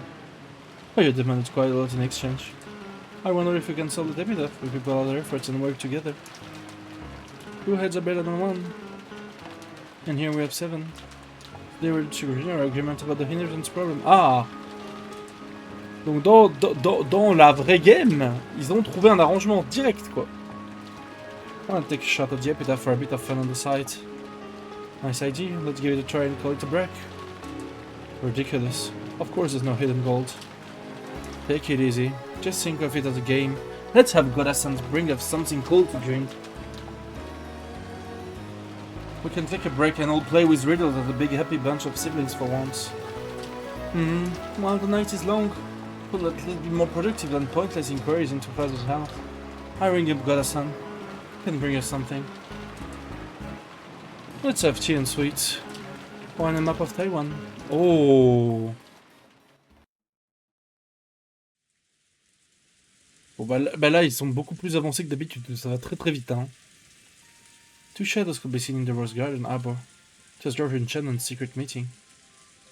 I want you to take this ring. Sure, Sama. I swear to love you all my life. Not just now while we're young. I swear to love you and keep you happy until we get old and go to our graves. And are there any lies or exaggeration in your words? No, not for one. I'm confident in my resolve to love you and build a happy household together with you. And what will this happy household be like? Well, it will be full of happiness. We'll have a house with a car and yard. And 1 dog. The yard will have a vegetable garden. The kids will run around and we'll smile on them from the balcony. That's what our typical future Sunday will look like.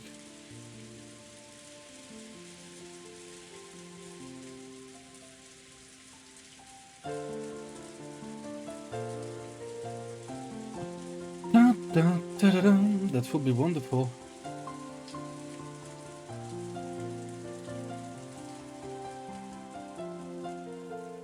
What? The store's going out? Shh, why are you so damn loud? Marl, wake up. I see, so that's how it is. Now that you mention it, they seem to have a pretty good mood going on here. That's right, we're about the age where you fall in love. We've changed a lot in the last 6 years. George Nissen used to be a bit unreliable, but he isn't anymore. That's what I thought. George Anike's got that air of dignity thing going. But still Shannon and George Anike. That's a bit unexpected. They played together off and enough 6 years ago, but I didn't think they were that close. Well, 6 years is a long time. The 6 years have been used for all of us. Yep. A lot's happened to me these 6 years, and to be honest, I've forgotten almost everything about Rokonjima. And I've forgotten almost everything about you too.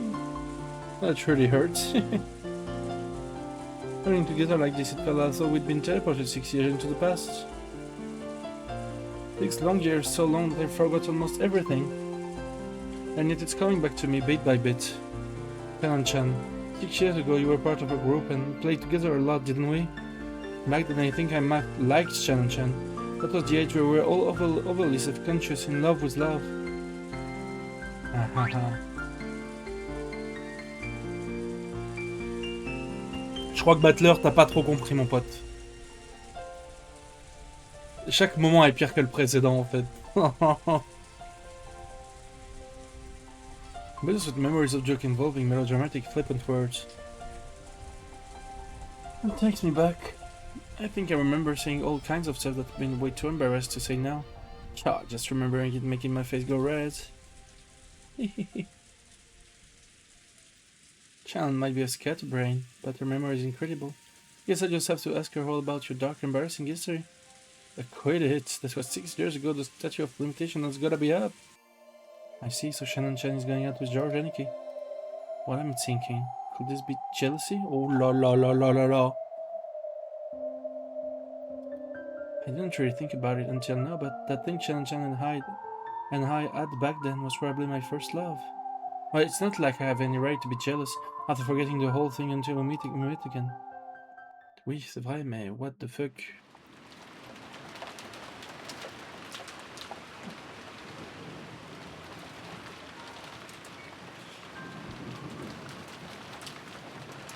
Everyone knows that Dad's hometown was Taisho in Taiwan. He still shows Erica nuts from time to time in memory of that place. Apparently he got hooked on that instead of smoking when he was young. But there must be several rivers there with sweetfish swimming in them. There's several mountain streams that are famous sweetfish fishing spots. Anyway, we could probably find sweetfish living anywhere the water was clean. We're completely stuck. Maybe it was just some nearby creek father plays in our kids. It's sweetfish, but maybe we're looking for something more like carp. Or it could be some sort of metaphor.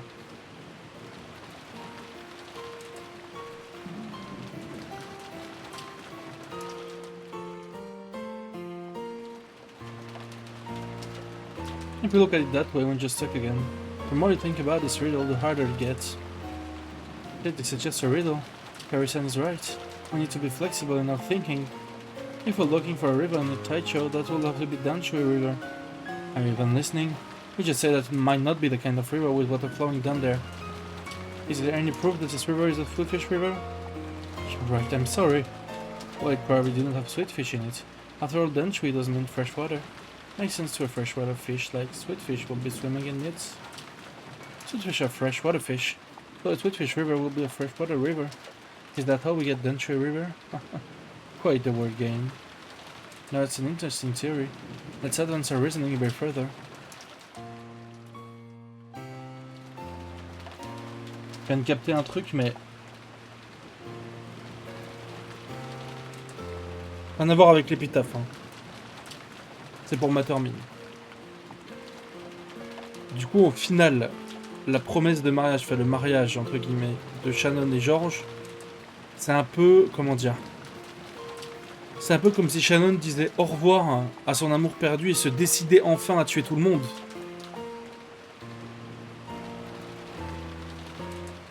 En mode c'est bon, il ne reste plus rien, ce n'est pas l'homme que j'aime, adieu, genre.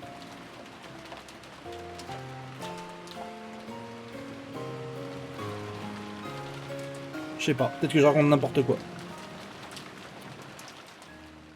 C'est peut-être juste complètement n'importe quoi. As you travel on the river, you will see a village. What's the name of the town at the mouth of Danshui River? It says Danshui here. I went sightseeing in Danshui. It was a calm and gentle harbor town. Beautiful sunsets. Did you find the shore which will tell you off?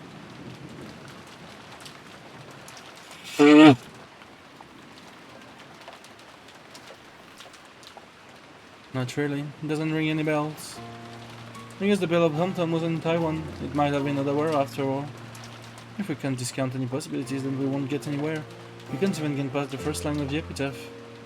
Quiet, you're distracting me.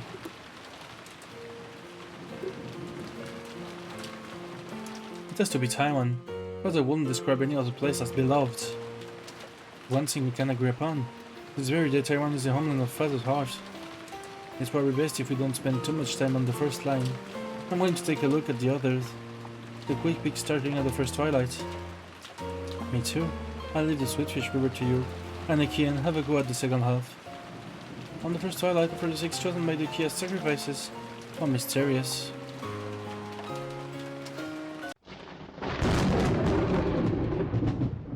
I've got it. Eva suddenly muttered. All of the horses spun around to look at her. Eva was flipping through the pages about Taiwan with incredible force, then found the page she was looking for and slammed the book open so hard that it almost tore. This whole time the book had been open to the page with the place names. As far as the overall mass of information went, this seemed the most useful page to start from. However, the page Eva opened to was very limited in the scope of its information. It was a map of railway lines. As you traveled on the river, there's a village. A village? There it is, the village. What are you talking about, Eva? Explain yourself. Quiet, there's a shore too and a mouse. I'm not sure what it means by the two, but there definitely is a village and a shore and a mouth. This has to be it. This is definitely the village where the key to the gold sleeps. Calm down, explain so we can understand too. The Dunshui line? I see. So the Sweetfish River was actually a railroad called the Dunshui line. I doubt there are any sweetfish swimming there. Look. We followed the Dunshui line down their station that used to be known as Kirigan. Look at the characters written in.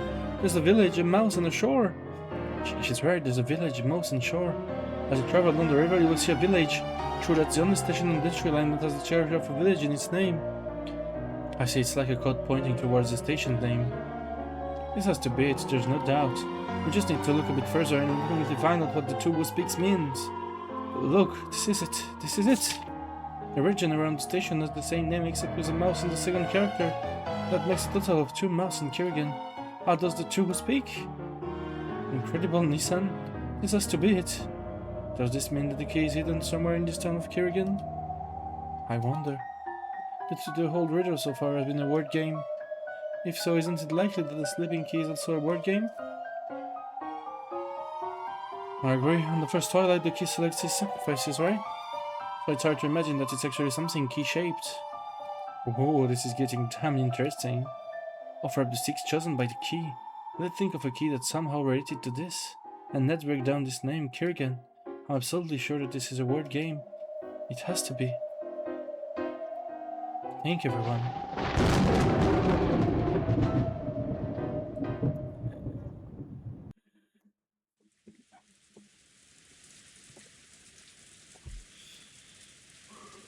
That's interesting. Thought this rain would get me down if we were alone. It feels nice and cool when you're by my side. It's about time for us to head back. I'm keeping Canon-kun waiting. You're right, and I probably kept Jessica-chan and Battle-kun waiting. It brings back good memories. Remember when the 4 of us used to play together? It was a lot of fun back then too. For me it's a lot more fun now. Because I get you all to myself. Or George Sama. They loves that George melodramatic line. Ouais, vas-y George, tu nous pètes les couilles. T'es une salope. C'est bon frère. However, George loves seemed just slightly forced. George Sama? Hmm? Oh, I'm sorry. Well, I guess I still have a bit of an inferiority complex when it comes to Battle-kun. An inferiority complex? Oh, il va nous faire le jaloux, le jalousix là. C'est bon, frère. I think Rudolph is lively, interesting, and just full of energy. He's much more attractive than I am. I can tell how much he outshines me when we're together. That's not true. You're very accomplished and attractive. You aren't worse than Battle-sama in any way. Menteuse. Really?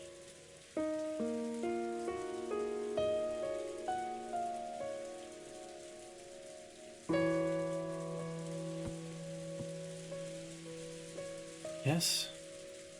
Really? Truth is, when I first heard that Battle-kun would be coming back this year, I wasn't happy about it. Why not? 6 years ago, Battle-kun was the one who was very close to you. Wanted to get closer to you. I just couldn't manage to get between the two of you. Oh, vas-y. Il va me dégoûter, le man. C'est bon, frère. Ah, il me dégoûte, le man. C'est bon, frère. It just looked so good together that I could do nothing but watch on longingly. Is that how it was? Wasn't just Battle-sama making fun of me once suddenly? Of course, you looked incredibly good together. There's no doubt about that. I was sure that you two were going out. That never happened. You were overthinking it. I really am pathetic. I was afraid that when I handed you this ring today, you'd refuse. Why is that? Why should I refuse your ring, George-san? Because Battlecoon came back. I was afraid that you might like Battlecoon even now. And that now that he's here, you wouldn't have any use for me. George-san, please look at this. You see the silver glint on my ring finger? What do you think that is? You're right. Sorry. What's got me so shaken, I wonder. I'm probably still jealous of him. Now that he's gotten even cooler this past 6 years. How pathetic. No, it's okay. Those feelings are a sign that your love for me is so strong. You don't want to give me up to anyone. If you're worried about my feelings switching to Battle-sama, just love me all the stronger so that such a thing would be unthinkable. Love me so much that I don't have time to think about other men. I'm scared too. I'm sure you'll meet any woman in the future who are much more attractive than me. Or you might tire of me when I don't match up to your expectation. It scares me to think that I might not be able to grasp all of your feelings for the rest of my life. There's no need for you to be scared of that. I swear to love you all my life. Even though I was as well tempting, you have been trouble believing just because Battle-sama came back.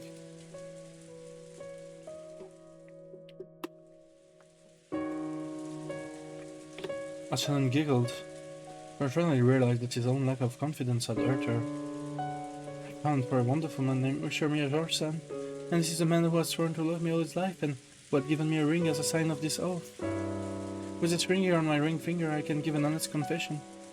Sure. Yes, as you said, I did like Battle-sama 6 years ago. I think I probably liked him more than you. However, that was 6 years ago. Now things are different. In these 6 years I've sorted out my feelings for Battle-sama and cut myself off from them along with the memories of the past. Now I exist only to love you. Rama termine. C'est terrible tout ce qui se passe, voilà. George gave a single, uncertain laugh. J'avais mis mes lunettes pour dire que, en gros, du coup, c'était le... Comment dire?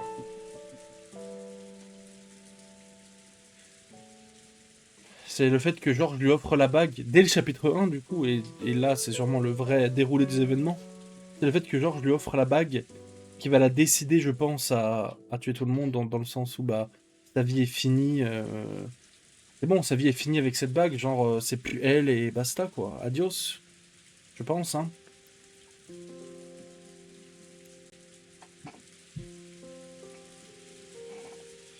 Then he stretched resolutely and hugged Shannon without saying a word.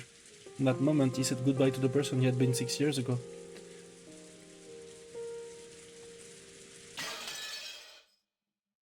D'accord.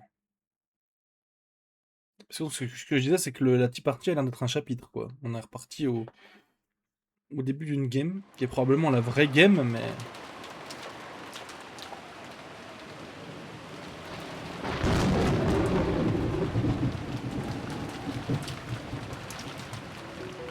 I've got the ladder. Here we go. Quadrian. This is the only place you'll find that number written on this island. 1/10 of 10 Quadrian. How suspicious. If our ID is right, then should be some sort of device embodied in that relief. We'll just need to check. What's going up? I'll go. Hold that ladder down, okay? Be careful. It is fairly high up. Rudolph climbed up the propped-up ladder, step by step as the rain poured down on him. Look at the queue. See anything? Some sort of device? The ladder's a bit shaky. Hmm? Oh boy. What is it? Did something happen? Bingo! Take a look at this. Rudolph closed the queue down. It hit Cross on the shoulder and landed in the puddle. This is the key? What does it mean? Rudolph-kun, don't tell me you can take out the other letters too. C'est donc ça la vraie réunion de famille du 4 octobre 86. C'était la résolution de l'épitaphe.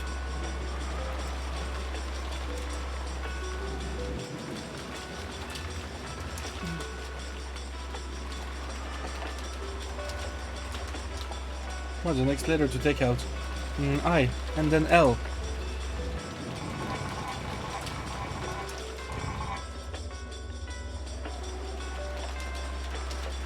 Following their instruction, Rudolph removed the 6th letter of the first twilight.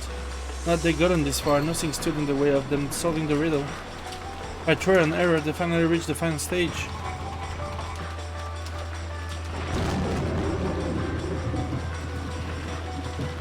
It's easy to go starting from the head, which must mean going from left to right.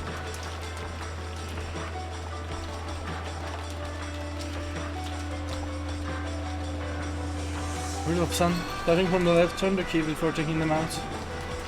Got it?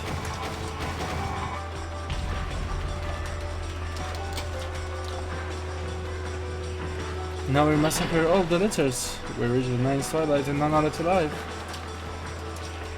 So, did something happen? It felt like something clicked, but nothing changed. Did a hidden door open up somewhere? Hey, look at that. It moved, I'm sure it did. Mais là, on est d'accord que ce qu'on voit, c'est le vrai déroulé des événements. On est bien d'accord, il n'y a pas de doute là.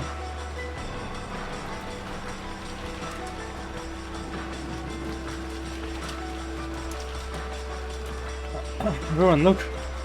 The lion statue is facing the other way. What's going on? Is there some secret inside the lion statue? That's not it. It's probably telling us to look where the lion's pointing. See? Look that way. But the lion's facing a different way too. What does it mean? It's guiding us, stupid. We have to go in the direction the lion's face.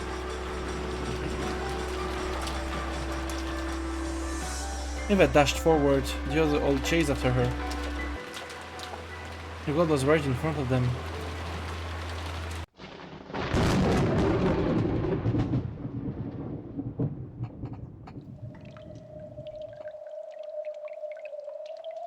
Now it's a surprise. Who would have thought that a hidden stairway like this existed? It makes sense now, but I didn't like people going near the chapel. I wonder how long that device had been there. Judging by the feel of this underground passage, probably for quite a long time. I imagine it was built as nearly the same time as the mansion itself. The riddle of the epitaph was probably also planned many decades ago. Well, this is that we're talking about. I try not to let the things it does surprise me, but this... How far does this stairway go? Hey, maybe that old rumor was true. You know the story about him having a mistress in a hidden mansion somewhere in the forest? I see. It's likely that this underground passage goes all the way there. Wonder if it connects to the mansion from that day. I think we found the goal. Look at that filthy door. Something's written on it. Oh, bingo. Something is written on the door in red paint. On the 10th twilight, at journey's end, you shall attain to the power of the golden and treasure once and for the last time. Does it open? It does. Ready? I'm going to open it. So we finally reached the gold. We can only hope that such a sweet deal is very true. Let's open it, Nathan.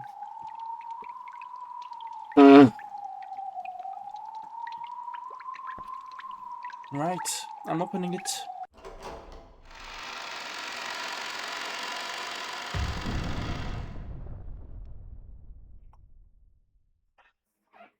The heavy door opened slowly. Then the gold-filled underground VIP room showed itself.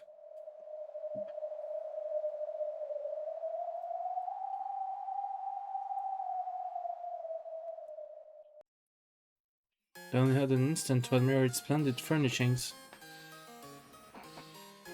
Suddenly the mountain of gold next to the canopy bed came inside the old crow's stand.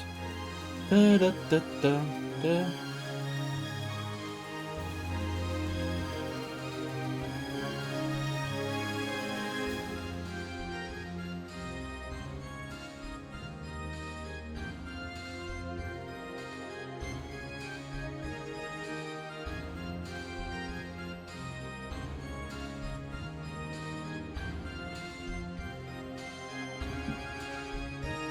After a second, the stunned silence faded and was replaced by cries of astonishment and wild joy.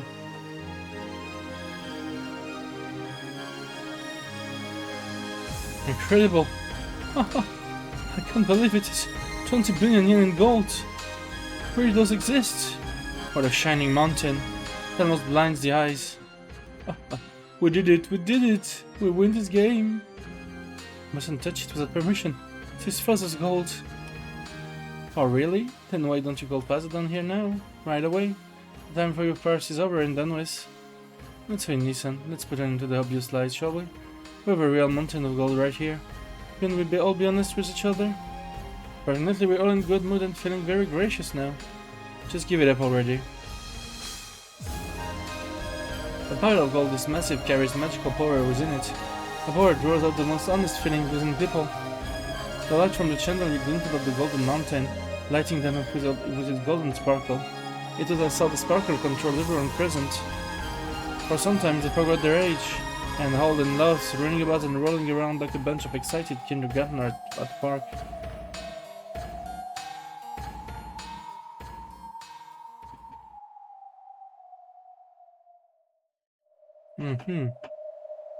What is all this? What's it supposed to mean? For the crimes, the epitaph has been solved by all of the siblings together. It doesn't happen in any of the games before now. Supposedly Beatrice decided not to commit the crime if the epitaph was solved. Yeah, supposedly. We'll see about that. Ah oui, c'est vrai, ça peut être intéressant, mais je pense que ça changera rien malheureusement. I started, but I believed. This is what Claire decided. Because she entrusts everything to the roulette of fate, she'll obey the result. She let the roulette decide her own fate specifically because they couldn't decide on their own. So she'll do what it says. She'll follow her own rules. She'll definitely keep her promise. I don't think the crime will occur. Are you sure about that? Yes, her roulette has already made its decision. This is the end of her game. Ah oui, du coup. Bah du coup, comment... Ça veut dire que Shannon n'a rien fait? Enfin, Béatrice Shannon n'a rien fait?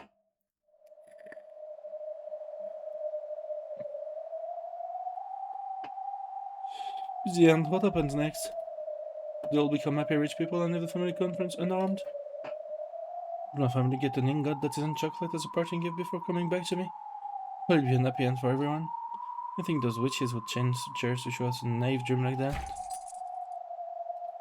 When she shot off the chain on her waist with a clank, I was unable to come to her with confidence. But I want to believe, so this might be the least exciting ending. Claire's game has now reached an end. Perhaps just once at the end, she wanted to show us a world where no crime occurs, and that she had disappeared with no regret. Is she leaving us a parting gift in the form of a game where no crime takes place? In a sense, the most peaceful sort of game. Béatrice, Shannon, Sayo, Canon, Yoshia, Leon n'a rien fait, oui, exactement. T'as oublié Claire. I want to believe. If only these heavy, cold chains weren't holding us in place like in this theater. Is someone there? Rosa's shrill cry brought us celebrating to an immediate stop. Rosa knew she'd seen it. The curtain against the wall had fluttered and a shadow had been there behind it. Come on, don't do that. You're just imagining things. Someone there? If you are, come out. When Eva yelled, the curtain shook. And then a witch wearing a black dress appeared from the other side. In an instant, everyone realized that the dress was the same as the one worn by the witch of the portrait. And they realized one more thing. This person was the owner of this room. C'est Shannon qui est là, du coup. Apparently. Welcome to the room of the gold. Her face and her voice were expressionless, blank. The others all looked at each other, wondering who should respond. Rudolph was the first to speak. You're Beatrice. Indeed. And you're the one who gave Maria that letter. Indeed. Is treasure behind us? No, it is my game. If that's so, then we've won. We solved the epitaph's riddle and found the gold. You accepted your challenge and won. That means this gold belongs to us, right? Indeed, it's as you say. You have solved the epitaph splendidly and discovered the hidden gold. This game's ending your victory. Et après, elle a les yeux vides là, c'est bizarre quand même. This gold no longer belongs to me, but to all of you. It seems you're a grateful loser. Hey you didn't solve the epitaph's riddle, what were you planning to do? The letter said that you'd take everything of the Oshima family. Yes, I plan to take all of your wealth and all of your lives. I plan to do as I please with everything that exists on this island. Donc Shannon n'a rien fait? Mais qu'est-ce qui s'est passé du coup? Je comprends pas. The witch walked towards a table next to the bed. Then for the first time Gilles realized what sat on that table. There were 4 rifles. There was also a case filled with bullets. When she picked up one of the lead bullets lying on the table and played with it, her face still expressionless as she spoke. Comment ça, il y a des putains de guns là. If this night ended before you managed to solve the Epitaph's riddle, I plan to follow the Epitaph and commit certain murders. Hey, that's what I thought when I first saw that epitaph. It almost looks like something you'd find in a serial murder mystery novel. That's right. If you had killed certain people to match the epitaph, that would make for quite a mysterious crime. There's no way you could do that all by yourself. No matter how many guns you had killing certain people, that would just be... I formed my plan with great care and constructed several alternatives. I envisioned all of the actions you might take from tonight and through tomorrow, and prepared a mystery to deal with each of those. Toute la game qu'on a eue en fait. Mais 4 guns, ça veut dire pour elle et 3 autres, donc potentiellement Kumasawa, Genji et je sais pas, Nanjo ou Goda peut-être. I'm afraid I cannot reveal those at this point, but it's really was a tight-knit set of pleasant closed-room murders. If there were just a few of us, you probably could gun us down in our sleep, but there's no way you could kill 13 of us. We aren't that stupid. It would seem so. At any rate, I predicted that the epitaph being solved before the first fight was the most unlikely result. It would seem that us reaching this place was a miscalculation on your part. No. Even this was another of the result of the rule that I wish to create. It is probably the best outcome for all of you. No one will die and you can leave this island with the gold. Congratulations. This game ends with a perfect victory for you all. If no one could solve the riddle, she planned to take a gun and commit a serial murder. Mais du coup, attends, du coup, ça me remet tout en question là. Qu'est-ce qui se passe là? Everyone gulped as they watched the witch emotionlessly make a confession. If the confession of yours is the truth, that means you are trying to kill us. Yes, that is true. The hell, how can you just say it like that? You couldn't possibly expect us to treat you favorably after revealing that much to us, right? I'm prepared. Made it as you will with me. If you hadn't solved the epitaph, I would have done the same to you, so it is only fair. This curse got guts. I planned this game because I was prepared to bet my life. I'm satisfied with the results. If you wish to kill me now, I am prepared. By now she didn't even treasure her life. As the witch spoke and walked near the other, they automatically stepped back. The gold belongs to all of you. I planned to give everything to the one who discovered it first, but I didn't expect there to be 7 of you. I leave the decision on how to split the gold to you. I went down with myself, and the witch walked even closer. The group parted, and she walked up to the antique clock behind them. The clock was large and had a dignified feel to it. The witch patted it and spoke. Allow me to explain the device within this clock. For you have gained not just the gold, but the entirety of this island. What do you mean by that? You read it like a murder case up until the high twilight, then only certain people are killed. By the ninth twilight, it clearly said that none are to be left alive. What does that mean? She was planning to massacre all of us? Don't tell me that clock. No. As you have guessed, it is linked to a set of explosives.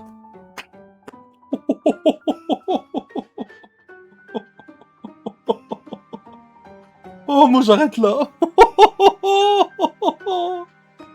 OMG la théorie. Oh non.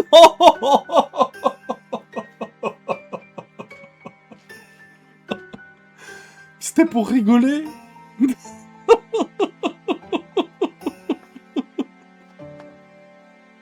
C'était pour rigoler.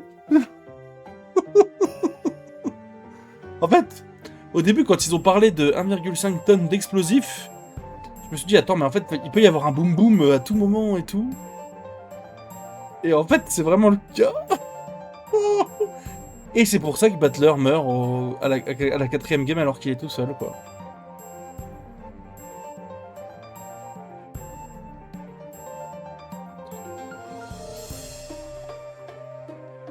En vrai, c'est fou, hein. En vrai, c'est dingue. Mais attends, la théorie Eva dans son bunker, attention, hein. On tient un truc, hein. It's linked to a set of explosives. Are you the one who set that up? Or was that to Shirmiya Kinzo? Kinzo is the one who set up the device. He's the source of his magical power. I don't have a clue what you're talking about. In other words, that set up this bomb, and if he ever went broke, he was ready to wipe out everything, including himself and I. Bah le wild guess il était plus pour rigoler, mais après quand j'ai vu quand même qu'il y avait des tonnes d'explosifs sur l'île et tout, je me suis dit attention, ils le disent pas par hasard, faut pas l'oublier, tu vois. Mais bon, la théorie de Eva dans son bunker, j'en rigolais un peu, quoi. C'était un peu... Mais là, c'est dingue, en vrai.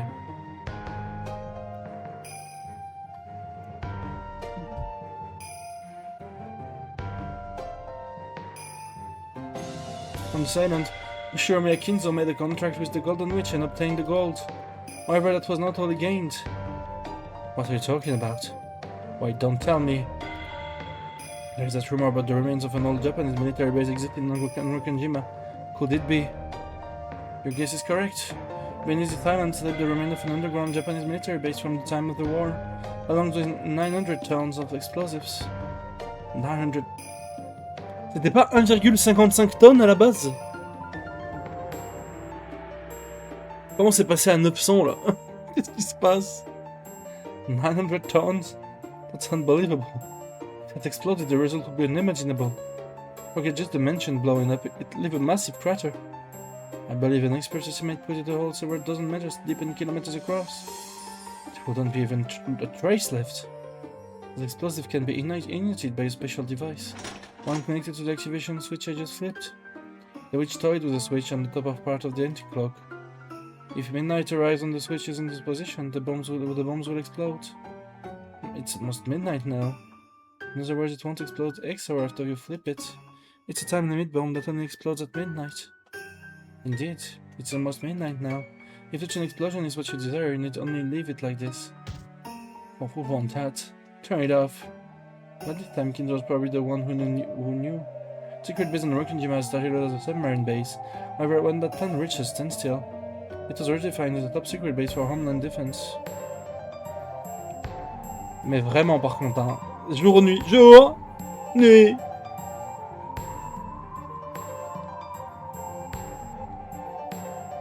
A huge plan had been drawn up throughout the army, and the Navy performed a pincer attack on American forces, with the latter decided to land on Jukuri Beach and press towards Tokyo.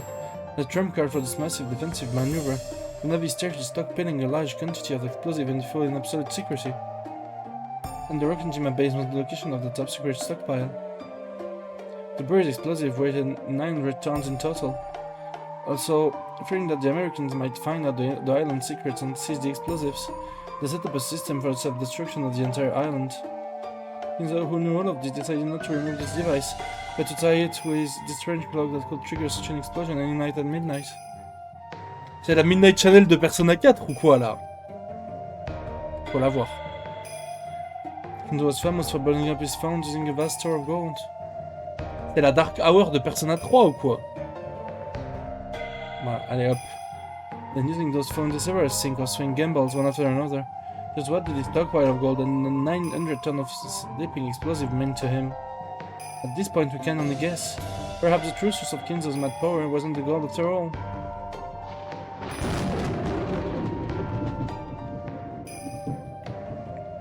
If he lost a big gamble and all that he owned, he could erase this entire island from existence with the device. For the rest of his life, he must have put the gold and everything else he had on the line. He would probably stared at his clock at times, sometimes flipping the activation switch and letting it tick down. Maybe whenever he came up against a troubling problem, he would hide in here and flip the switch, with the intention of blowing everything away if he didn't think of a brilliant plan before midnight came. He could gaze at this mountain of gold, listening to the clock tick towards his desk as he searched for an idea. Perhaps Shiromiya Kinzo's rare study wasn't the one in the mansion, but this place instead. The switch sounds just like that. So maybe each time Dad worried about something, all of his kids were put on the line as well. As or so, this wouldn't be unthinkable. This device now belongs to all of you. If there is a massive explosion, use it whenever you please. You're crazy. Don't a big explosion. The explosives are half a century old, right? Will they really go off? Yes, of course. The explosive and the fuse are still working. I tested them myself. You tested them? You mean that? I see now, I finally understand. That's why the shrine disappeared without a trace. That summer, the shrine had disappeared completely along with the reef under it. Some people pointed out that the waves could have wiped it so completely, no one paying much mind. And this piece fits perfectly into the hole that caused that strange feeling. Indeed, I used that shrine to test whether the explosive was still working after half a century. On comprend maintenant. I believe you are all aware of the results.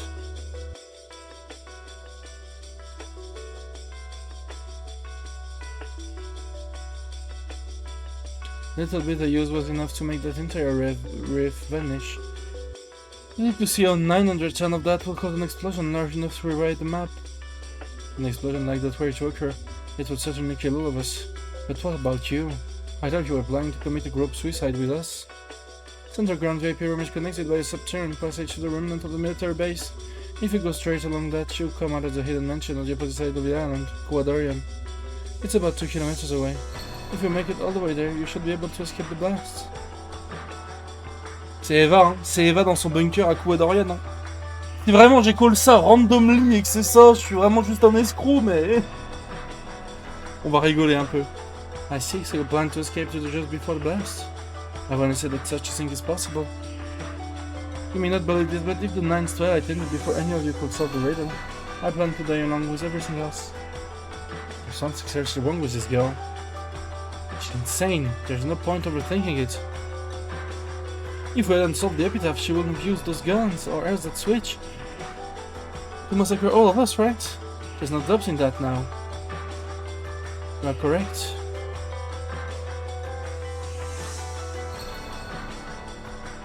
You have ended this game in the best possible way, without there being given a single victim. I wish to convey my respect and admiration. There may have been 7 of you, but you did solve that riddle which took me so long to solve in a single night. That is worthy of praise. I admire you for your graciousness and honesty in defeat.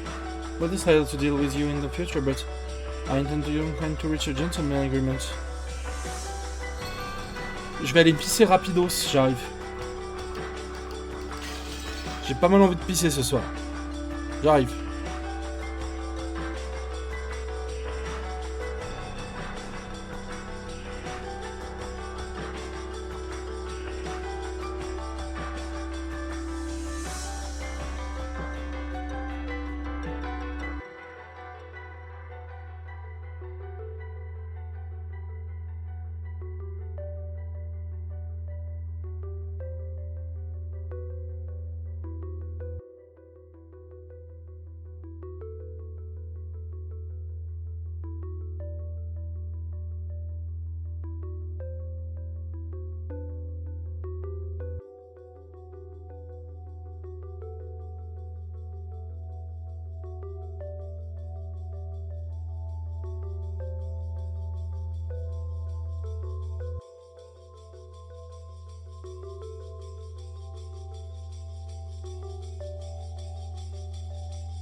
Me revoilà, pardon. Hop.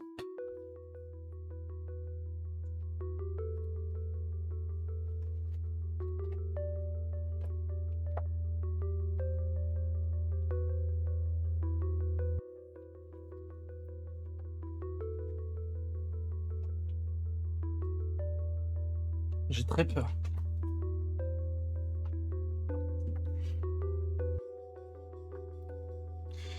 Pay me no mind any longer. I'm already one of the dead. Was already prepared to kill everyone and die myself. The golden witch Banner solved the epitaph, reached this room and revived. And now, new people had solved the riddle and reached this room, so her role was finished. And the epitaph's riddle was solved.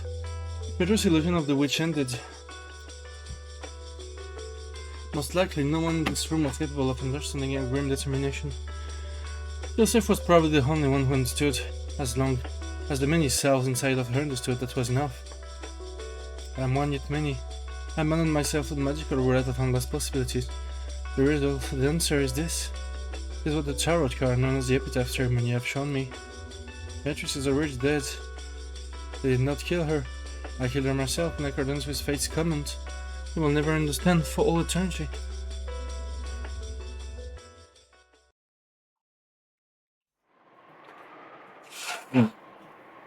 The witch stared up at the ceiling without speaking for a while, then looked at though she suddenly remembered something. She grabbed the sleeve of her dress and took out some sort of card. Oh yes, I forgot. I have no need for money after this. I'll give this to all of you as well. Cash card? I've counted a portion of the gold to cash. This is for the account that the money is in. I see, so this is the source of the golden witch magical energy. How much? I've forgotten the details, however there is more than 1 billion yen. 1 billion? That really would be magic. True. There's nothing you couldn't do with that much money. Very true. The strongest magic to counter the human anti-magic toxin is the magic of gold. It may be that this card holds greater power than the ingots. Certainly, cash would be much more agreeable than ingots. Here you go. I have no need of this anymore. The card she held out was not taken by any of them. Who would ever just hand over a card with 1 billion yen in it? A mountain of gold, the device for blowing up the island, the card was 1 billion yen. All of this surpassed their understanding, so no one could bring themselves to take it. I don't like it. What don't you like? Why don't you like? Here you go, here's a mountain of gold. And I'll turn off the explosive and give you a card worth 1 billion yen while we're at it. Sounds far too good to be true. You're trying to trick us somehow, aren't you?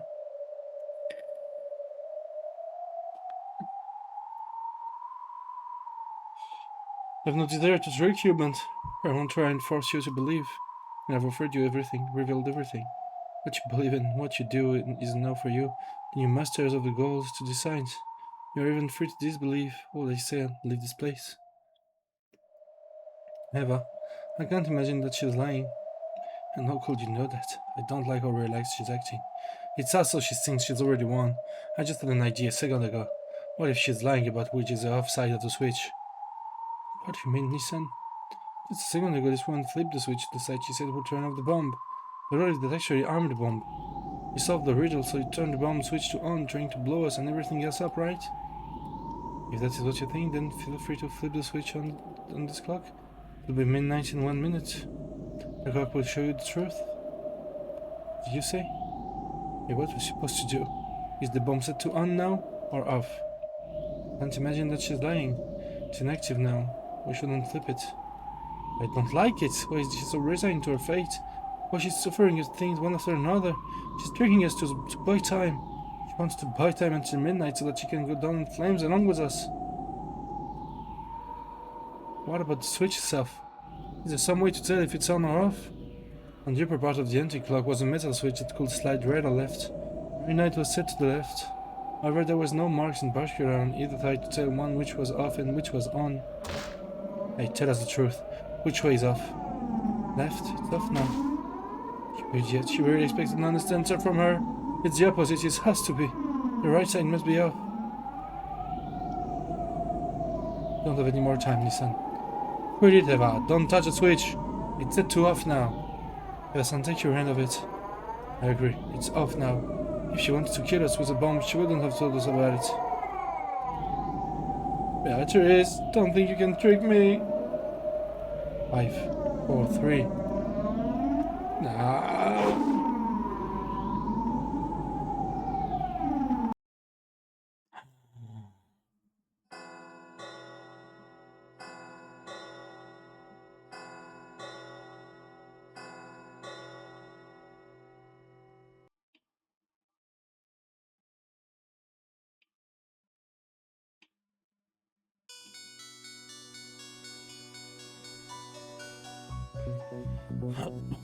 Putain de merde.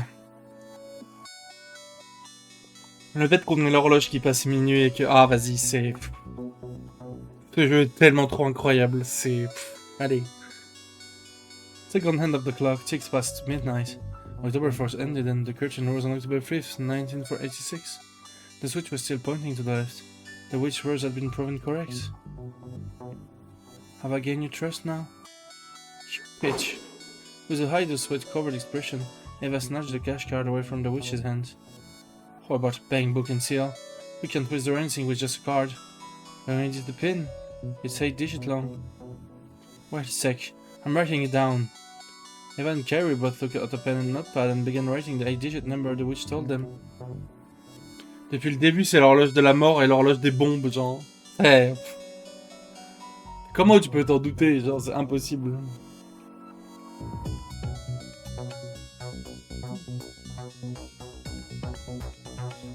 Is everything I have to tell you and to give you? I will say nothing more.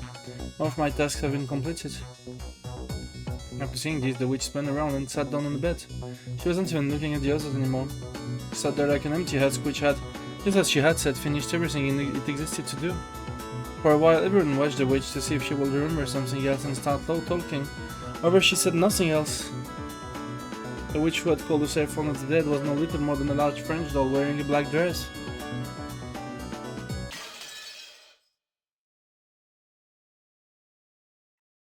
Mais encore.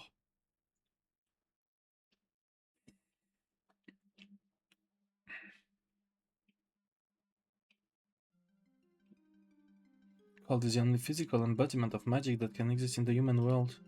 Since ancient time, even a small bit of it could control men with its magic. In that case, how much magic power would dwell in it? It was piled up in a mountain so high you'd have to look up to see the top. Don't be stupid, we'll split it evenly. Isn't that the obvious solution? Didn't we say that half of this pie would belong to me and the other half would be split between the 4 of us? The ears of the humans dancing around the gold reverberated throughout the underground room. In front of the pile of gold, they were arguing about how it should be split. Oh, la musique.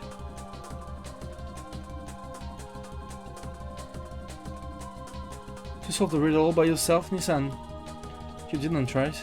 The 4 of us siblings solved it together. Of course we split it in 4 equal parts. Quartz, weren't you the one who first made that proposal about the gold distribution?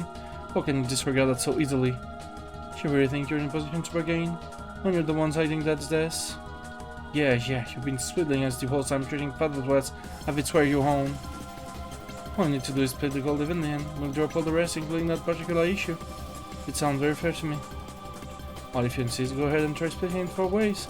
Let's divide this pile up right now, and you can all take your own shares home. I hope you have pockets that can hold 2.5 tons of ingots. It seems you've all been driven mad by the gold and lost all ability to make rational judgments. What do you mean by that, Cross-Nissan? Look at this ingot. As you can see, there is no official marking, just Faz's crest. How do you intend to turn marked gold like this into cash? Well, we'll finally figure it out. This pile of gold may be worth 20 billion yens. However, that's only if you can trade for cash. Are any of you capable of exchanging this many unmarked and identified ingots for cash at the proper rates? If it was a necklace or a ring, exchanging it for cash wouldn't have been a manageable problem. However, doing that for several tons of unmarked gold that couldn't be made public would be impossible for any normal person. However, Cross could do it. Among the several business friends that remained from Kindle's generation, there are some who had black market ties and a lot of financial power. The billion yens tied to the cash card and the golden witch had lost a second ago had already been turned to cash thanks to one of Kinza's connection. However, none of the other siblings had any connections like that. They would have to rely on crows to get cash for the gold. Now you're finally seeing it. I apologize for hiding all of those things about father. However, you're in no position to take advantage of that weakness.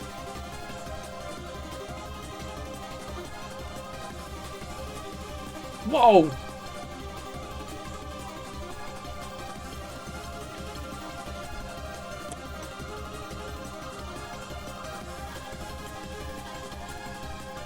C'est beau ça. Mon cross il casse les couilles comme d'hab. Oh putain, elle a pris le gun. You really think you have such an advantage just because of something like that? What do you intend to do with that gun? Please, you're scaring us. Eva was gripping the gun so hard it looked like it might snap. The 4 guns that the witch had placed in this room were now in the hands of the relatives. Just as the gold had led their hearts astray, it seemed those guns had the magical power to turn their hearts to violence. Finally, a scuffle arose between Eva and Crows. Off to the side, Nancy started arguing with Rudolph and his wife, and the grand underground VIP room was filled with thundering jeers.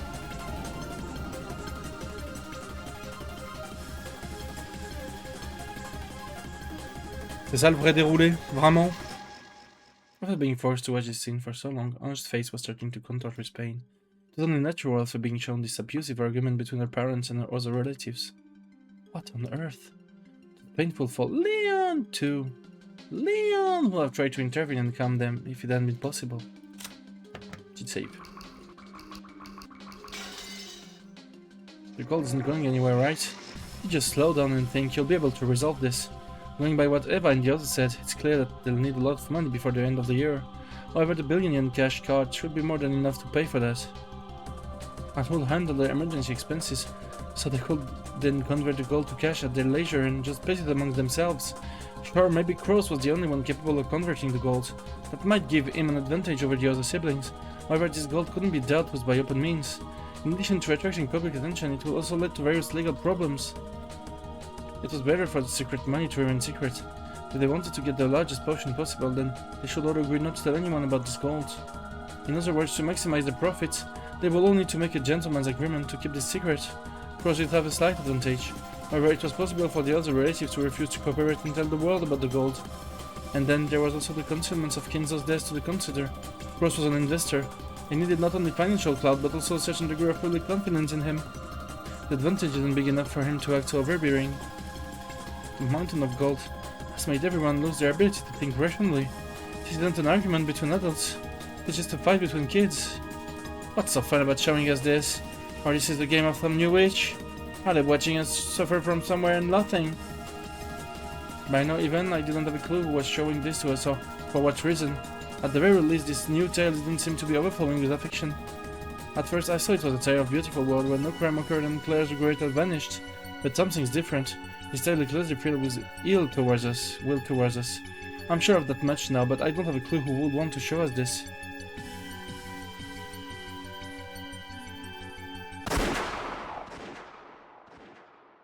Oh pétard. Ah, c'est équivalent Screamer FNAF là. Putain.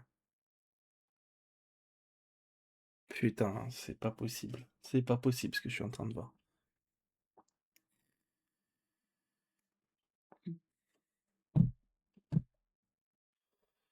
Suddenly an explosion rang out. I didn't think it was the sound of gunfire. After all, people living a normal life never heard that kind of sound. It was the sound of thick raindrops hitting the floor. There was no rain in this underground room. It was blood dripping down from Natsui's right eye. The bullet had gone in through her right eye towards the back of her head. Mais... Natsui? It's your fault for jumping at me. Oh non. En fait, y a pas de vrai meurtrier, c'est une putain de règlement de compte. Oh là là, entre les frères et sœurs, mais c'est pas possible. Quand on peut pas creuser plus, on creuse quand même. C'est pas possible.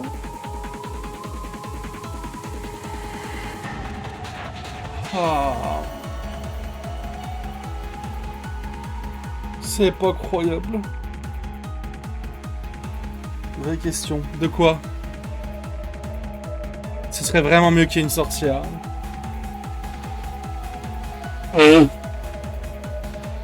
Je sais même pas quoi dire, gros. C'est quoi cette merde? Je suis dévasté. Pam, pam, pam, nanana. Elle date cette musique. Et on joue à tout, putain. Et Leon aussi veut tout. The gun which fell from Eva's grasp landed on the floor with a hard metal clang. Also in response to that sound, Natsui's head slowly turned to face the ceiling.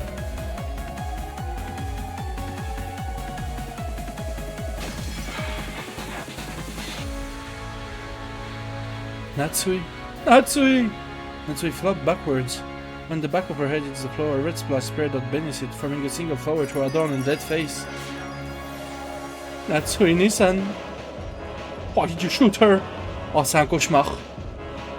Oh, c'est un des plus gros cauchemars que j'ai vu de ma vie. Why, Eva? Eva! Crosshold raised his gun and ran at Eva. At the same time, Hideyoshi leapt between them. A scuffle broke out between the two men. Oh, could you? Natsui! Cross-Nissan, you've got it wrong, you've got it all wrong. It was just an accident. Eva, how could you? I'll kill you, I'll kill you! I didn't shoot, I didn't. Even though I told her to stop, she just jumped at me. Cross, who had just seen his wife killed before his eyes, had lost all traces of rationality in his expressions. I was superior that if he had knocked Hideyoshi aside and jumped at Eva, he might have torn her throat out. Why did you kill her? Why? Eva! It was an accident. An accident! Calm down, Cross-Nissan. Oh, whoa, whoa, whoa, whoa.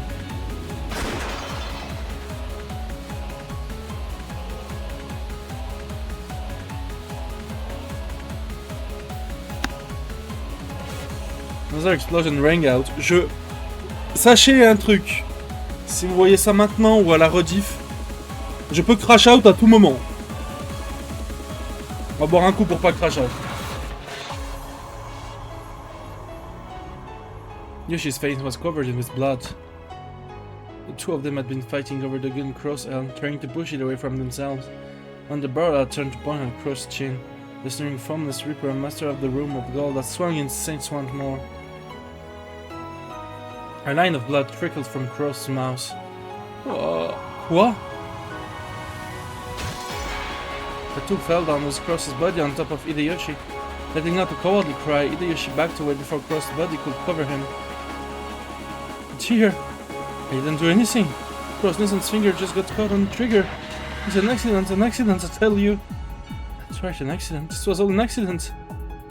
As a pair of them broke down, sobbing and repeatedly claiming that it was all an accident, Rosa and the others were unable to say a thing. The witch also watched this scene, but said nothing and appeared to be completely disinterested. It wasn't our fault. It was just an accident. À chaque fois que je sens que je vais crash out, je vais boire un coup, ok? Comme ça, on va se mettre bien. You're so right? You saw that, didn't you, Rosa? Cross-Nissan and Natsui both let their emotions go a hold of them and charged at us. Who knows? I couldn't say either way. Stupid Rosa, you saw, didn't you? You saw it from right there, so you must know. I'm sorry, I can't tell if it happened by accident or if you killed them and tried to make it look like an accident. Rosa, you... Rudolph-kun, you saw. You know what happened, right? Right? Sorry, but I agree with Rosa. We can't tell if it was an accident or intentional. Rosa and Rudolph's gaze looked very cold and indifferent to Eva and her husband. What are we going to do? They were shot to death.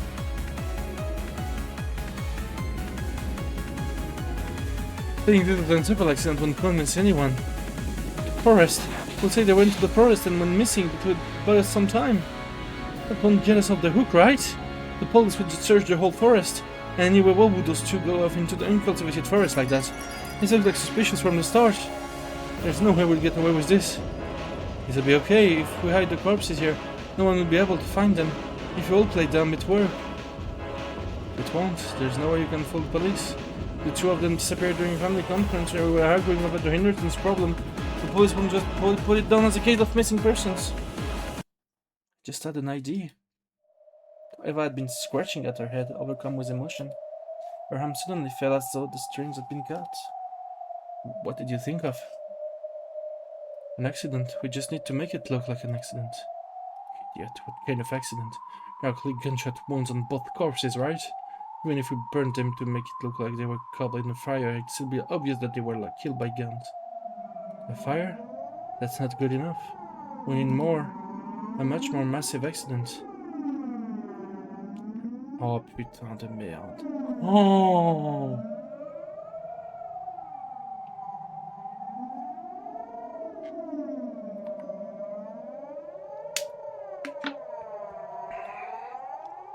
Ah merde, merde de pute à chier, putain. A massive accident?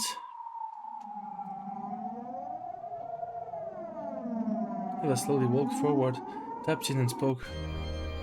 An explosion accident. We just need the sort of accident that will leave no traces of the corpses. Oh la tête qu'elle fait. Oh. As she played with the switch that will cause an automatic explosion at midnight. Eva spun around to look at them, a crazed expression on her face. It was truly a mad flash of inspiration. If they flipped the switch to the right and waited for midnight, the 900 tons of explosive would wipe out the mansion without a trace.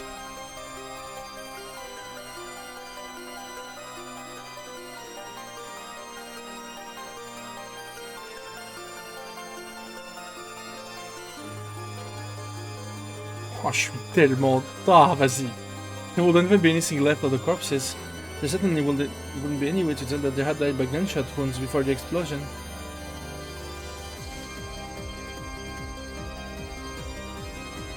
It's an uncheckable fact that this island is still filled with explosives from the war. Then by coincidence, tomorrow night, something will set it off by chance, and the whole thing will explode. Yes, it will be an accident. An explosion accident. What do you say? There's no way the police will find out the truth. This way we can pull it off. We can hide the manner of death. Oh, that's crazy. Shaking, Hideyoshi frantically searched for a counter-argument, hoping to shut down Eva's mad idea. But he couldn't find one. If they blew everything up, the facts will all be muddled. They could make it look like Cross and Natsu had died in an explosion accident. It's perfect, just perfect! After all, it was an accident that they died anyway. We're just changing the type of accident. Isn't that right? We can think of any story we want. By chance the rest of us will happen to be in the hidden mansion tomorrow night. Then, when the explosion accident occurs, we'll be lucky enough to survive. The story should work. What sort of story are you planning on? What kind of story could explain how the two of them alone remained here while the rest of us conveniently went on the hidden mansion and managed to escape? That's what we got to think of now, stupid Rosa. It doesn't matter what it is as long as we all agree to it. I think of something. I am thinking. You all think too. Someone think of something! Calm down, Eva. I think about it and so will everyone else. We'll definitely think of something and it'll all work out. We'll share the burden. You won't have to carry it all yourself. It'll be okay, it will. And I will think of a good excuse. What kind of excuse? We took the kids and all the servants to explore an underground passageway, leaving just the two of them behind, and the rest of us all decided to spend the night in a hidden mansion? How could any excuse work? It's insane. The music is further. And thinking up that insane thing is our job. Why are you acting like this? It has nothing to do with you. You think of something too. Listen, let me ask you a question. If you blow up the island, what will happen to this gold? Well, we finally got on our hands on 20 billion yen of gold. And you want to blow it all away? We can just carry it away. Yeah, that's right. The explosion will happen tomorrow at midnight. We have a full day. If we'll carry it together, we might... You realize that there's 10 tons of it, right? Just how much do you think your small group can carry back and forth across this long underground passage that goes all the way across the island? You're being absurd. Here, we have this card, right? The card was 1 billion yen, the one that one gave us. We'll just carry as much gold as we can. We have the card with 1 billion yen on top of that. If we split that 3 ways, we have about 20 million each. 300 million each. That should be enough for all of purpose. I don't like it.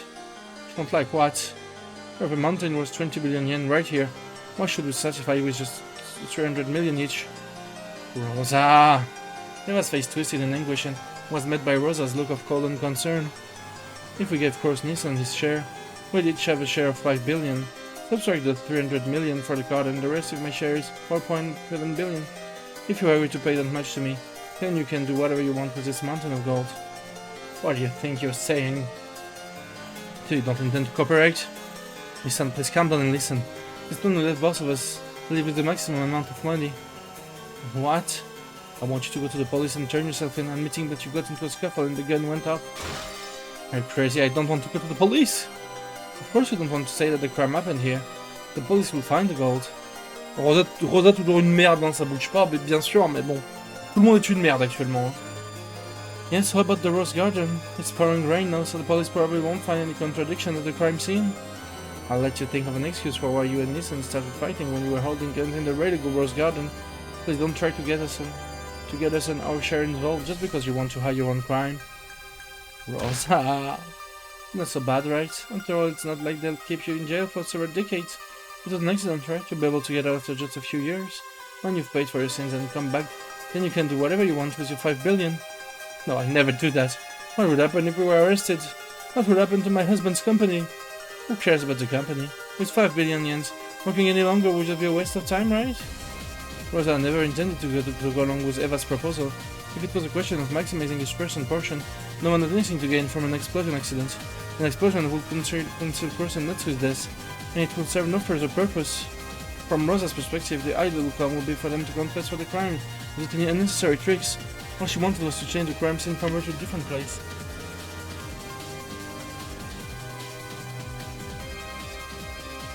However, Eva didn't want to be arrested.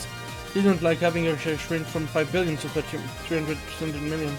But even that was more than enough to cover the amount she had been trying to wring out of course in the first place. She wanted to hide what had happened here, even if it means blowing away 4.7 billion yen. What would happen if they were arrested? The life, the company, and the trust that Eva had worked so long to build, one thing that couldn't be brought back with money. So she wanted to hide Cross and Natsu's death, even if it meant blowing up all 4.7 billion yen worth of her gold. But from Rosa's perspective, that was just irrational nonsense. Rosa!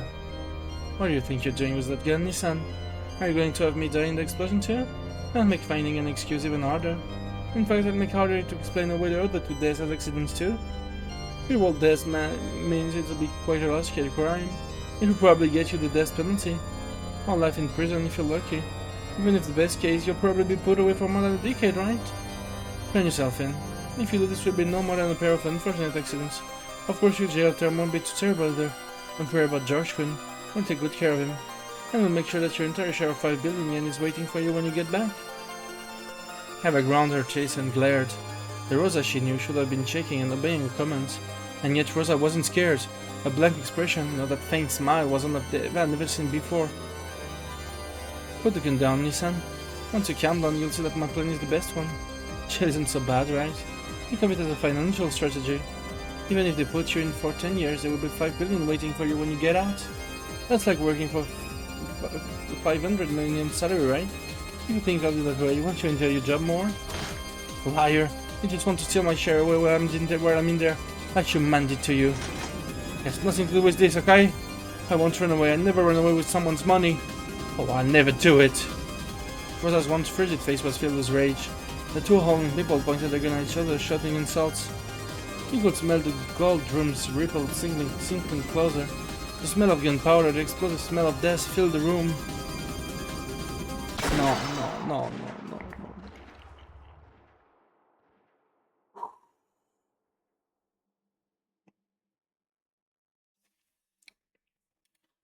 A bubble of blood dripped from Rosa's mouth.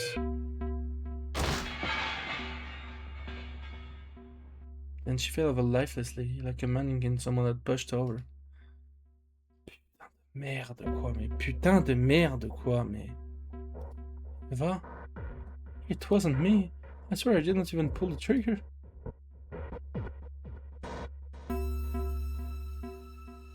Huh?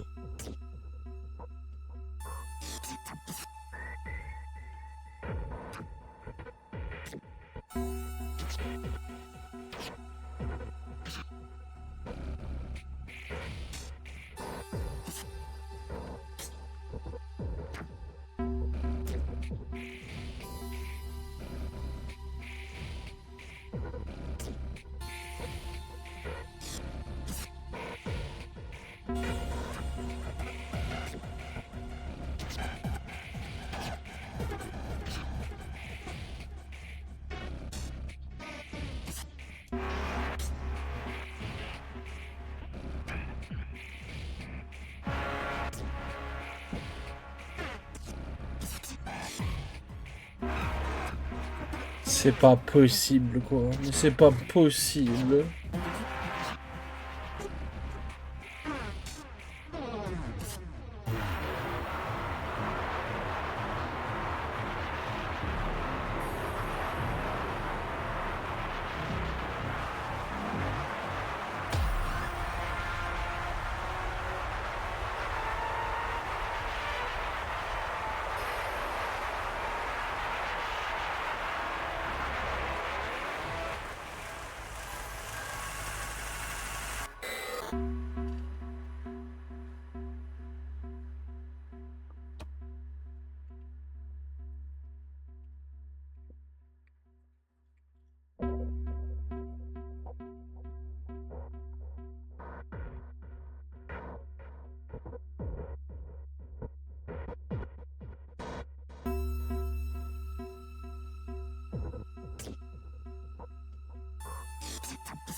Pause.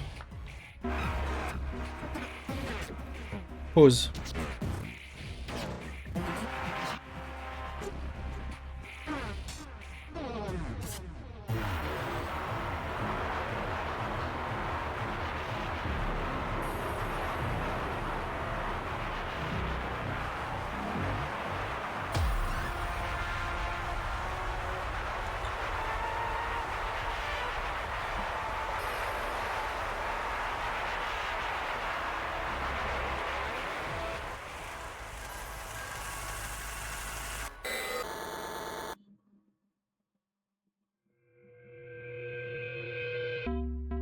C'est pas possible.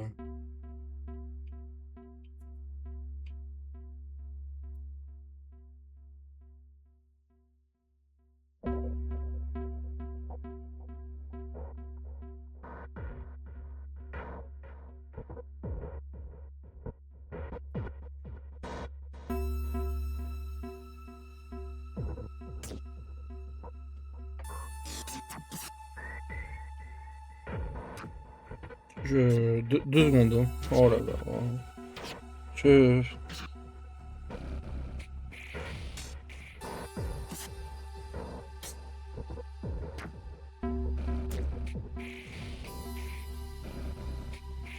sais pas quoi dire.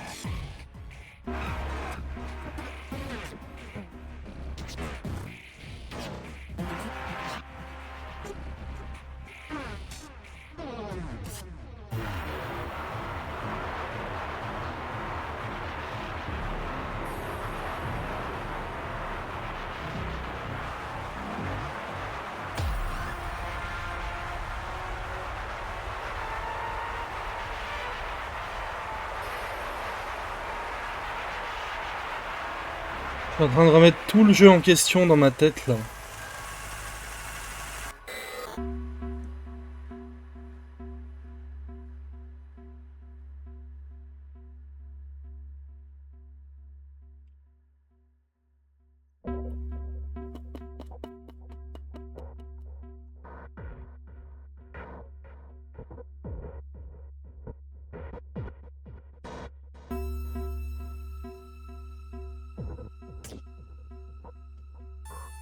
J'ai quand même osé dire que le jeu arriverait plus à me surprendre. Hein.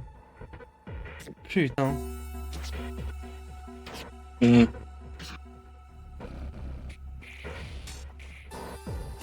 Cette OST horrible.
Le problème, c'est que je pars du principe que ce qu'on voit là, c'est juste la vérité et c'est en train de me...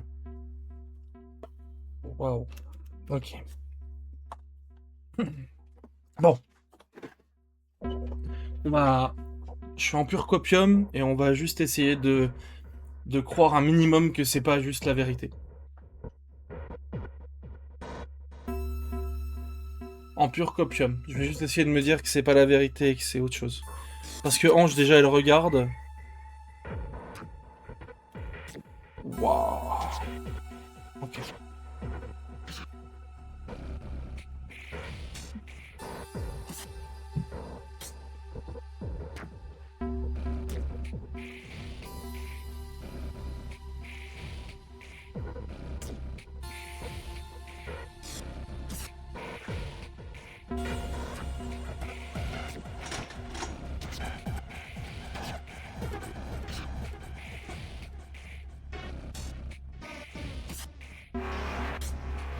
Boire beaucoup.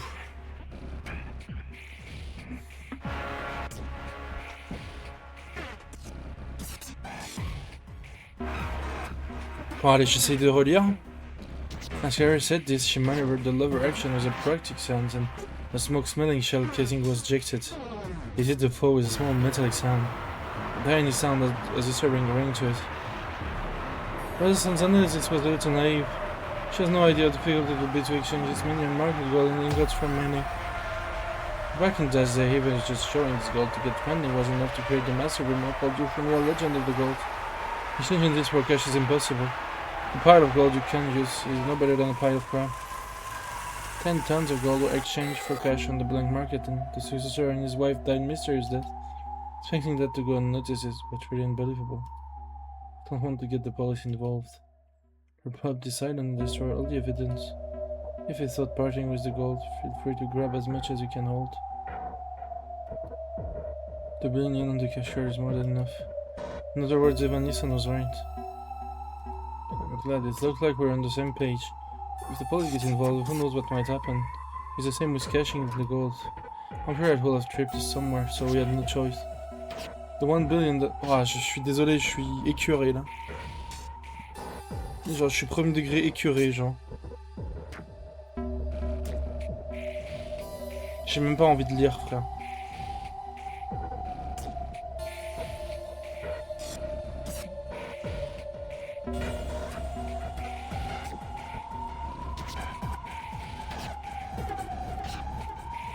Je suis écœuré, frère.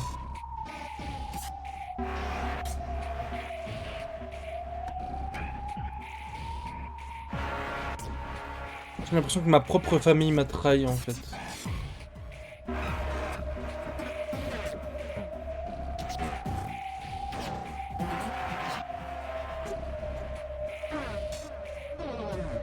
Pardon, j'essaie de reprendre la lecture. We have a way to do that right here. At this point, neither death from accidental discharge nor shooting murders meant anything on this island. Everything will be erased equally by the explosion accident. No matter what happened between now and midnight the next day, everything will be rewritten. And you told me to turn myself in? Stupid Rosa. Weren't satisfied with just 300 million? This is what you get for being too greedy. You brought this upon yourself. Mr. Carrie-san, there was no need to shoot her, right? Even Rosa-san would figure it out if you just told her. And I did need to shoot her. So Rosa-san's the only one who didn't fire her gun. Does that matter? The guns lying at your feet are Cross Nissans and Evan Nissans. Both of those have been fired. However, Rosa-san's gun can shoot if you just pull the trigger. It's hard to reload on one of these if you aren't used to a lever action. Another would have some trouble pulling it off. Boris, I know what you're talking about. You... No. I finally realized what Carrie meant. Rosa had the only gun that could still fire, so I shot her first.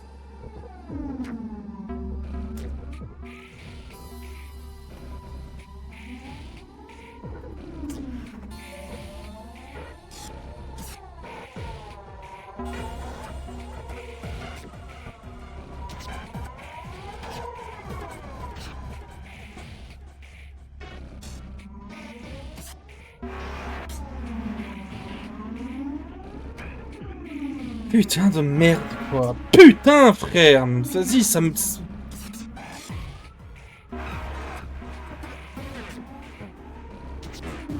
Allez. No crash out. Allez.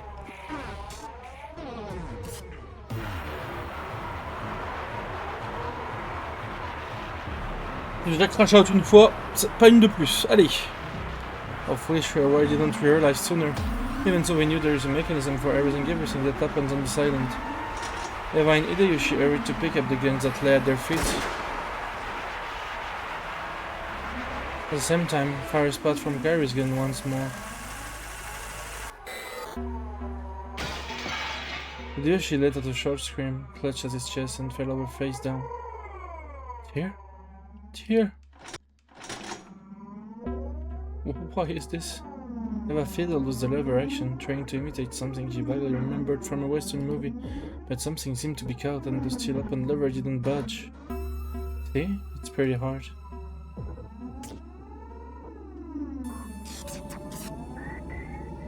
Carrie finished reloading with a fluid motion. The way she held it was as innocent and sure as a kid playing with a squirt gun.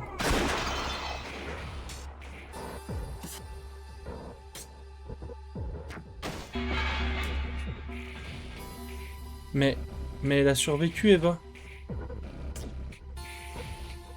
C'est pas possible.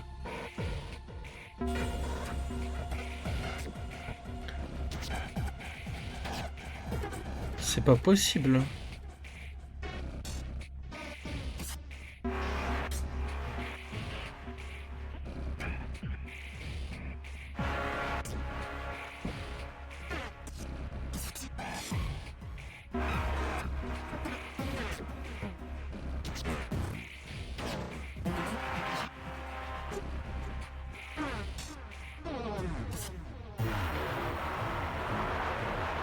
À moins que ce soit pas elle. Non, c'est pas possible.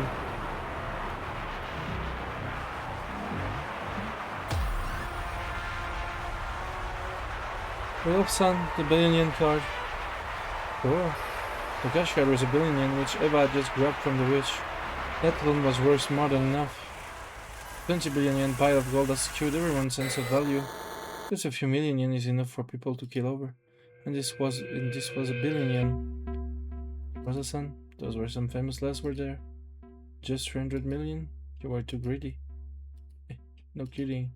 How lucky me. I don't have to fish through a corpse. As Rudolph walked up to Eva's body.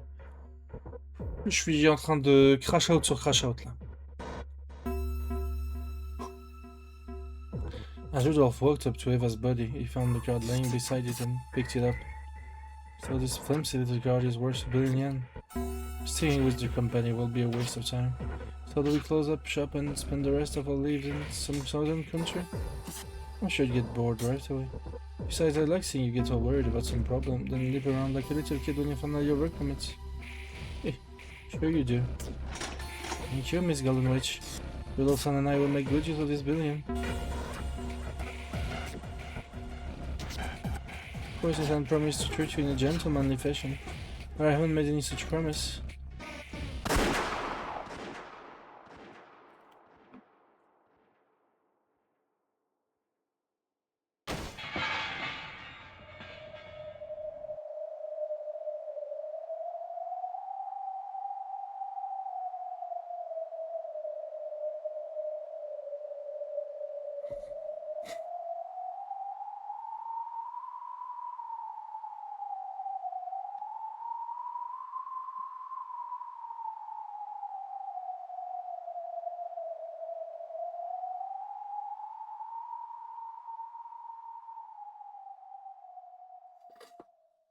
She pulled the trigger with a trace of mercy. When the ringing of the gunfire died down, blood trickled from the witch's mouth and she fell over onto the bed. Once again, Carrie ejected the used shell casing. The four metal sounds of used shell hitting the floor seemed to symbolize the fact that Rudolph and his wife now possessed a share of the gold. All of them were already slow-witted. From the moment they heard about the bomb, they should have known they would be leaving this island as a big happy family. Sorry about this, Aniki, Rosa. Well, that's life for you. Give me a break, okay? Aniki and Aniki get into a fight, Rosa get dragged in. I'm the one who picks up the pieces. Just like it's always been, right? Didn't that stop Rudolph and Carrie had planned to hit everyone and take everything from them from the start? Carrie quickly realized by the length of the barrel of the gun in her hands that it would probably hold 5 rounds at a time. Yes. Carrie and Rudolph were both very familiar with this gun. Rudolph's interest in gun from Old Western came from his father, owned a shotgun of the same model. Even Carrie had earned the qualification to use that gun. They got familiar enough with it that they could go shooting together for fun. Including the witch, there had been 8 people there. 6 people beside the 2 of them. Each gun had 5 rounds. That was one charge. They didn't have enough to kill everyone. To be honest, it really surprised me when they got into a fight and one of the guns went off. That coincidental accident that provided the missing bullet. Then the second shot. The very first shot which had accidentally killed Natsui had guaranteed that this massacre would happen. In this smoke and corpse-filled room of gold, the 2 of them wore easygoing smiles, hardly any different from those they usually wore. What do we do now? Rudolph picked up Rosa's gun. Then he fired a test shot at the wall and ejected the old shell with a smooth motion like Carrie's. Carrie went to the box of bullets on the table, casually picked up a few and loaded them one after another into her gun. Set the bomb switch to on. Then we just need to wait 24 hours. Everyone's gonna run wild when morning comes and they can't find us.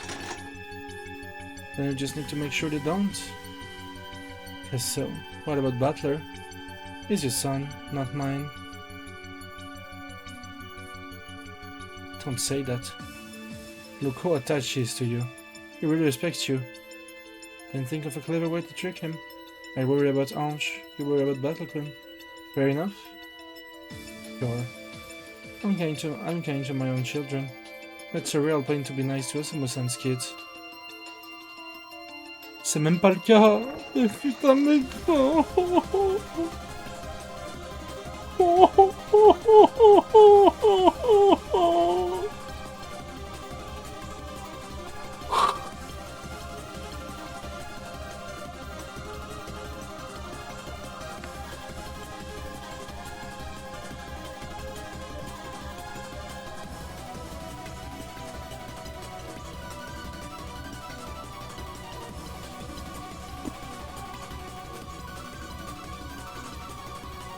Understand, I hope. Carrie's voice had grown cold. She had exited Roma towards Butler because that had been the adult thing to do. He was Rudolph's son, so she tried to avoid being hostile, nothing more. But underneath, he was a ton of person. Par contre, la musique est dingue, hein. A woman Carrie had still hated even though she was dead. That she had given birth to Ange and finally built up a new family. Was Butler's return really such a happy thing for her? It's with her, Freddy. Not we've come this far. We can only go for the building and know they're trying. If you can't convince Battleclan, I'm sorry, but I won't be taking any chances. No need to threaten me. I'll take care of it. I'll find a good story to tell him. Make sure you do. I know Ange would be very sad if she forced to hear about Battleclan dying in an accident. Sure. How do we start? We have nothing to gain by waiting for morning. Now is the best time. Oh, wonderful, not even time for a break.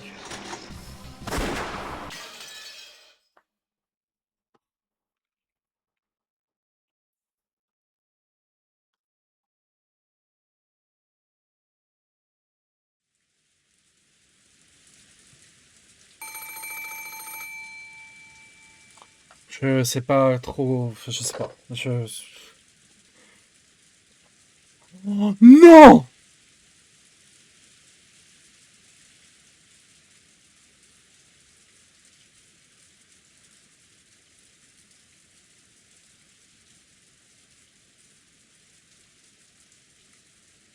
Vraiment?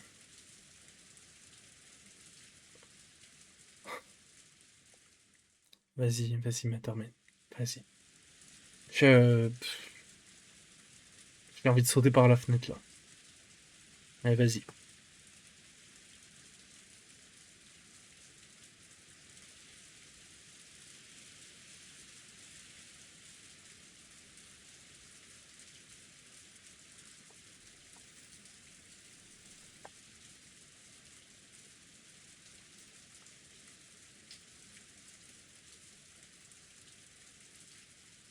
Va te faire enculer, je vais te ban.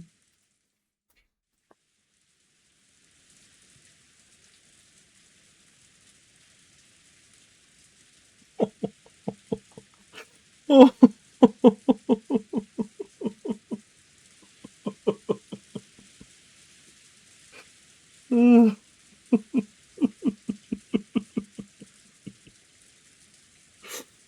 Oh, je vais te ban, Mattermine, va te faire enculer.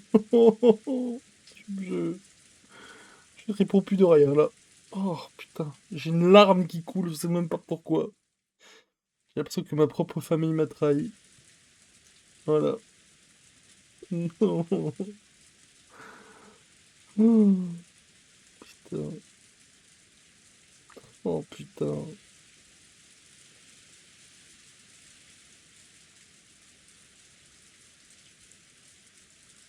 Je suis en train d'en prendre plein la gueule là. Oh putain. J'en pleure, j'en ai des larmes de haine, genre.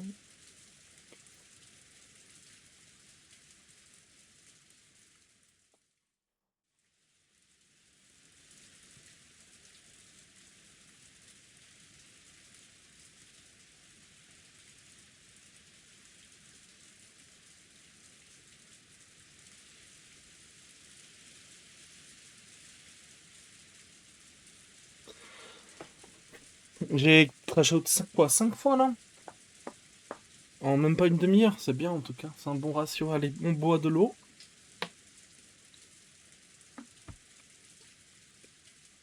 On fait comme si tout allait bien. Allez. En plus, ça ramène les tests sur la table pour montrer qu'il y a quand même des trucs vrais dans tous les trucs. Test. What's this supposed to be? This time of night. Starting now. Butler yelled wildly into the receiver. When he said at this time of night, George and Jessica turned to look. According to the clock, it was past midnight. It might be a normal time to be told to brush the teeth and go to bed, but couldn't understand what this test thing was all about. Okay, I'll hand it over. Here, George and Nikki. It's my dad. Hello, this is George speaking. Oh, hey, George, good. Sorry to call so late. You weren't sleeping already, were you? You all still up chatting away? Pretty much. Mary Jane is sleeping. Oh wait, it looks like she just woke up. So what did you want to talk about? T'inquiète, Piper, cherche pas à comprendre. Vraiment pas, genre. Laisse tomber, genre.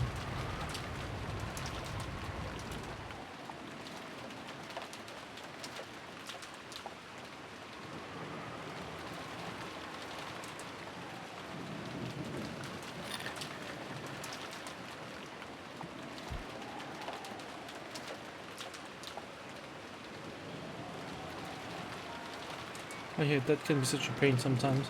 He suddenly came down from his room. A bunch of stuff happened. By the end, he was talking about which grandchild would make the best successor. But isn't Uncle Cross the successor? Il sait. Ouais. En vrai, il y a vraiment des petits bouts qui sont vrais dans chaque truc. Enfin...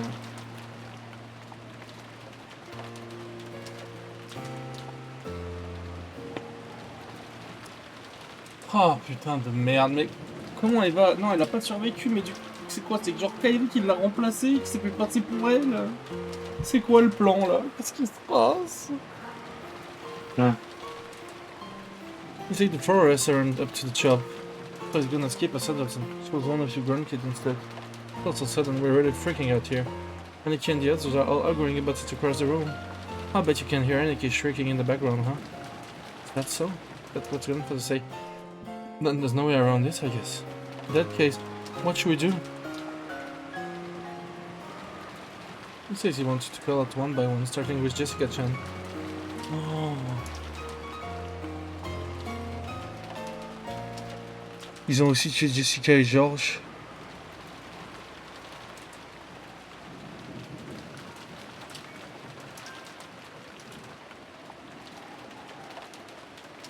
C'est pour ça que Butler avait survécu là et pas les autres.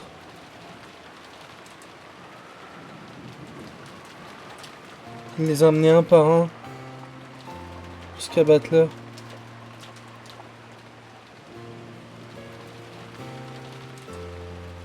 Je sais pas quoi dire.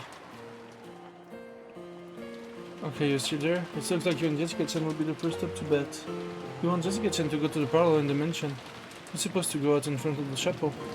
Because I don't know how they feel ready. What sort of test is it? Looks like that made some kind of crazy quiz. Some weird question about what it means to be the head. Of course, a few things about this seems off to George. However, Kindle was famous for doing radical things on a whim. Even this strange test seemed plausible once you heard that it was a sudden idea of Kinzo's. But even so, if you wanted to test them on one by one, how wouldn't he call them out one by one? They could have just had everyone wait in some reception room to be called in one at a time. How would two people be called to different places at the same time? The plan didn't seem to make sense, and George felt he was missing something. I wonder why he wanted to meet you in front of the chapel of all places. He expects a lot from you. Think you want to talk to you alone, not sure what about. Grandfather wants to talk to me? I wonder what he's got to say. I mean, you're the most talented of all his grandkids. He's probably got something to tell you in particular, right? Anyway, that's what he says. Get over there right away. I'm supposed to go to the chapel too, so let's get this over with so we're both gonna catch colds. I see. Okay. Then I'll head towards the front of the chapel, and this kitchen will go to the parlor. Sure. I see you in a bit then. What sort of this test of private conversation would Kinzo possibly want to have at this time of night? Then again, it's a well-known fact that Kinzo doesn't have long to live. It wouldn't be so strange if he wanted to give some sort of will to each of his descendants individually. Inside George's mind, the faint feeling that something was wrong were replaced by a desire to meet Kinzo directly and hear about it in more detail. George set down the receiver and quickly explained to the other. It's at your heart. Grandfather says he's want to give us all some kind of test. Our test? After hiding in his studio all these years, he didn't decide to give us a test this late at night? And that old geezer. What's he thinking? It seems our parents feel the same way. It sounds as though they're very worked up about it. But I doubt getting worked up about will change Grandfather's mind. Exactly, we might as well accept it. It's Grandfather's order after all. Let's obey it. We'll start. Jessica-chan and Hara are being called out. I'm going to the chapel. Jessica-chan is supposed to go to the parlor in the mansion. What about Mari and me? I think they'll contact you later. We're here. A midnight test. What could it be? What kind of test it is? A quiz? A puzzle? I'm really... Ils ont tué Maria, hein. Non, vas-y, je vais... I'm very good at fold-and-ship puzzles. Maria was not fully awake, seemed to be very excited about this unexpected midnight test. Didn't we just hang out here? Yes, okay, I'm going. It sounds like they're already waiting for us. So he's making one of your grandkids a successor. Sounds great to me. I can let one of you guys deal with it. I'm gonna become the successor. I wanna do it. Having Maria as the successor wouldn't be so bad. Bye. See you later.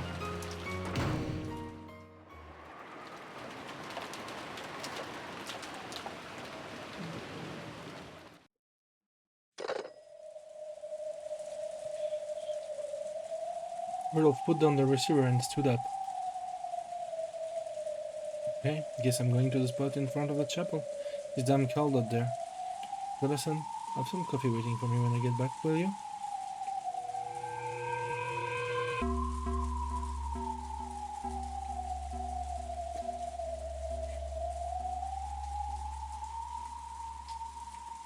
Comment j'ai pu être aussi aveugle, frère?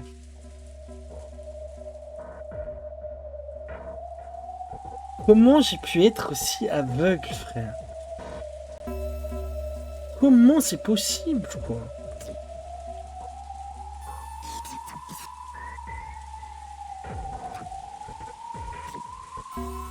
Comment j'ai pu être aussi aveugle, frère?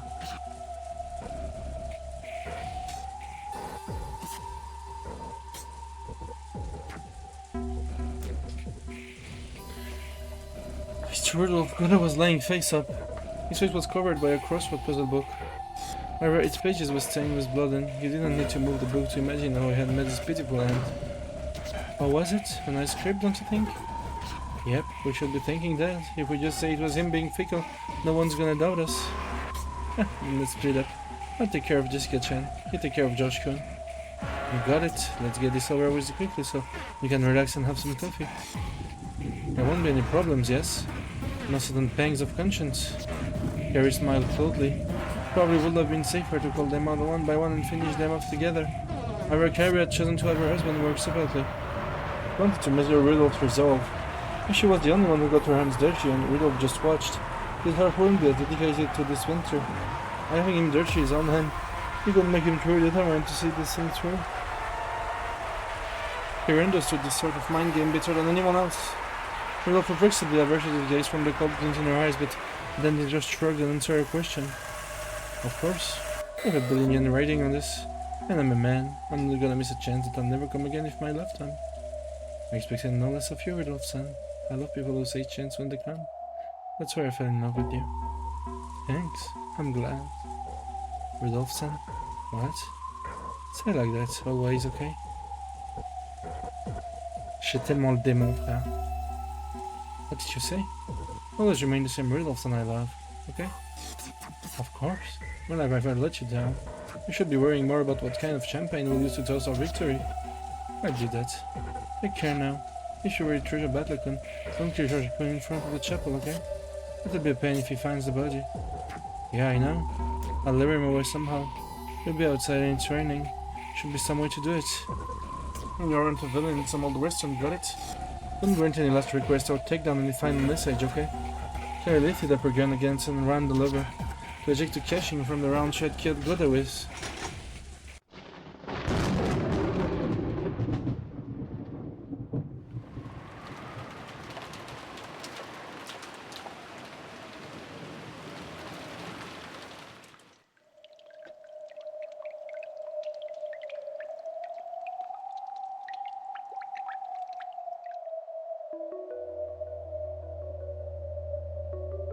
Elle est pas morte?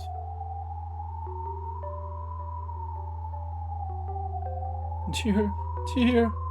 Oh. Eva was holding Hideyoshi's body and crying. She hadn't been shot at all. The bullet had grazed her head and missed. C'est pour ça qu'elle a survécu, putain. She hadn't been playing dead. She really thought that she'd been shot. When Carrie's gun spat fire, Eva felt something fierce skim past her head, before feeling light-headed and fainting.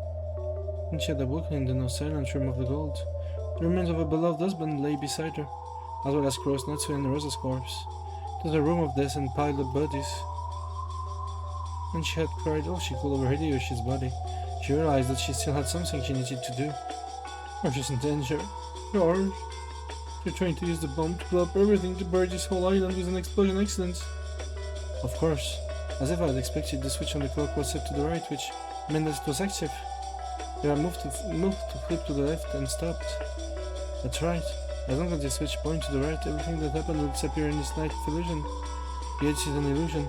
No matter what happens tonight, everything will become muddled and hidden away.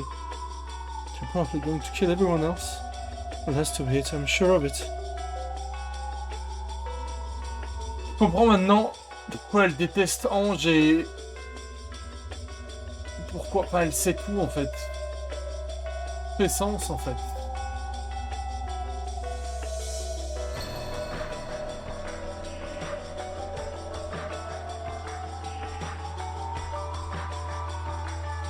suis dévasté. It's a sign that Zadrus grabbed a bunch of bullets before leaving. Clearly showed that they plan to use that many bullets. I have to fight. Planning to protect Jezera from the precious son. The gun that I dropped where I was shot is struck with the lever open. No matter how high I pull, it won't open any further and it won't close again. Apparently a bullet has gotten jammed, breaking it. It's just as Carrie said. Letting a bullet is tough if you aren't used to it. Please, Stuart, let me use strength. Let me use strength so that I can protect George. Ilyush's hand was close again, which she had been trying to pick up. Eva took it, prayed to her husband one more time, and tugged on the lever handle. It's a light metallic sound. The golden casing spun through the air and bounced up to the ground. When she timidly tried to push the lever back, this time it returned to its original place without any resistance. There was another metallic clank. It was the sound of a new bullet being loaded.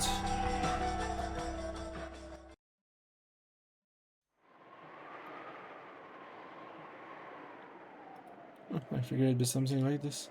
Someone shaming to show me the game that disgusts me most just to mock me. Je pense que c'est pas ça, ma grande. Je crois que t'as pas compris, ma grande. Je crois que t'as pas tout compris, ma grande, là. Je suis désolé pour toi, hein. Vraiment, Ange, vraiment, Ange. Je m'excuse. Sache que je m'excuse, mais je crois que t'as pas tout compris.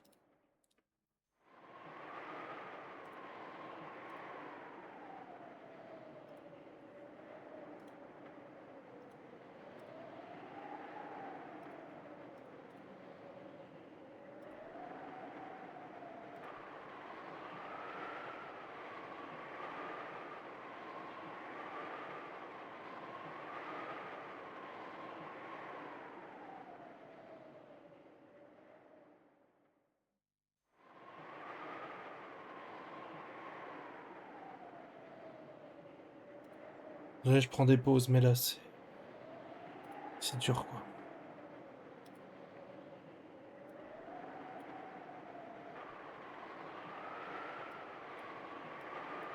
C'est vraiment, vraiment dur, non.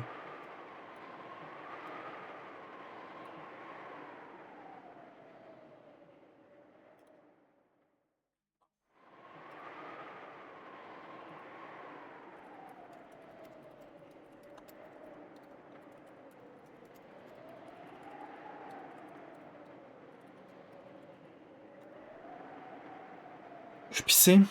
J'arrive tout de suite. Je me remets un peu de mes émotions.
Ouais. J'ai... C'est bon, j'ai abandonné le fait de crash out. Tout va bien. Je vais accepter tout ce qui se passe et voilà. I'm ashamed to show me the game that gives me more just to mock me. In the game so far, various people have been suspected of being the culprit or an accomplice. The difference now was that Rudolph and Carrie was those suspects. However, to honor, that was the most infuriating plot twist possible. Even Leon was full of painful thought.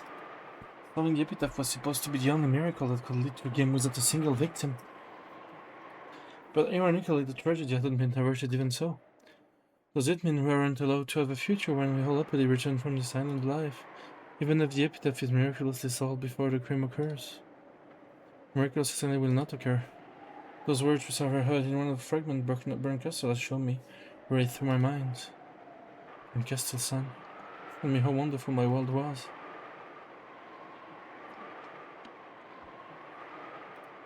I don't want to believe that you created this tale just to hurt Ange. I know even I realize that you're the game master here. Please tell me, why are you showing us this game? Of course, no one answered Leon's murderous question. The game's created to mock Ange continued emotionlessly. Je pense pas que c'est que ça, malheureusement. Malheureusement, je pense pas. C'est juste l'intérieur de la catbox, je pense, et c'est tout, quoi. There are terrible twists that didn't betray anyone's expectation anymore. Ah, show whatever terrible game you like. You're trying to... Oh, oh, oh, oh, oh, oh, oh, oh. Oh. Oh. On dirait Prison Strip.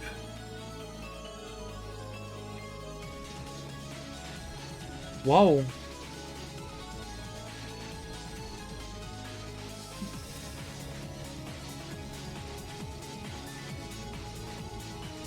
According to that, it only has possibilities inside the cat box, right? OST de zinzin mental par contre. Do whatever you want. I won't let something like this get to me. Someday I'll find out the truth of what happened on October 5th, 1986.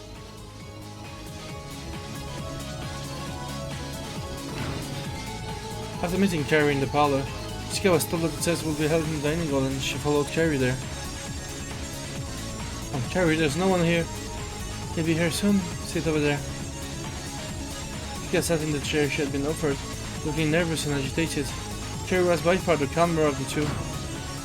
L'OST de fou pour ce massacre de merde, je vais pleurer, genre. On peut plus. Carrie closed the door behind her, revealing the gun that rested behind it. Jessica was facing the other way, so she saw nothing. Did you hear anything about this, Aunt Carrie? Like what kind of threat this is? Yes, it'll be over soon. I sure hope so. As he complained, Jessica turned her head around and the tip of her nose bumped into cold metal.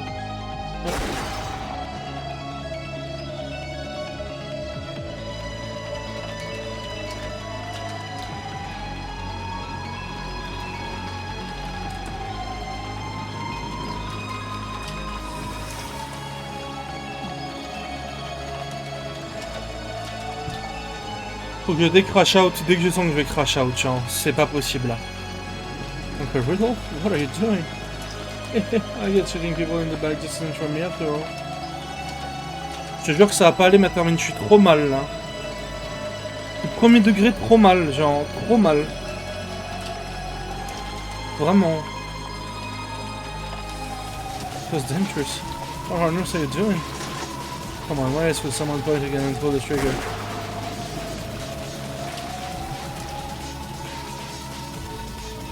Enough reloaded rapidly and pulled the trigger again without any sign of hesitation. At the sound of the gunfire thundered through the range, John grabbed his side and fell to his knees. That's weird. I guess it really does shoot low. You can very good at that. Somebody, help me. Uncle Rudolph is...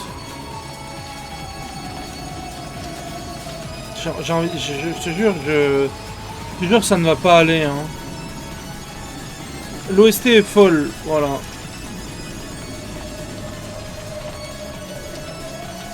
c'est le seul truc qui me tient là. Constantine stumbling away, still clutching at its side. His voice calling out for help was weak and thin. In comparison, Rudolph, who stood behind him, looked perfectly calm as he fiddled with his gun and checked his sights. It hurts, it hurts. It felt to George as if something had been gouged into his side. It was so painful that he could barely stand and walk. He leaned against the trunk of a tree. After he crouched down, trying to cover his wounds, he was no longer able to stand back up. George didn't have a clue what was going on. However, he had felt as if something was wrong this whole time. Of course, it was strange to be called alone to a place like this at a time like this. And yet, how could he have known that something was wrong? After all, his own uncle had told him that his twin brother was asking him to join the family conference. How could he have suspected? Sorry about this, George-kun. It hurts, doesn't it? If I knew it'd come to this, I would have been kind to blow out your brain from behind. I thought it'd be too hard to finish out before you knew what to do, but it looked like I got it backwards. Why, Uncle Rudolph? Why would my kind uncle do this? Forget about this. Tomorrow night all of it won't ever happen. With a quick use of the lever handle, he loaded another bullet. The cousin of the bullet that had pierced his large size fell hurtlessly in front of him. Everyone's gonna die in a sudden unfortunate accident. Until that moment will all be a big happy family. That's how it's gonna be. Don't worry about this. Forget it all. Of course, George didn't have a clue what Rudolph was talking about. All he knew was that Rudolph wanted to kill him, and that he showed no trace of hesitation. His image of Rudolph was the ideal cool, joke-loving adult, and then match up with the man standing in front of him holding a gun. No, maybe this feels wrong because it fits him too well. He has that same smile. I thought he was about to tell some hilarious joke, but he's pointing a gun at me. Oh, look, that kind, funny Uncle Rudolph did this. It made him feel unimaginably sad and tear flowed from his eyes.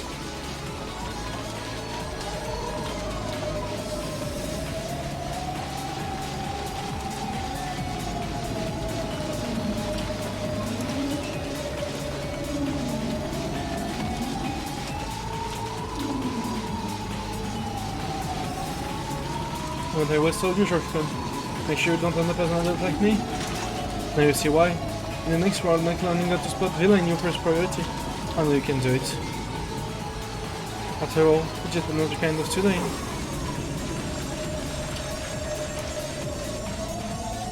Si seulement une sorcière pouvait exister. Je ne demande que ça là. Je ne demande juste que ça.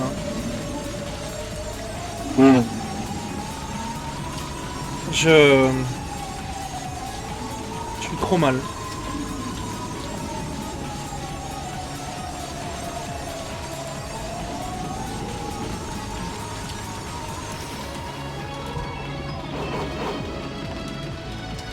Beat down the pain inside. With the last of his strength, George threw his whole body into a roundhouse kick.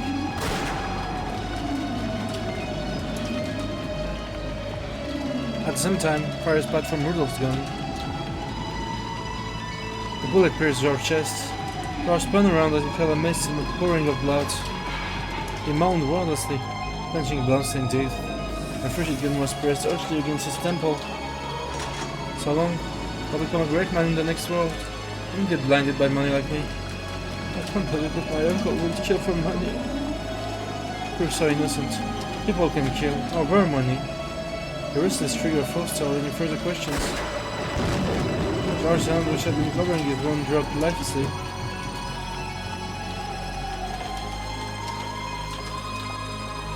When Rudolph saw the last glimmer of light leave him, he sighed deeply and looked tired. That was easier than I saw. Rudolph looked up into the dark green sky, the raindrops hitting him full in the face, and laughed with an indescribable expression, his tongue hanging out. I thought my conscience would bug me more. Now that it's over, it was pretty easy.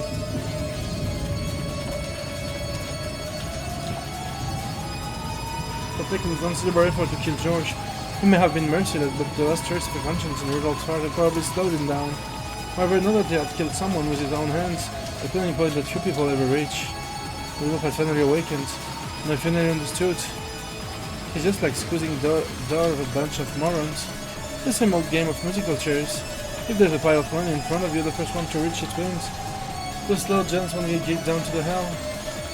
Haven't I driven dozen of poor food into the depths of my earlier swindles? Several of those probably ended up bankrupt, and some of those might then get earned themselves. And I always loved like it was none of my business.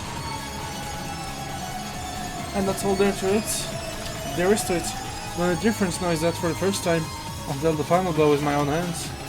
Thanks, Carrie. You're always the best at sketching away my knife, she. Rudolph's evil laugh rang out. The laugh was so coldly evil it was almost soothing. Hypocritical evil that still contains some pangs of conscience is far more repulsive to behold. If a man's committed to doing great evil anyway, how much more pleasant and gallant it is where he is wholly devoted to his goal. In that sense, Rudolph's evil smile and laugh were pleasant and gallant indeed. Which means the brutal bloody stage of the dining hall must have been soothing as well.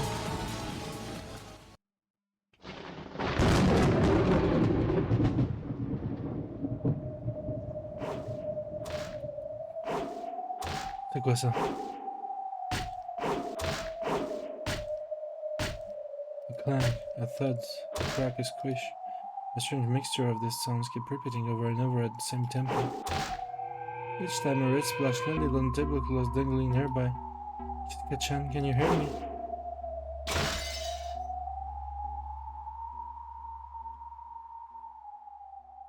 Putain de psychopathe, de merde, de salope, de merde, de... J'ai tellement été aveugle, frère. C'est pas possible.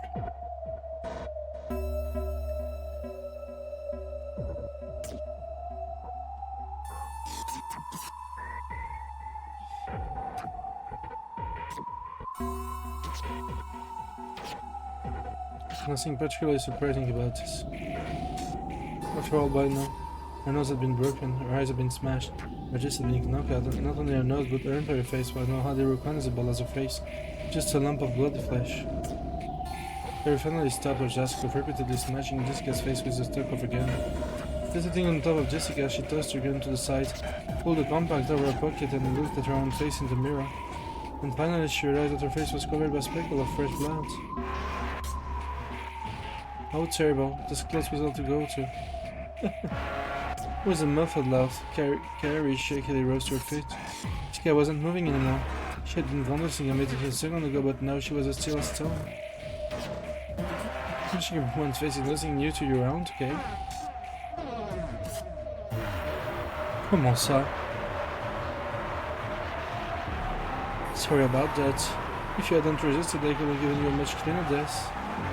Harry pulled the tablecloth off and used it like a towel to wipe out the blood from all over her body. However, instead of taking the blood off, he just smeared it around, and did nothing to remove the stench of blood and dust that covered her.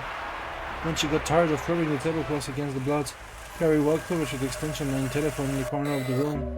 Then she dialed the number of the cousin room in the guest house. Hello, it's me. It's your turn now, Battlecon. Go to the spot in front of the chapel, please. Yes, that's right. I haven't been given any instruction from Maya-chan. Have her wait there. Yes, keep her wits about you. I'm rooting for you to be chosen as a successor, Battlecon. With the same smile as usual and the party wiped splash of blood still covering her face, Carrie finished her call to Battler. When she set down the receiver, there was a small knock and Rudolph came back into the room.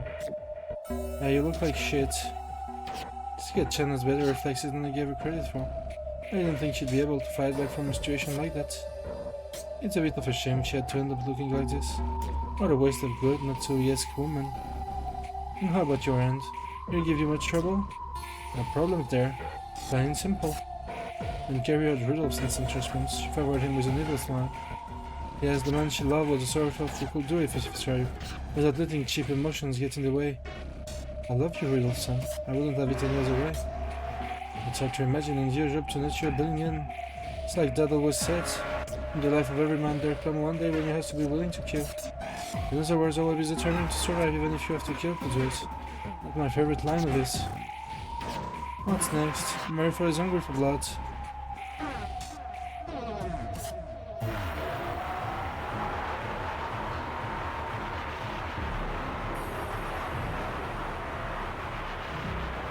Ouais.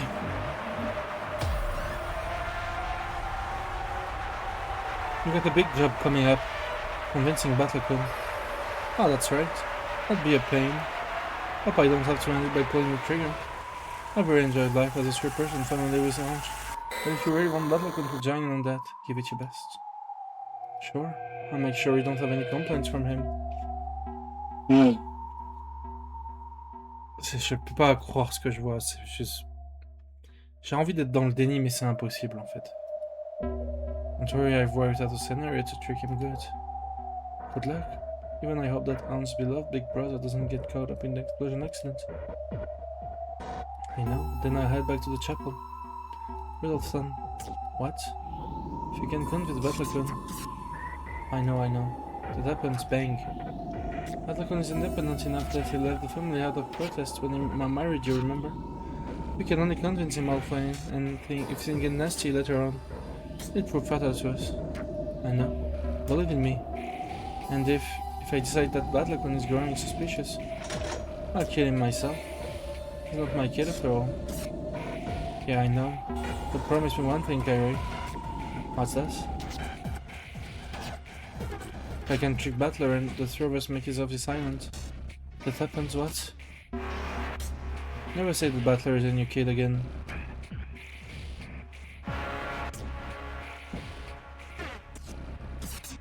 After all, voilà, bah ça, bon. Je vais faire semblant que c'est le truc le plus surprenant dans ce qui se passe là. Waouh.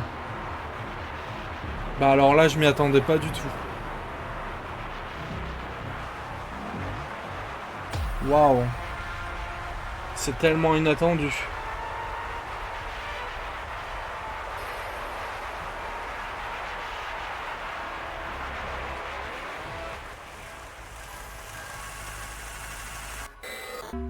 Please.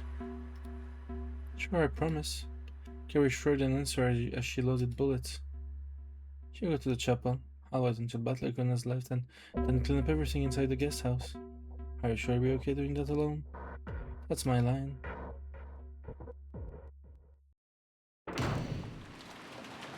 Battle left the guest house under an umbrella. He had been called to the area in front of the chapel, just like George had been. En fait, le seul truc qui peut me raccrocher un peu aux branches, c'est que ce soit pas la vraie vérité, quoi. Mais j'ai tellement de mal à y croire. On prendrait pas 3 heures à nous montrer ça si c'était pas le cas.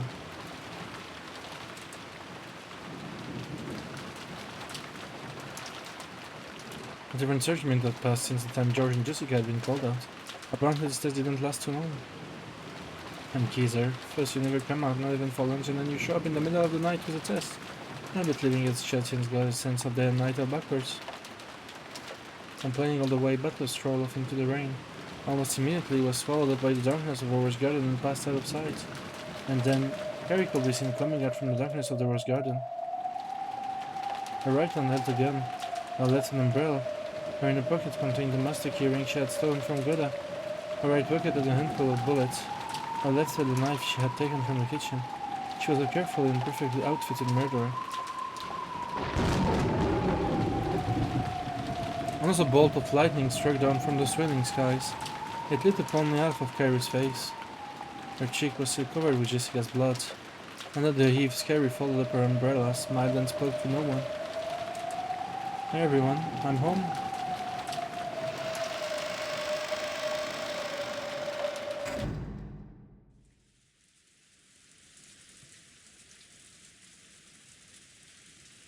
Rudolph could be seen under the eaves of the chapel. He had hidden his gun in the nearby shadows and was now smoking a cigarette. Should be easy to treat that dimwit. And if it doesn't work, that's just too bad.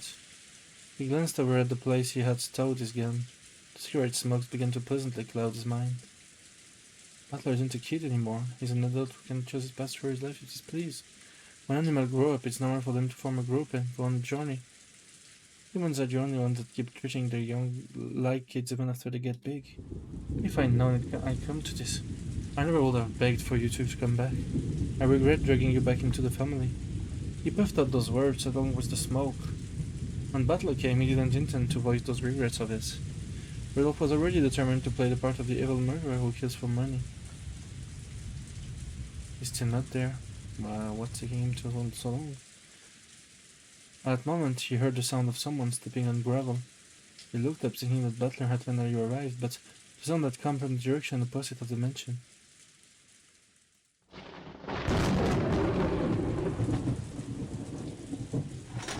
Rudolph. Would you do that to my husband? Nikki, so you're alive. Sorry that I'm alive, too bad. But my husband wasn't so lucky, how could you? How could you? With the face obscured by anger and tears, Eva slowly walked closer, again raised. Her husband had been killed right in front of her. He probably wouldn't even hesitate. Realizing that again, quivering with anger, was pointed right at his chest, Rudolph backed away. As he pretended to retreat, he approached the gun he had hidden in the shadows. Calm down, Nikki. Put the gun down. I never wanted that to happen. Everything happened so fast there was nothing I could do. How can you tell such half-baked lies? As Eva said, it really had been a half-baked, pointless thing to say. Rudolph would have said anything if he thought it would calm Eva's emotion before she pulled the trigger, which she looked capable of doing at any moment now. Then Rudolph's foot came in contact with his gun. Let's just talk it over. George should be here soon. Oh, hey, George, we're over here. Rudolph waved at thought George was coming from behind Eva. Let Eva attention turn in that direction. That idiot. My simple big sister, I've always been a sucker. Die.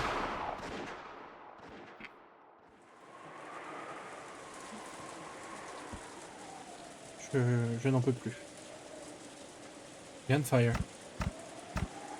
Then a bit later the sound of something heavier than rain drip dropping onto the cobblestone. Rudolph, I've always been able to see through tricks. The bullet Eva fired went straight into Rudolph's chest. The bullet Rudolph fired at Eva missed, landing near her feet.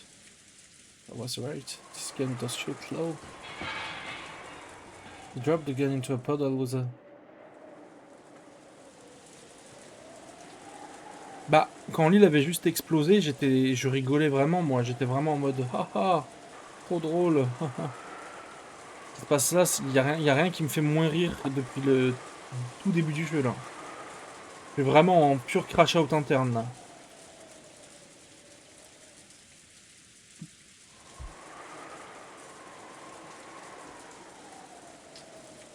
Ah, that's not it. I'll go dressing in with the bad guy bullets missing.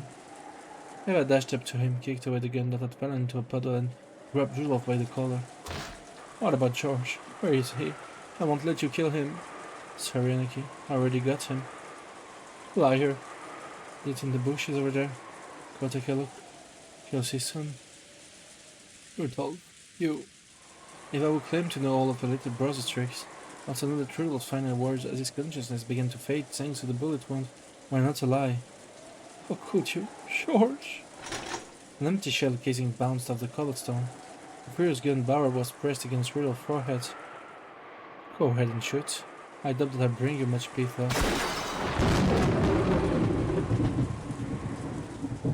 Pas d'hésitation, j'aurais fait pareil. Je suis complètement dévasté. Je peux que me raccrocher aux branches sur le fait que c'est pas ce qui s'est passé, genre. Mais à mon avis, c'est pas le cas, et je suis... A bolt of lightning turned everything white. I read the wall of the chapel was stained blood red. A red slice like a crushed tomato came out from the back of Rudolph's head and covered the wall. Then leaving a red trail behind him, Rudolph sagged downward, sat on the ground and fell over.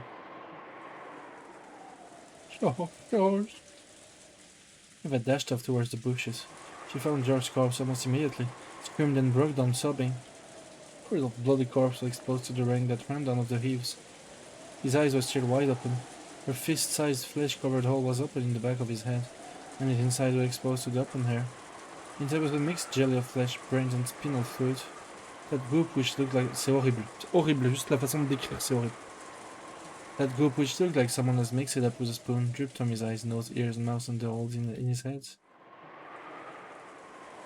Dad. Ange clutched at her head, sobbing and moaning. Her father had dirt in his hand with murder over money, and on top of that he has faced such a cruel end, and Ange has been forced to see his corpse. It was hard to imagine a more painful experience for a daughter to go through. I'm totally fed up with this, it's completely meaningless. Castle-san, I know you're here somewhere. Let's make this game stop. There's no point to it. As if in answer to that yell, a black shadow appeared a few seats in front of them. Or perhaps she was sitting there the whole time. Maybe we just couldn't see her until we were aware of her. It was without a doubt the back of Bernd Castle's head. And Castle-san, pipe down back there. Can't you watch the show quietly? The witch turned around with broad eyes. I saw the two people yelling were the strange ones. Stop this! We realized that this is a sealed cat box worth of October 4th and 5th. The games are like messages, or maybe more like a roundabout love letters. A single message can be conveyed over several games, but now we understand. That endless tales can seep out of the sealed, 2-day cat box. And beyond that, I even know the culprit and the motive.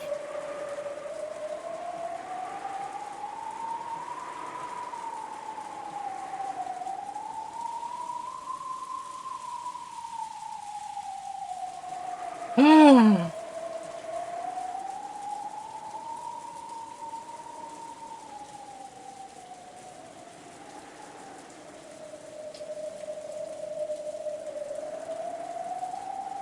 Je me raccroche à quoi maintenant? Je fais quoi? Je saute par la fenêtre, je fais quoi?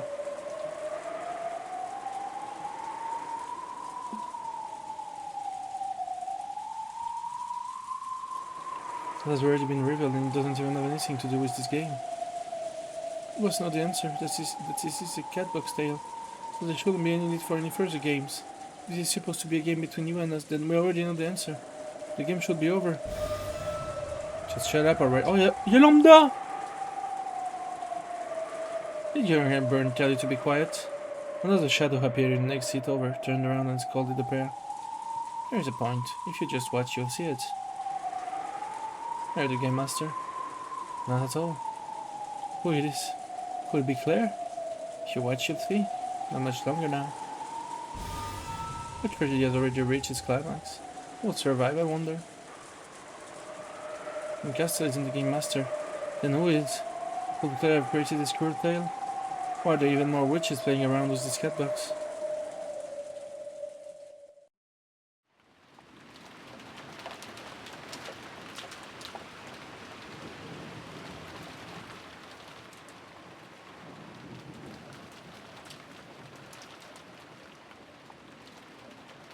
Je suis au fond du gouffre là. Je suis au fond du gouffre. The guest house was wrapped in silence. There were no sounds, no trace of anyone's presence, no breathing from anyone alive. There wasn't anything to be heard anymore. If anything could be heard, it was the sound of the murderer's feet stepping across the floor. Harry slowly passed through the lounge. In her right hand was a gun. In her left hand was a knife. The knife was stained with blood and some was still dripping from the tip, leaving behind red tracks like the demon's footprints. Her hands were filled with stills of murder, so she wasn't capable of doing anything but murder. In that sense, at that moment, she was clearly and probably a murderer. The murderer went on the entrance hall, and then only after reaching the front door, looked down to see the two blood-stained hands of the killer. Those hands gripped the tools of death that had performed a cruel massacre. Then at last the murderer realized that it wouldn't even be possible to open the door like this, and tossed aside the knife. Then the murderer reached out to the door, turned around calmly and spoke.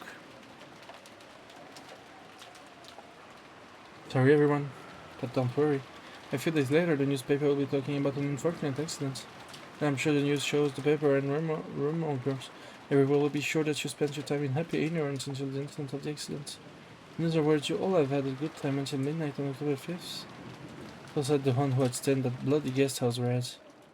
At this hour, the cousins are all staying up late and playing around, and the servants who have to get up early are all snoring.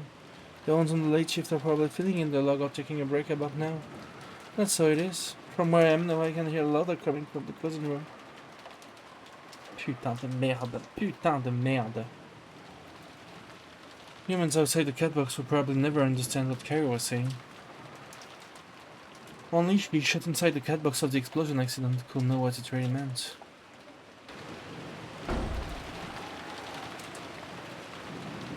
Outside the rain poured on heavily. Carrie almost picked up an umbrella but then stopped suddenly after she just threw off something. Then she started walking out into the rain, not caring at all whether she got wet or not. Did the murderer not want an umbrella to get in the way of her gun? Or was she hoping that the rain could act as a shower to get the blood off her? Carrie stopped walking. I saw something unexpected that caught her attention.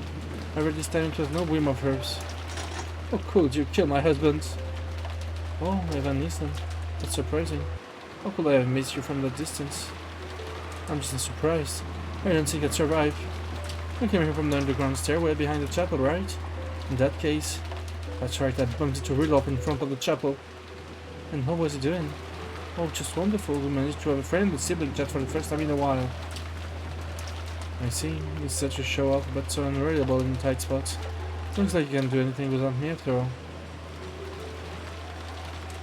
After that short exchange of words, Carrie already knew that Rudolph had been killed. However, no trace of urgency or panic crossed her face. She just closed her eyes with her usual unconcerned expression, and when she opened them again, she had regained a composed smile. Thank you, I'm grateful. This way I really can have everything to myself. Why's that blood on your clothes? You just came out of the guest house, didn't you? Don't tell me. Yeah, that's right. I'm right in the middle of a murder case at the moment. Killed them? All of them? Even Maria-chan? There was no need to let them leave until morning. When morning came, there will be an uproar and that will be a pain. They might have used the radio to contact someone on the island and gotten help. But this was clearly the optimal move to take. You spin the chessboard around and look at the third way, right? Le spin de chessboard à ce moment-là, je vais pleurer, genre. Monster. I can't believe you could be so blinded by greed that you'd commit murder. You weren't doing so bad yourself. That was an accident. I didn't mean to kill them. Unlike you. No, just like me. That gun hadn't gone off, you would kept on arguing and jumping at each other. Then the rest of you would eventually reach the same answer as me, just a few steps lower. I'm not a murderer. Not true. I'm just a murderer who didn't get a chance. You've just been saved by that accident from discharge. If it weren't for that bit of good luck and if I hadn't moved before you did, then you would have played the same role I'm playing now. That fact won't go away, no matter how much you try to deny it. You did yourself a different future. Don't try to confuse me. Around the inside, Eva understood. Back then she had probably been saved by that accidental discharge by a coincidence. If the argument had continued much longer, she would surely have grown a desire to kill Cross and the others, and might even have carried it out. She simply could not deny the existence of that demon deep within her heart. Only the theatergoer knows. They knew that she could become a killer in another world. Carrie, who didn't have the theater-going ability, knew this fact as well. Maybe there really was something extraordinary about her after all. So for some time, Eva could only grind the teeth in silence, still pointing her gun. I don't understand. You are so a mother. You feel the pain of giving birth to your own child. How can you not know how precious a life is? Why are you capable of doing all this? Now the things about kids. Kids just live around and they get made all by themselves. That's not what I'm talking about. You know that children are bonds, right? What? Children are bonds just to tie you to your husband. It was a bond to make Rudolph's son acknowledge me. So I could take him back from that woman.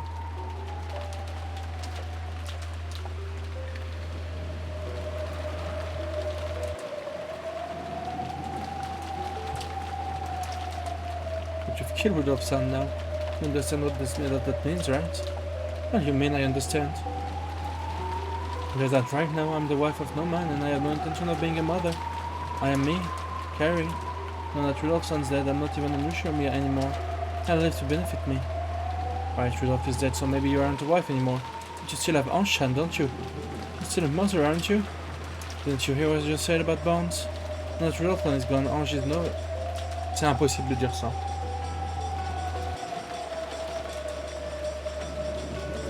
C'est impossible de dire ça. C'est littéralement impossible de dire ça, genre.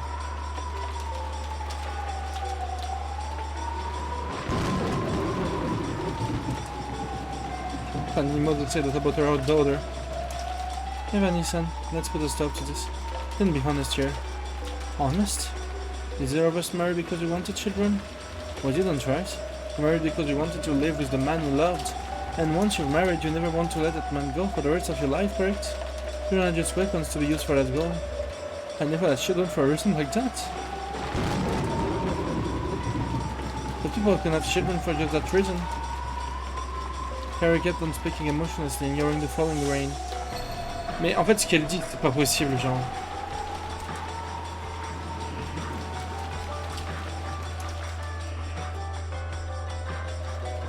Her relaxed smile didn't falter for an instant. That was just a chain I used to tie Rudolph sent to me. Or you could call her a chess piece, someone to play the role of the kid in our family drama. To me, Ange was nothing more than a piece, necessary so that you could ride the part of a good mother in front of Rudolph's son. You say that to Anshan's face? That would be just a bit too sad, so I won't say it to her directly. happening to write her a letter asking her to forgive her bad mother, then vanish from her life. You've seen what Rosa's on marriage channel like, right? Not Rudolph's son's gone. Merde.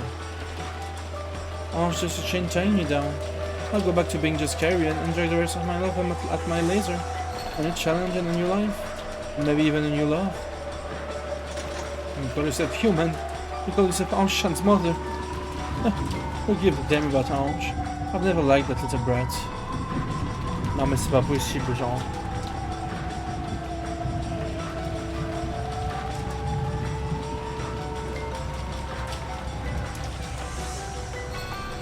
C'est pas possible. Je sais pas quoi dire.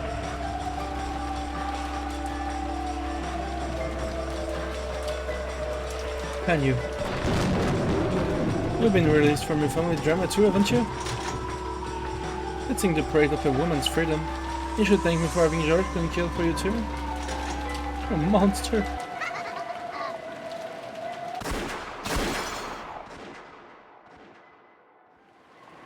Two years and the sound of gunfire thundered across the dark rose garden. Slowly Eva fell backwards. Then she landed in a puddle, scattering countless drops of water. Across from her, Carrie spun around and thought dancing. Beautiful black rose petals scattered around her. The petals were a dark red. At the spray from her throat, she spun around in a circle and slowly crumpled. Then she fell to the ground, sending muddy water flying. The two women had shot and fallen. However, when the thunder roared, only Eva sat back up. Eva hadn't been shot. Carrie's intensity has made her fall backwards, but the bullet had once again slipped right past her. Ça c'est de la chatte pour le coup. Eva cursed her good luck. How couldn't this luck have saved her husband or her son? Die there for Hornstein's sake as well. You'll be killed in the explosion accident. Until the moment of your death, you're worried about the daughter you left behind. Yes, I ride us into the lid of the cat box. When Carrie heard this, blood dripped from her grinning mouth, and he seemed to say something in response. However, her voice came out only as a glob of blood from the hole in her throat, not words. Mom. Mom.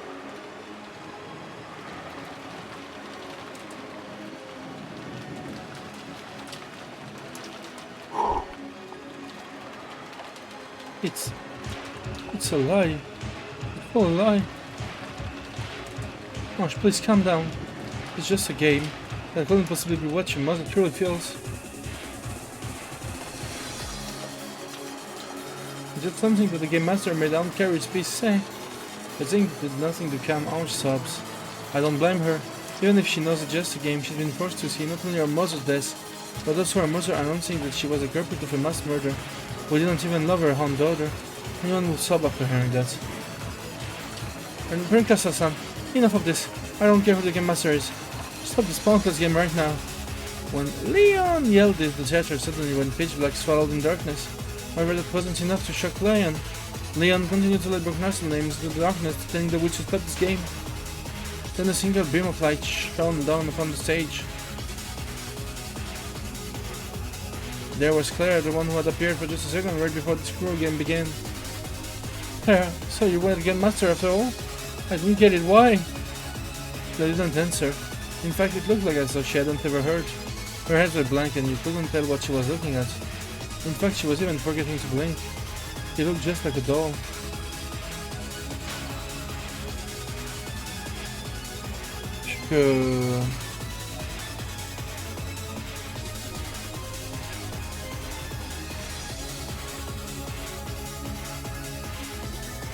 Beneath that light stood Bernkastel. At the same moment, so there appeared to be no one in the audience, a thunderous applause rang out. Bernkastel raised her right hand in response to the applause. She kept doing so until it died down. Bernkastel-san, so you were the master of this game after all? Leon, how many times do I have to tell you that I'm not the game master? Now you're saying it's Claire? It's impossible. Yeah, of course it's impossible. After all, Claire died. We were just conducting her funeral. Did you forget that? And just was standing there. Of course, she's not a mannequin, so of course she still has her insides. She's hiding it under a beautiful exterior, but she's actually packed full of guts.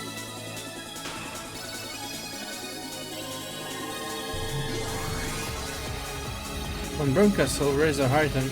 A light fell on it and black shining seeds appeared there. It was a cold, merciless and cruel object, like something a classic Grim Reaper might hold. What are you planning to do? When they're alive, you can enjoy watching them struggle. When they're dead, you cannot enjoy cheering out the guards. They're the things you get to enjoy twice. That's how it's meant to be a witch of Tartagorin.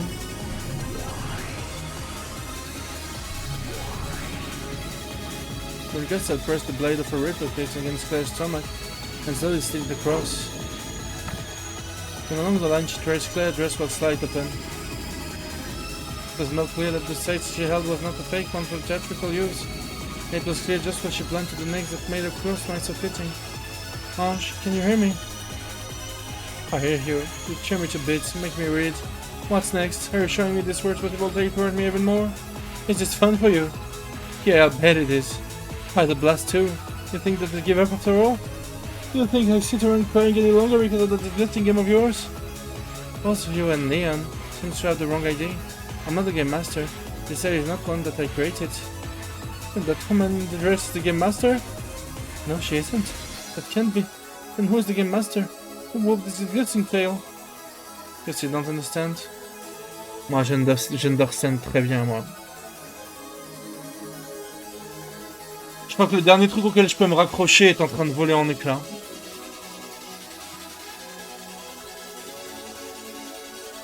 I don't understand. Ange, you gambled everything on the faint chance of a miracle throwing yourself forward. I invited you to October 4th and 5th of 1986 out of respect for your courage. What was your goal? To take your family back. That would be a very difficult thing, and without the blessing of a miracle, a towards the impossible one. We were prepared for that, weren't you? Yes, I'm prepared. And I still haven't given up on Oni-chan, Mom and Dad. Whether you give up or not is your choice. That's your own game after all. I won't support you and I won't even watch. I've already enjoyed my fill of games that use the beast you are, so I have no need for you any longer. Glad to hear it. To know I'm here. Aren't you the one who invited me? Cette OST-là, je crois que j'ai entendu chapitre 6, elle est exceptionnelle, mais vas-y, En fait, j'ai juste envie de mourir là. No joke. Puis... Oh, I'm here. Aren't you the one who invited me? Yes, that's right. I invited you here to thank you for entertaining me for a while as my piece. To thank me? Ah, since I would show gratitude. Sure, this has been loads of fun, you beast. How could you make this kind of game to that dad and mom? Ange, you made a wish, hoping to take family back. However, you also made another wish. Remember? No, I don't. You wanted to know what happened on that day.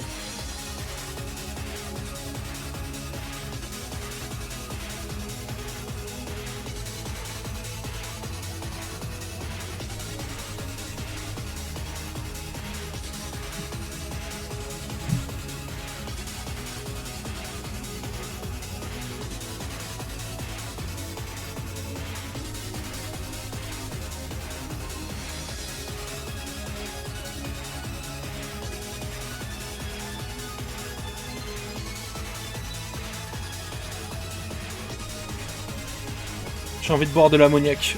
J'ai envie de boire de l'eau de Javel. And Ange live on a journey with Amakusa because she longed to answer that question. That's right. So what's your point? Don't mean... Leon realized what Berners was getting at. Realized and was unable to say any more. The master in either Burncastle nor Claire. Then who is it? Who is it? That's the wrong question. There is no game master. I could mean only one thing.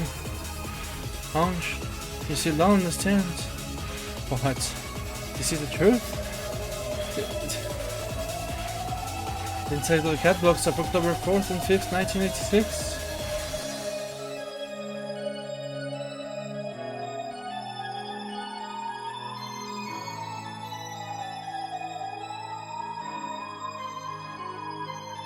Ouais.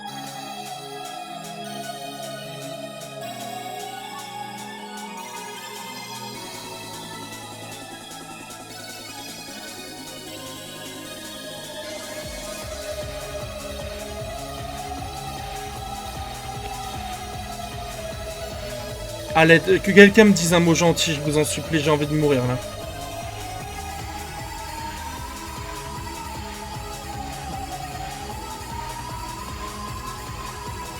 Y a plus rien.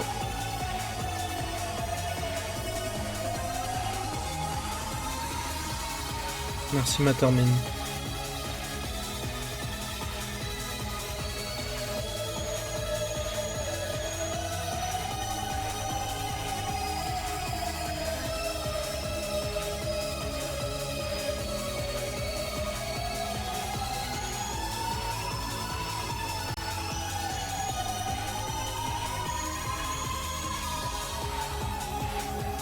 En fait, c'est dans ces moments-là qu'il faut se dire que c'est une fiction, mais...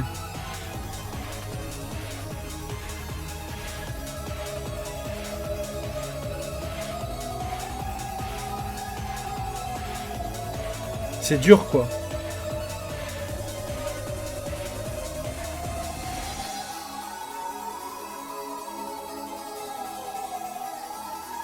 Là, il n'y a plus rien, là. Il n'y a plus rien.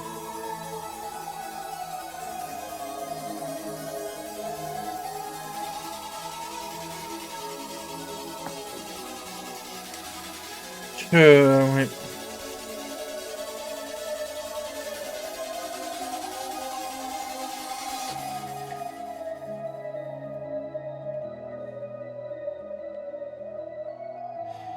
Le truc, c'est que je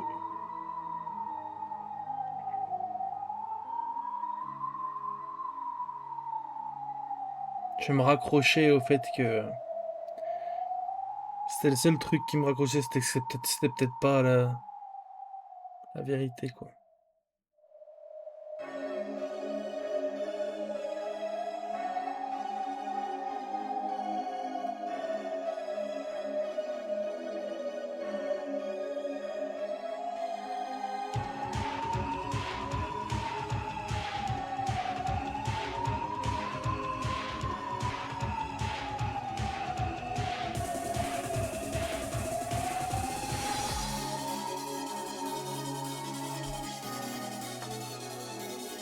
C'est pas juste, frère.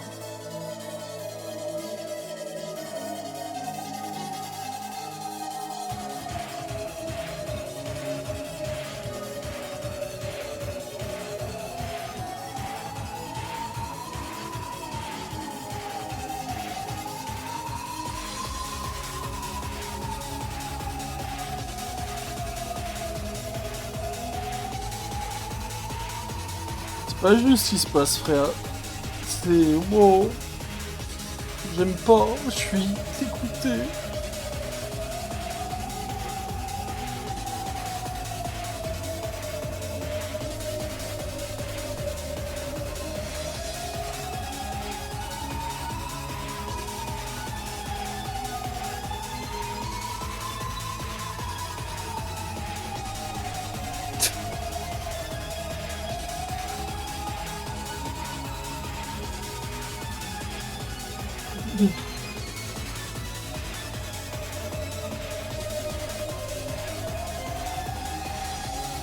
C'est pas juste, frère.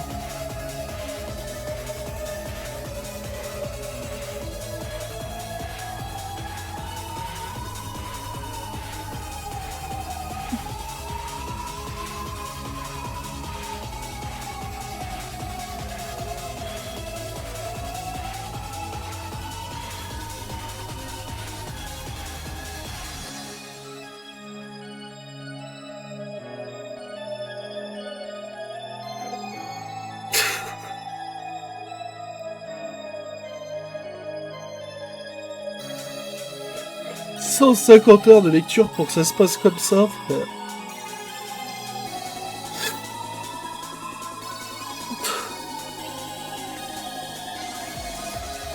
Pas normal.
Pardon, c'est bon, je suis là. Désolé.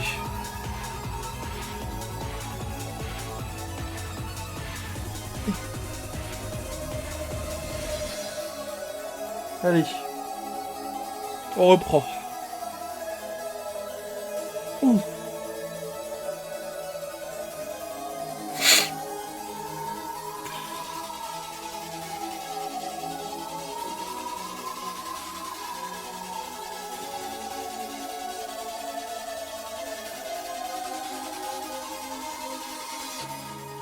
J'ai perdu le seul truc qui me raccrochait, c'est dur. Genre c'est juste dur, mais bon, ça arrive. Tranquille, on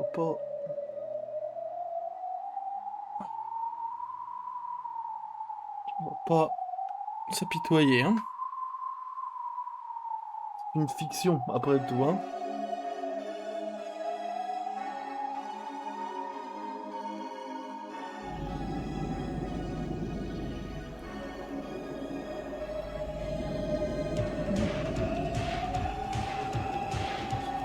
J'ai même pas la force de lire, je suis désolé.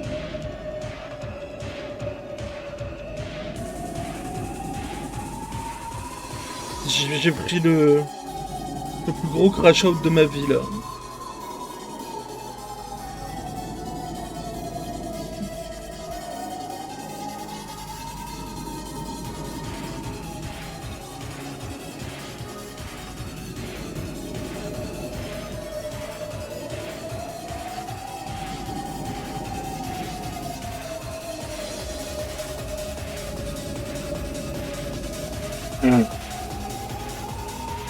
En fait, les coups sont pas graves, c'est le coup de grâce qui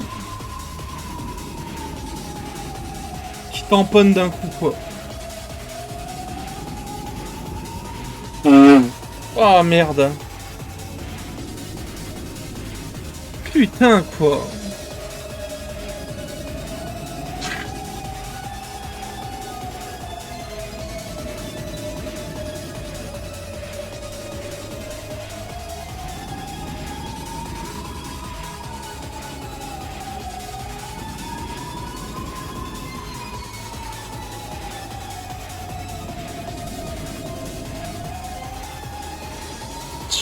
Enfin, c'est pas juste, quoi.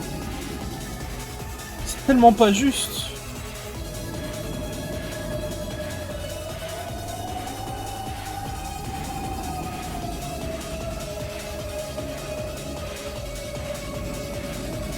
Qu'est-ce que tu veux dire d'autre que c'est pas juste, quoi?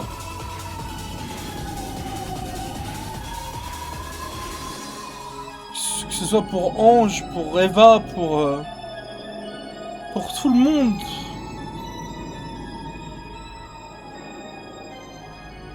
C'est pas juste, genre.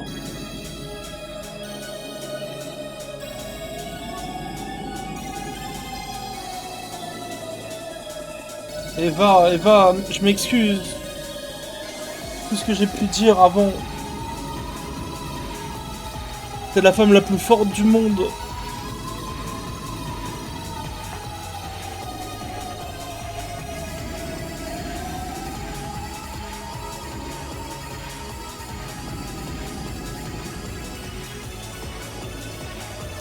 Je peux comprendre pourquoi tu t'es comporté comme ça avec Ange, genre, je peux comprendre.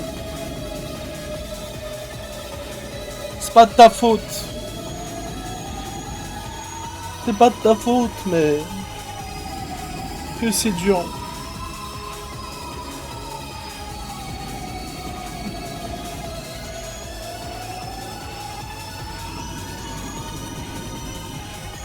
En fait, la vérité, elle m'a tapé comme jamais rien m'a tapé dans ma vie, je crois. C'est pas juste, genre.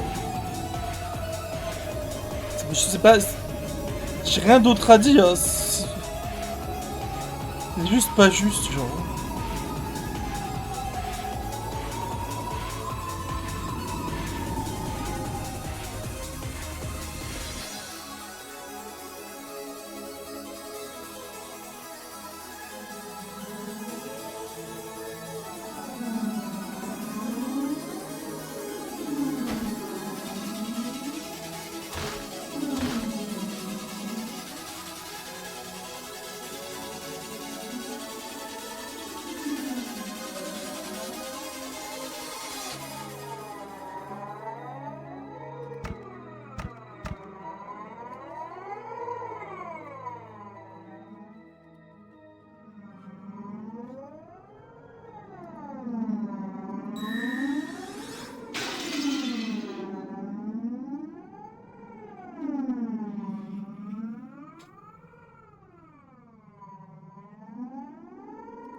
Pas juste, frère. Rien n'est juste.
J'ai bien aimé le parallèle là.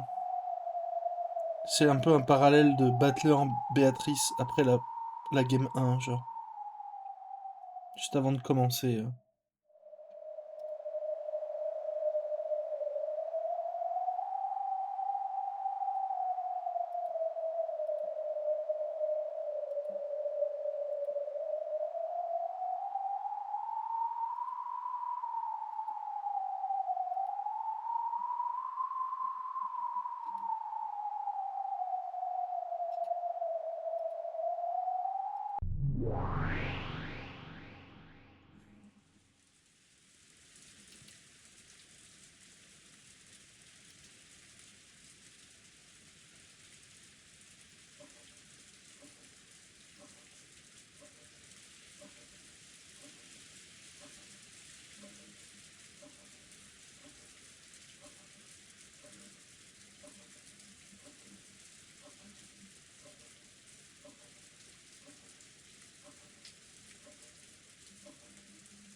Qu'est-ce qui se passe encore?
pense pas, ma grande, hein.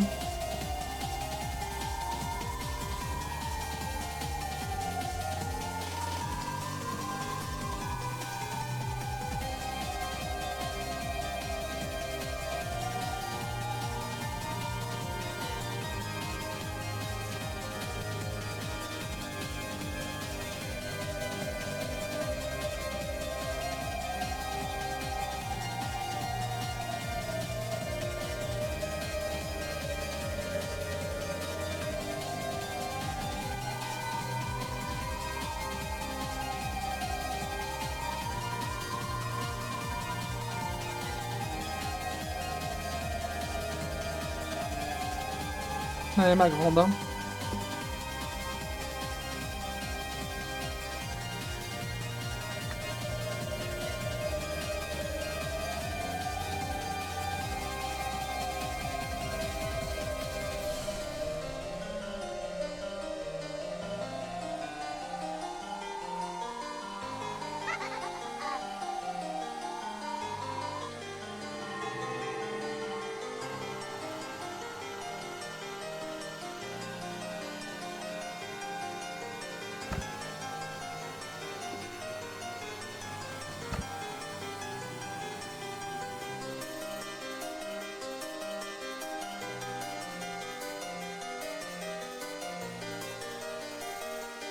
Ah.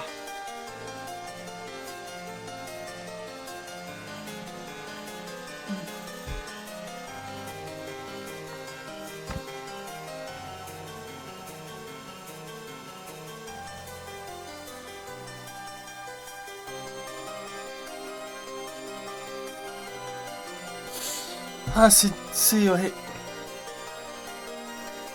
Je pense le crub, ouais. Mais je suis en crash out là.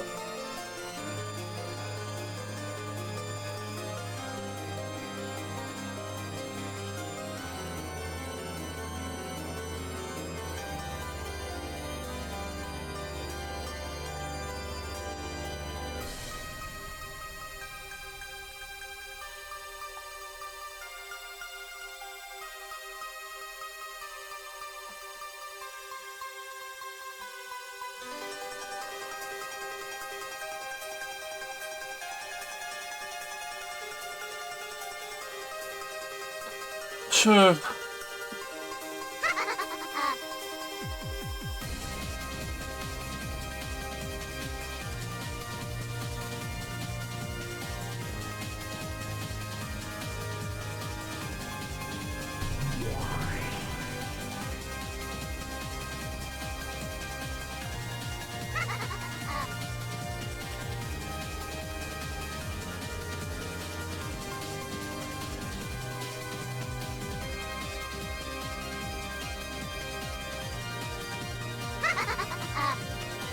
Rien n'est juste.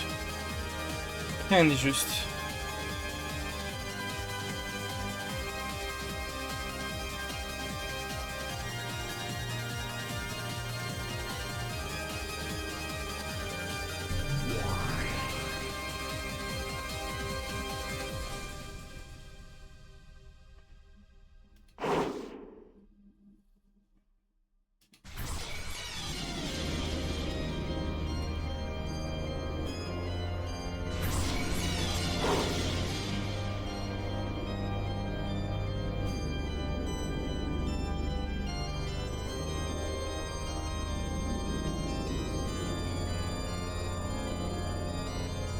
Je...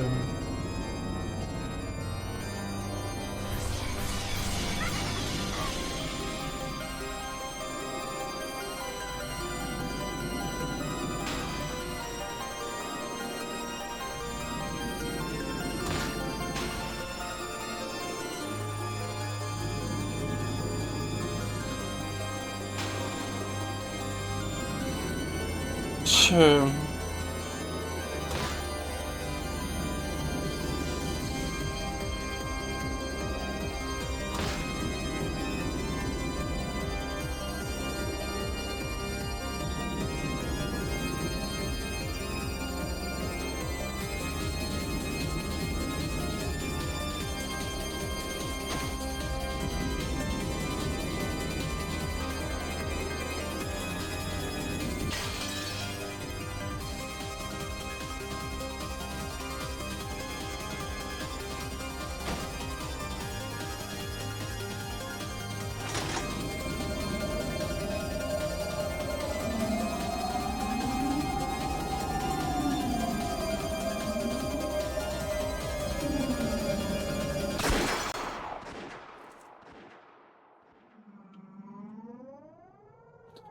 Ouais.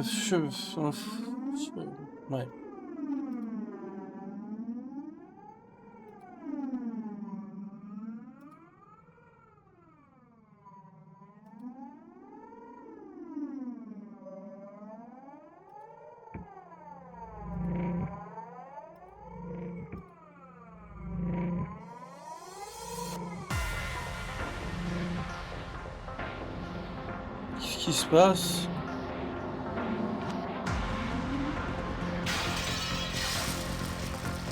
OMG.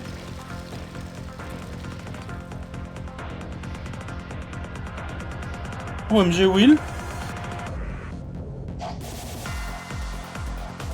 Oh oh oh oh. J'ai même pas envie d'être heureux.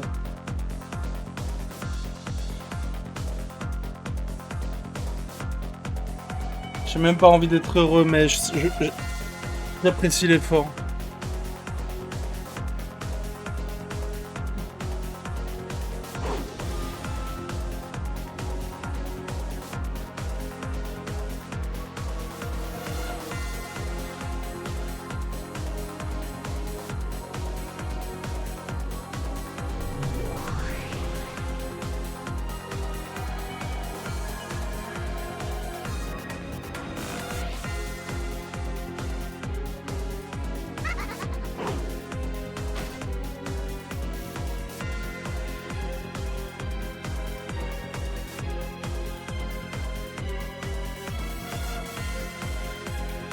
L'OST est folle.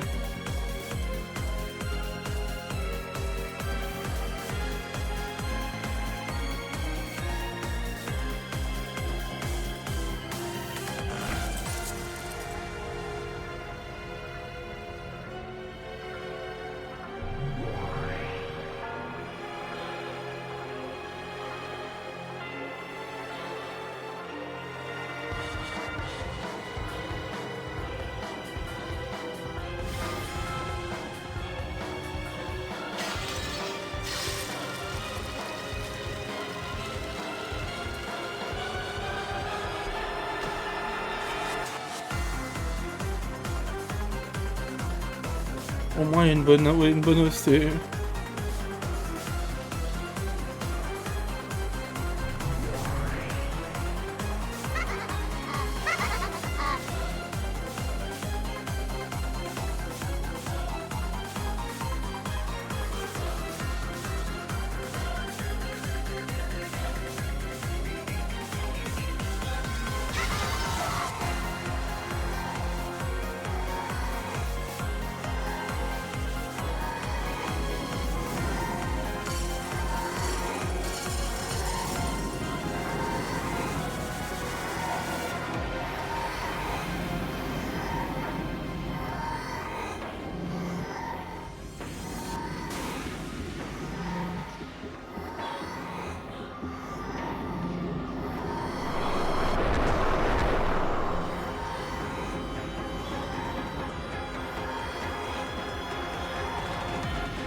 OMG.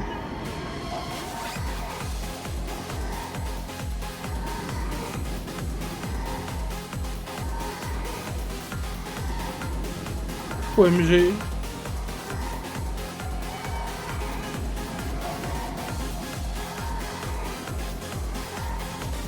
Le laser.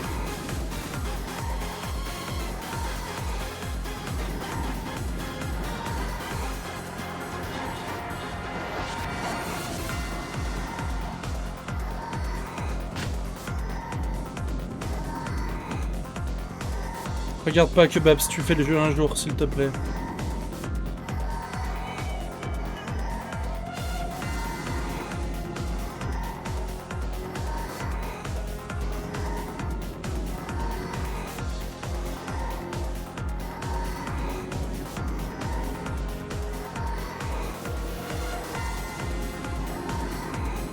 Bah...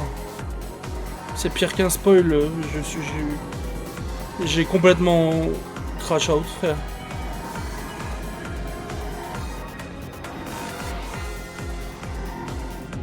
C'est le pire truc que tu pourrais te prendre, je pense.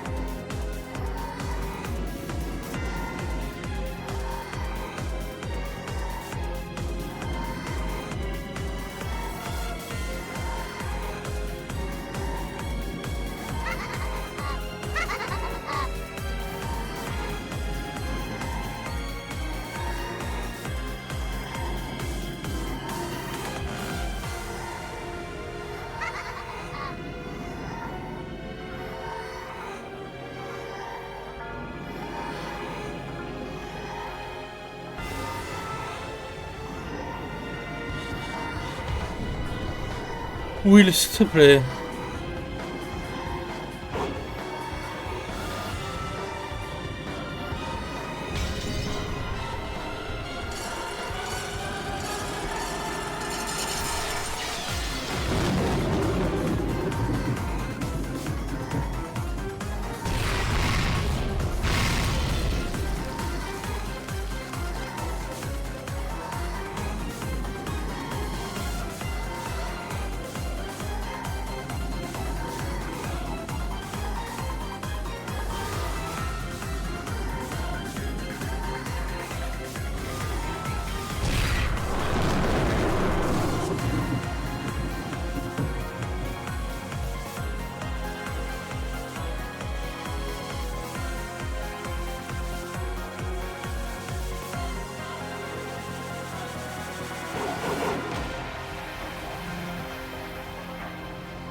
Je sais pas où me positionner, genre.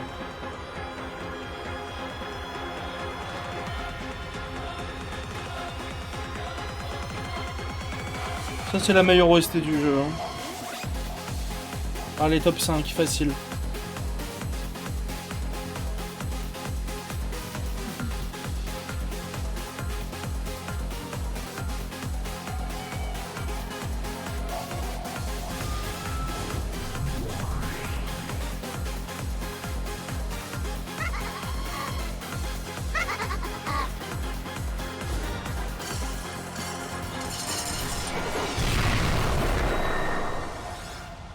OMG.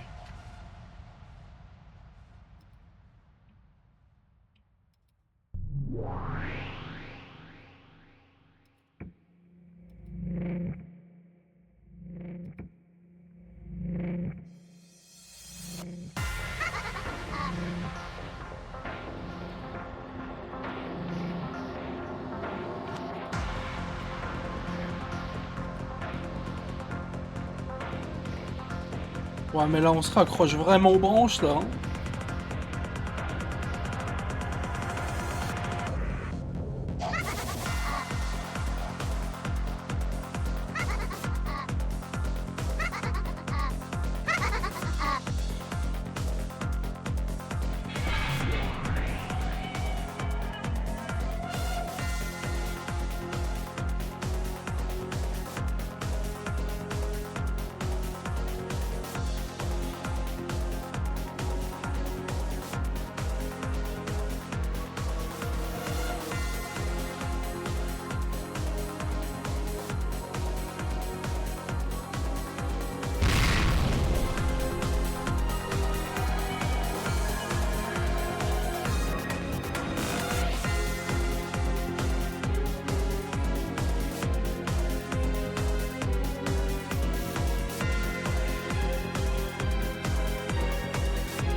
Je...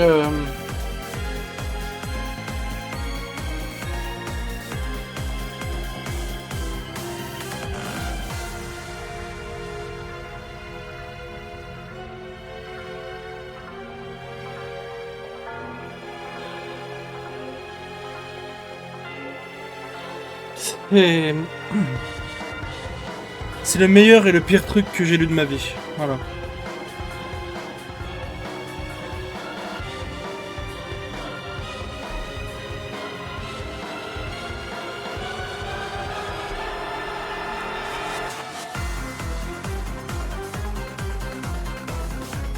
Ça, c'est l'OST du siècle. Hein.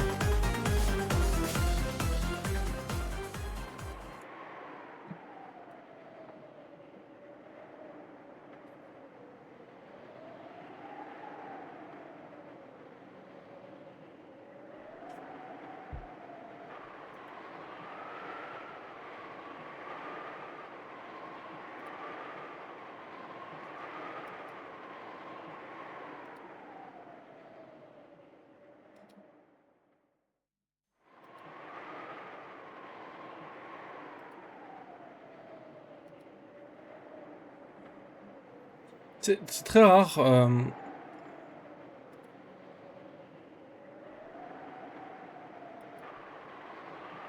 Très rare qu'un jeu peut me faire pleurer, tu vois. Ça peut arriver. C'est très émotionnel. Ça peut me faire pleurer, mais arriver à me faire pleurer de tristesse et de rage, je crois que ça m'est jamais arrivé de ma vie.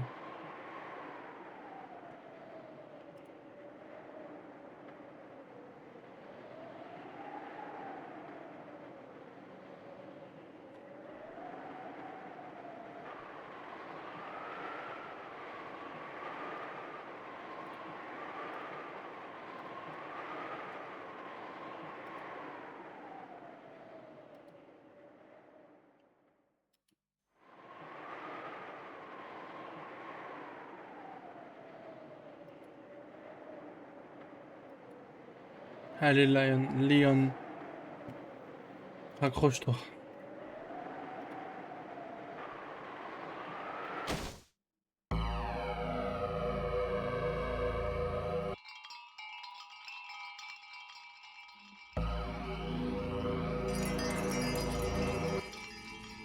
Oh là là.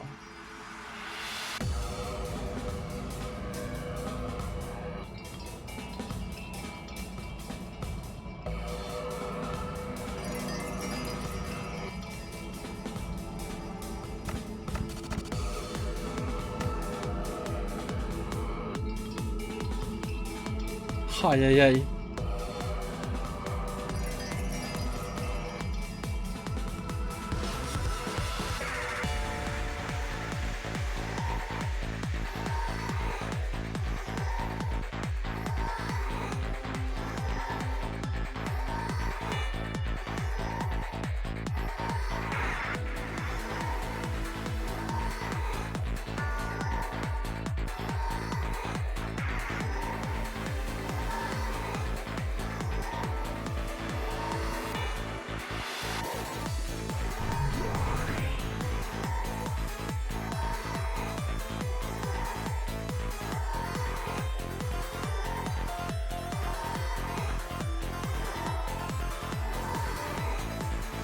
Oui, le meilleur personnage en un chapitre. Hein. C'est comme Ange chapitre 4. Hein.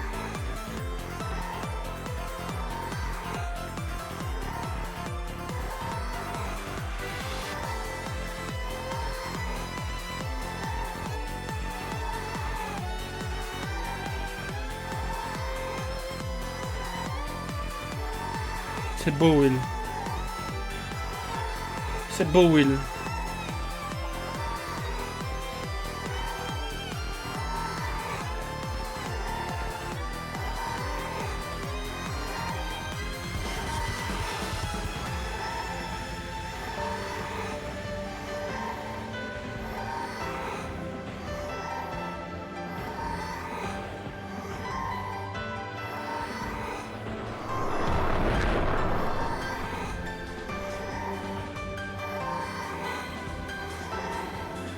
C'est beau.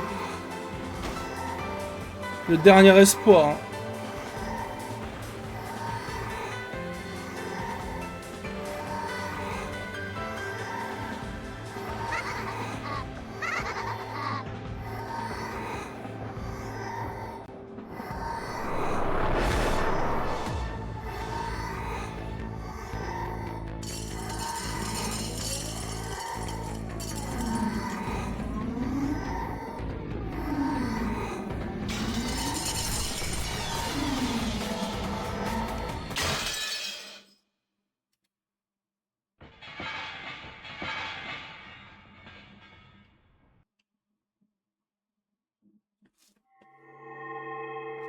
Oh là là là là.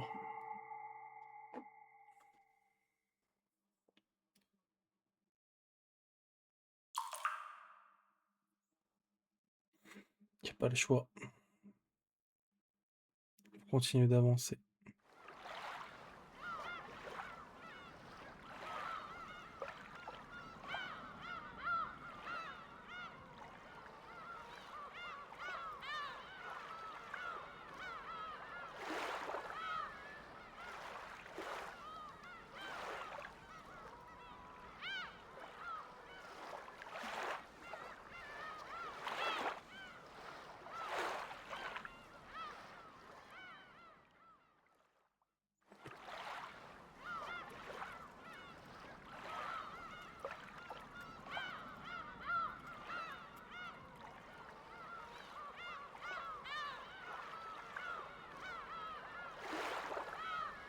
Bon bah...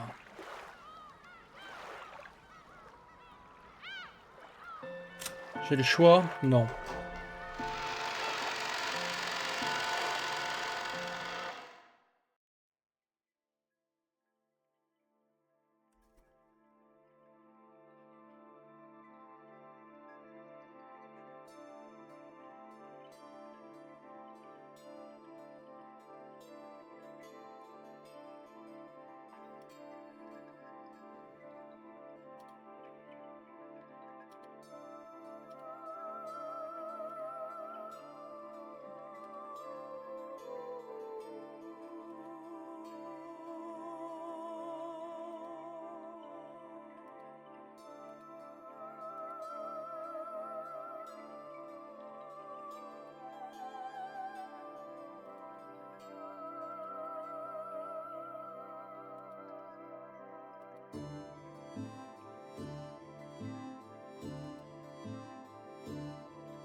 Ouais bah oui hein.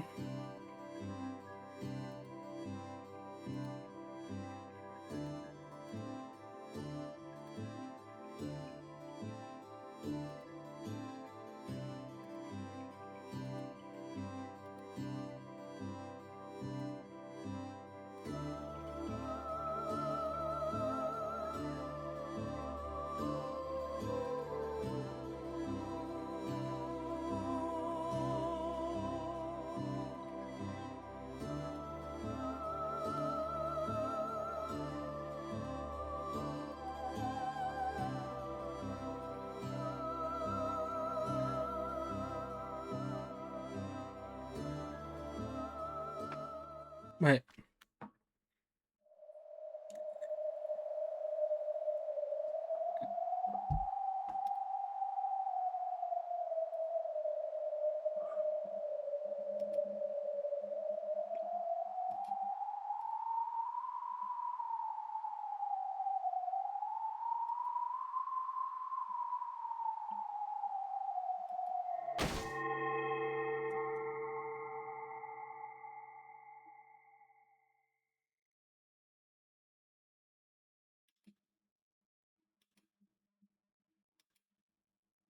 Oh non.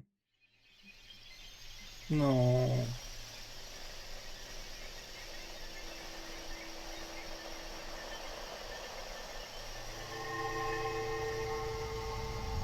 Oh non.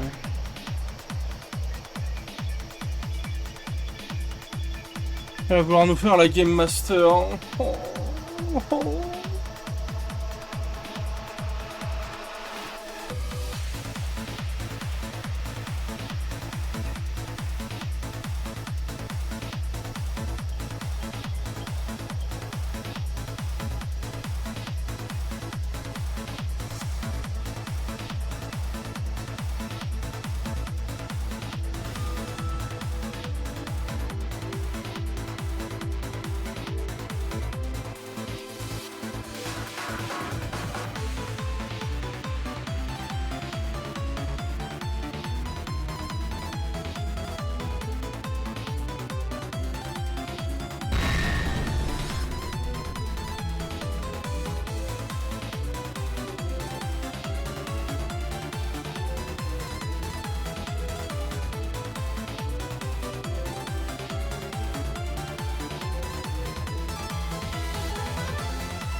Comment il faut tanker tout ça, genre? Comment il faut tanker tout ça, genre?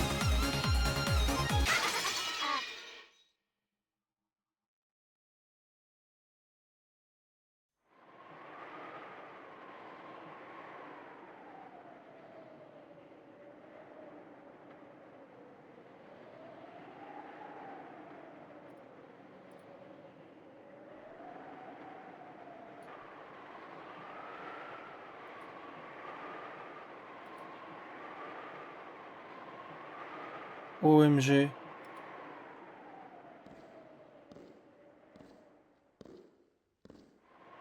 OMG.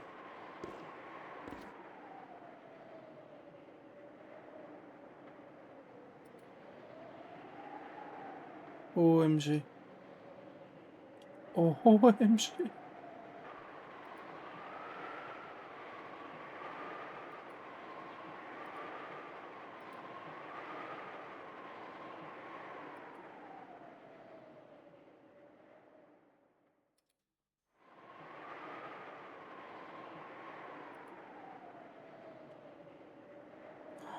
Ça va être tellement horrible, quoi.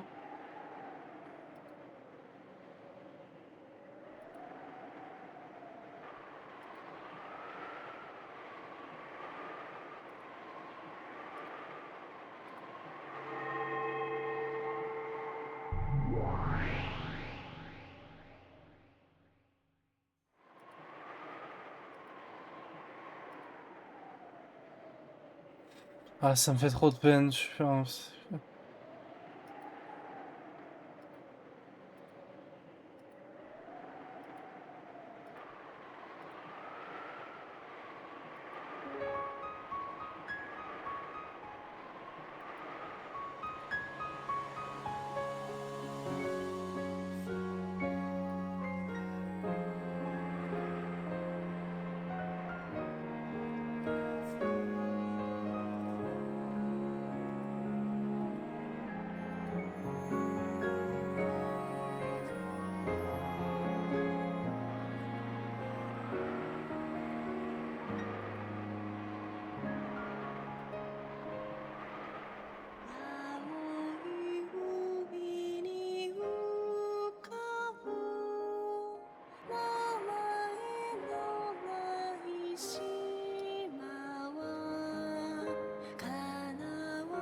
J'ai pleuré encore, hein.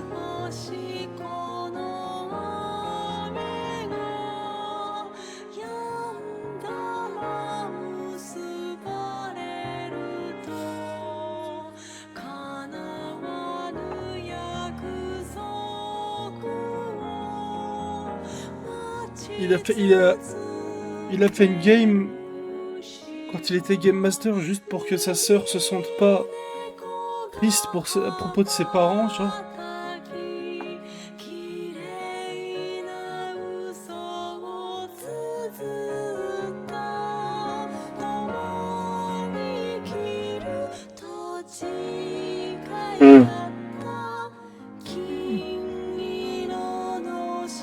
Battler, je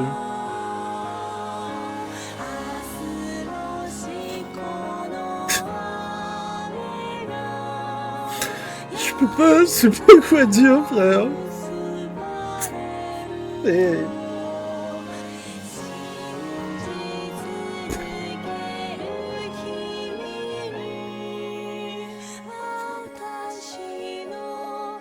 Putain.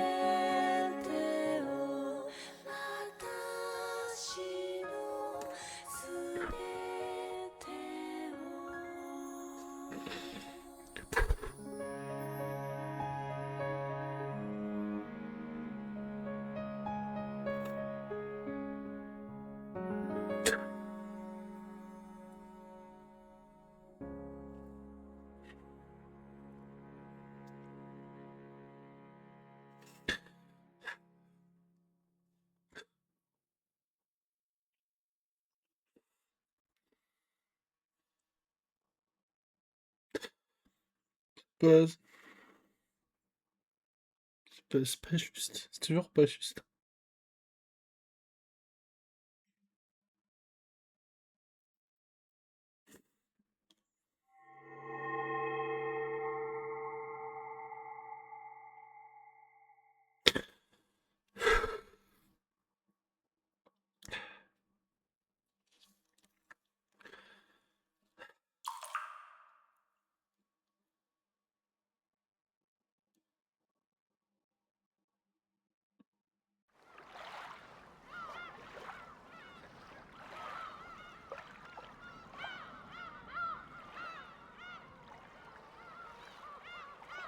Genre, en mode comme si c'était pas assez ce qui se passe à la fin, il y a ce dernier truc de Battler qui est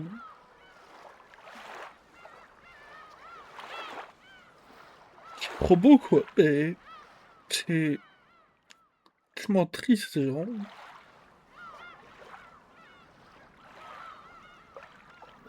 C'est tellement pas juste quand même, genre.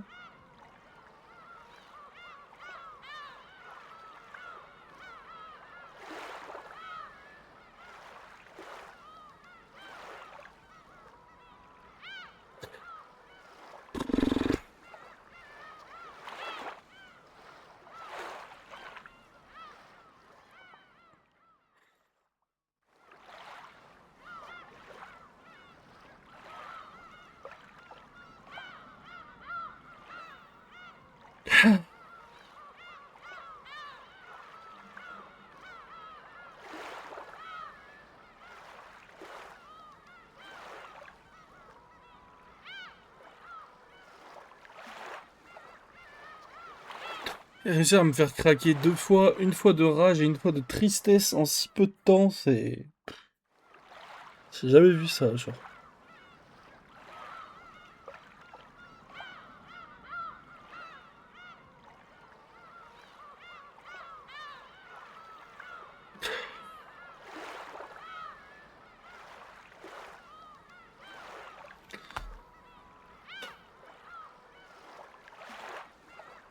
C'est...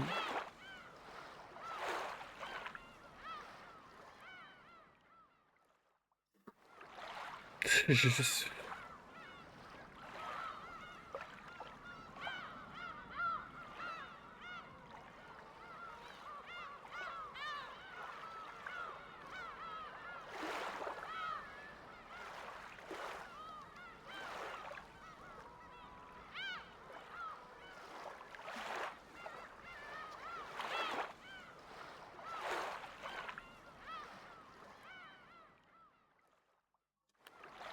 Je vais mettre un peu de temps à m'en remettre, je vais aller...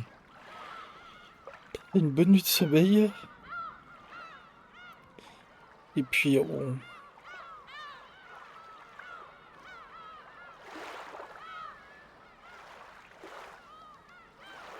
La vie continue, quoi.